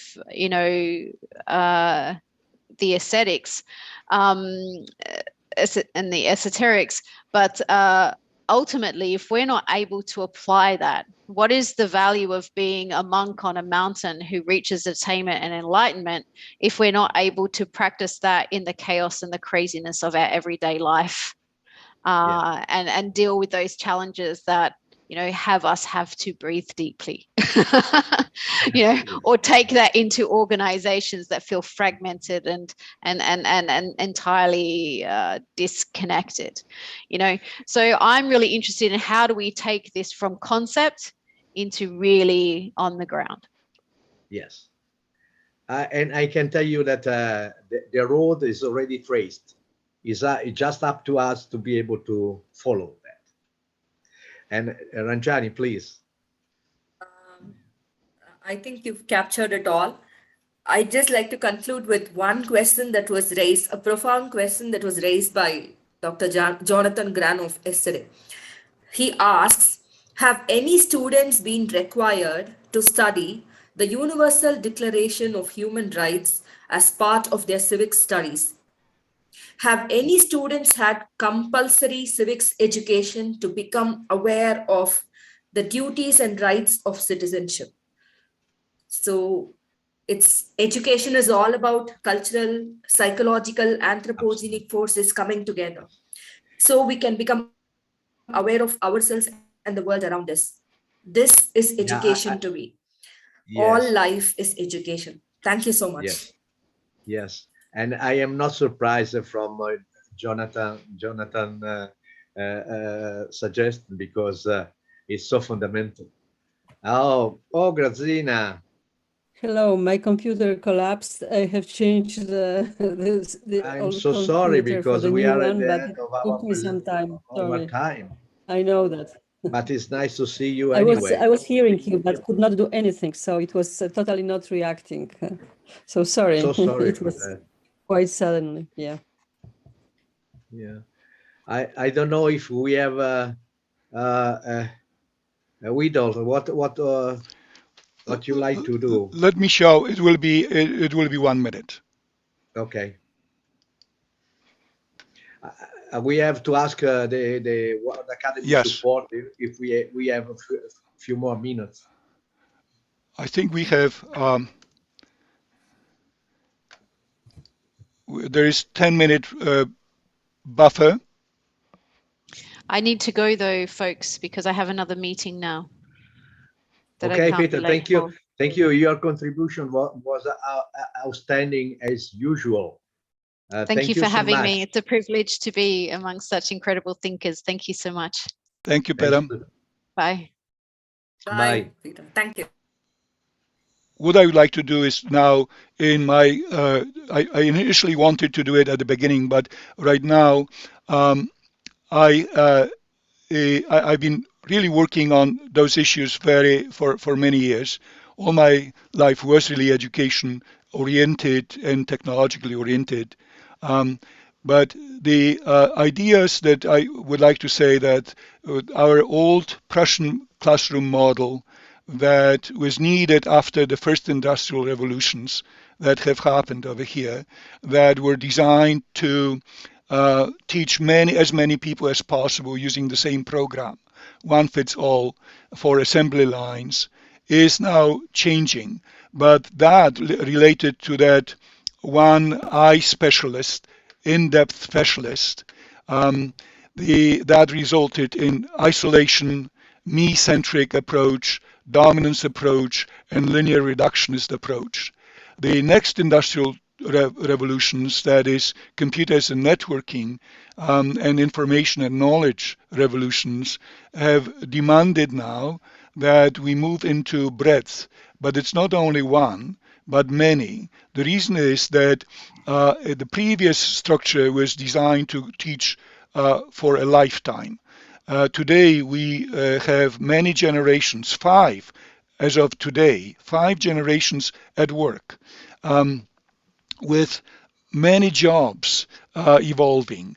The transformation, the knowledge tsunami, technology tsunami, would be really moving into the need to change the fundamental idea. And that is the picture that I actually wanted to show you, that it is attributed, not necessarily true, but attributed to Einstein, that said the world that we have created is a process of thinking. it cannot be changed without our changes of thinking.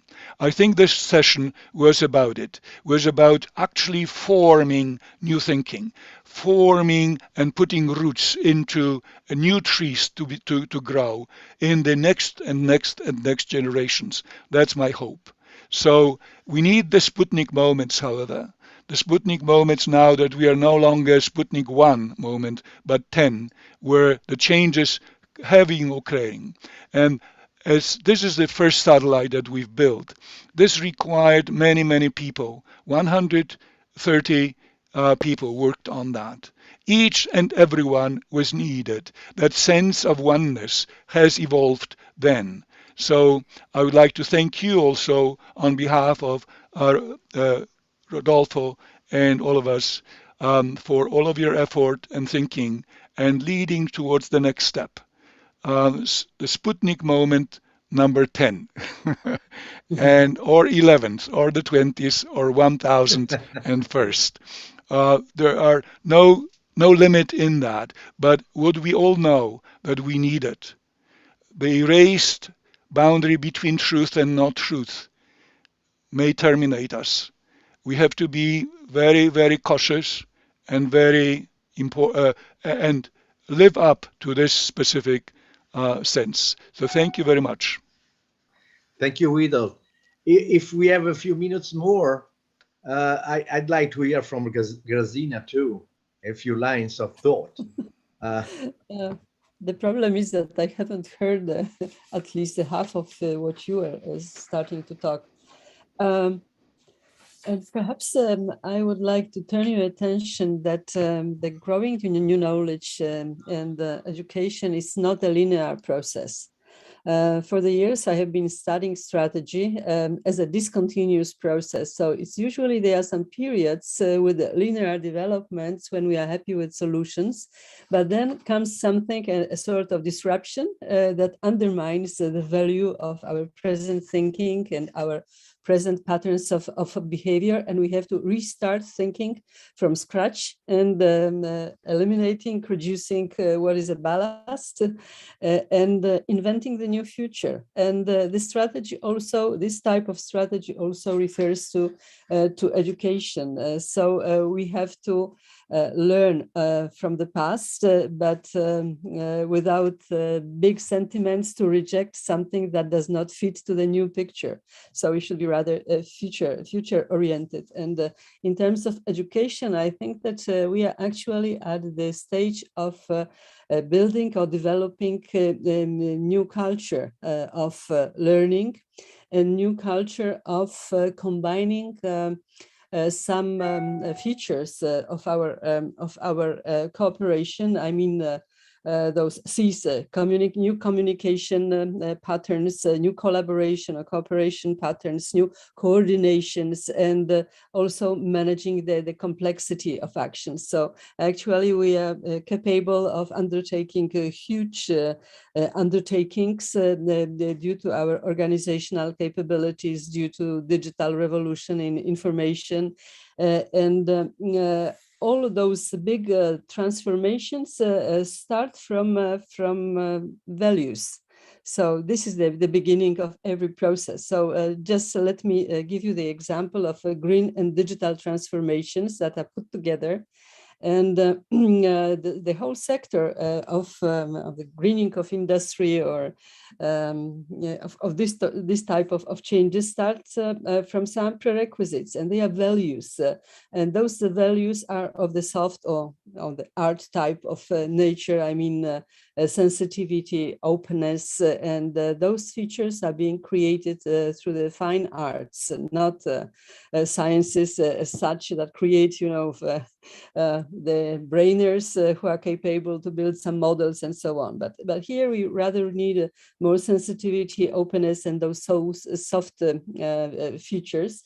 And those prerequisites enable us to define the goals of the STEAM style. So not with a silo type of goals, but rather integrated from those 5 components. then we need again to get back to the arts that we have already and sciences that we have already learned before, like examining environments in which those goals should be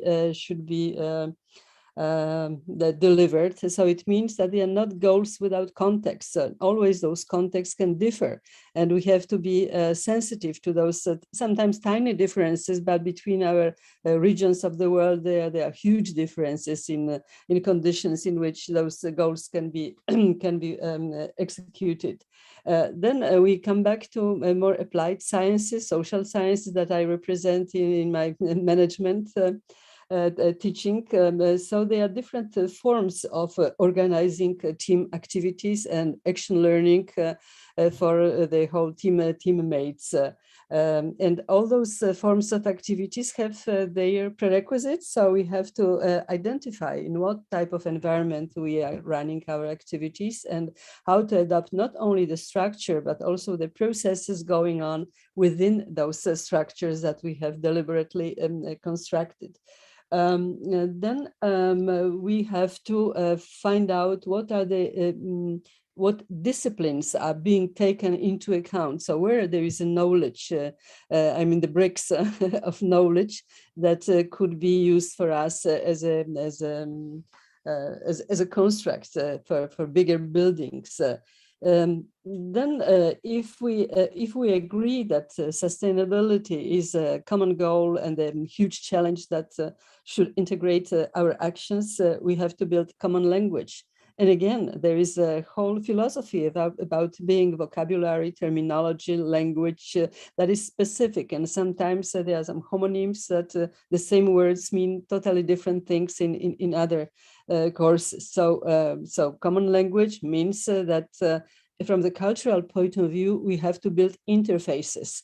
We have to learn from each other and to give the same names to the same situations or phenomena.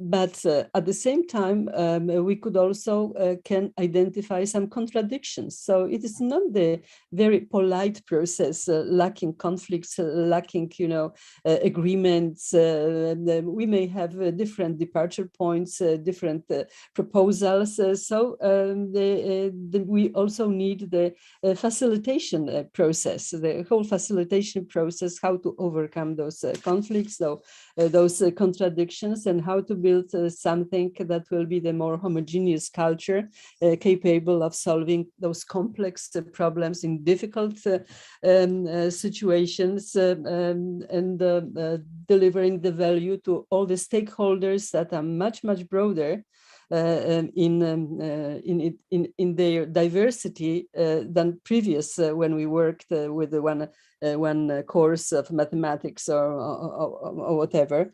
And now we need more to take into account the broader group of stakeholders who should be involved in this process. So it's much more complex. And so I started learning it when we were designing the joint executive MBA program with University of Minnesota at Warsaw School of Economics. There were two different worlds at that time. And we had to learn what are the standards, what is the language, what values we have to deliver, what are the cultural differences, how to fit to the context of formal regulations, legal regulations of both universities, how to comply to standards that are imposed on the agreements that we participate. So it means that the environment for developing this STEAM type of cooperation and teaching and learning, because this is a two sides a process, may be very attractive from the point of view of different contacts, different interfaces, different opportunities for every player. And the question is who is very fond of such a process, except from those who really like designing such systems. Today, during my classes on project management, I ask students how they imagine, the ideal education of the project management. And what was the answer? Not about the values, not about those sophisticated constructs that we are speaking about, about. They wanted as much examples as we can as they can imagine. So they want to see the diversity of the whole picture. They are not interested too much about, you know, how to get to the results through the well-organized process of project management and going step by step with overcoming some barriers. They wanted just to see examples. So I think that we have to face in this education not our very highbrow expectations and traditions, but the simplicity that these young people actually operate. So they are working with pictures, they are working with bytes, and they don't want to they are playing games permanently. So this is their environment, and this is really a difficult task for us because they would prefer to participate in gamification and not in lecturing, and not in workshops, because it is boring. So they are looking for excitement. They are looking for strong emotions. They are looking for fantastic and valuable contacts for the future, and not necessarily for the knowledge that is getting obsolete very fast. So despite of our efforts to make progress in every part of knowledge we are actually investing, but we have to face, you know, this transition value of knowledge that we are creating, sometimes with supported with huge funds and big brains. Everything is temporary here. So we also have to input the time acts in this reasoning, you know, for how long we are developing this knowledge, for how long we develop, you know, the curricula for specific courses, how to integrate the courses that are totally from different worlds and differently emotionally evaluated by students. You touched so many interesting points that I mean, I really so sorry that you joined this session so late. Oh, I'm also very much sorry. Yeah, but I invite you to join our working group, the STEAM working group, and I mean the working group that we be called STEAM and Beyond, just to Rodolfo, I have noticed that, and I'm looking forward for invitation to work with. Yes, you receive that in the next days, and I think that everybody will be glad to discuss with you all your points because they are so important. And Witold, you there still there? Yeah. So it's thank you again, everyone. That's the advantage of being the last session in any conference, any meeting, so that we could really expand and accommodate the situation. So we are adaptive. There are many possibilities too. So thank you very much. I also have to go now. So it's all the best. Thank you, all of the participants, and all the best for the future. There are many new sessions tomorrow that probably I'm looking forward to attending. Thank you, all of the speakers too. Yes, thank you, Witold, for your graceful understanding and for your contribution. So I thank all the participants, Peter that already left, Ranjani and Grazina, and obviously Witold, and because they all of them gave exceptional contribution to this section, and I can say absolutely they went beyond any possible expectation. And so I think that we are on the good path for our working group for the next month, because I think that we group will try to meet once a month, just to go beyond the STEAM issue. So thank you to everybody. Thank you for your contributions. Thank you, Dr. Fiorini. Sorry, it was so short, but thank you. Thank you. Compliments, and I was very much impressed by your presentations. I could hear them only, but could not react. So it was really a big thing for me. Thank you. Thank you. Thank you. Bye-bye now. Bye, Bye-bye. bye, Christina. Bye. Bye.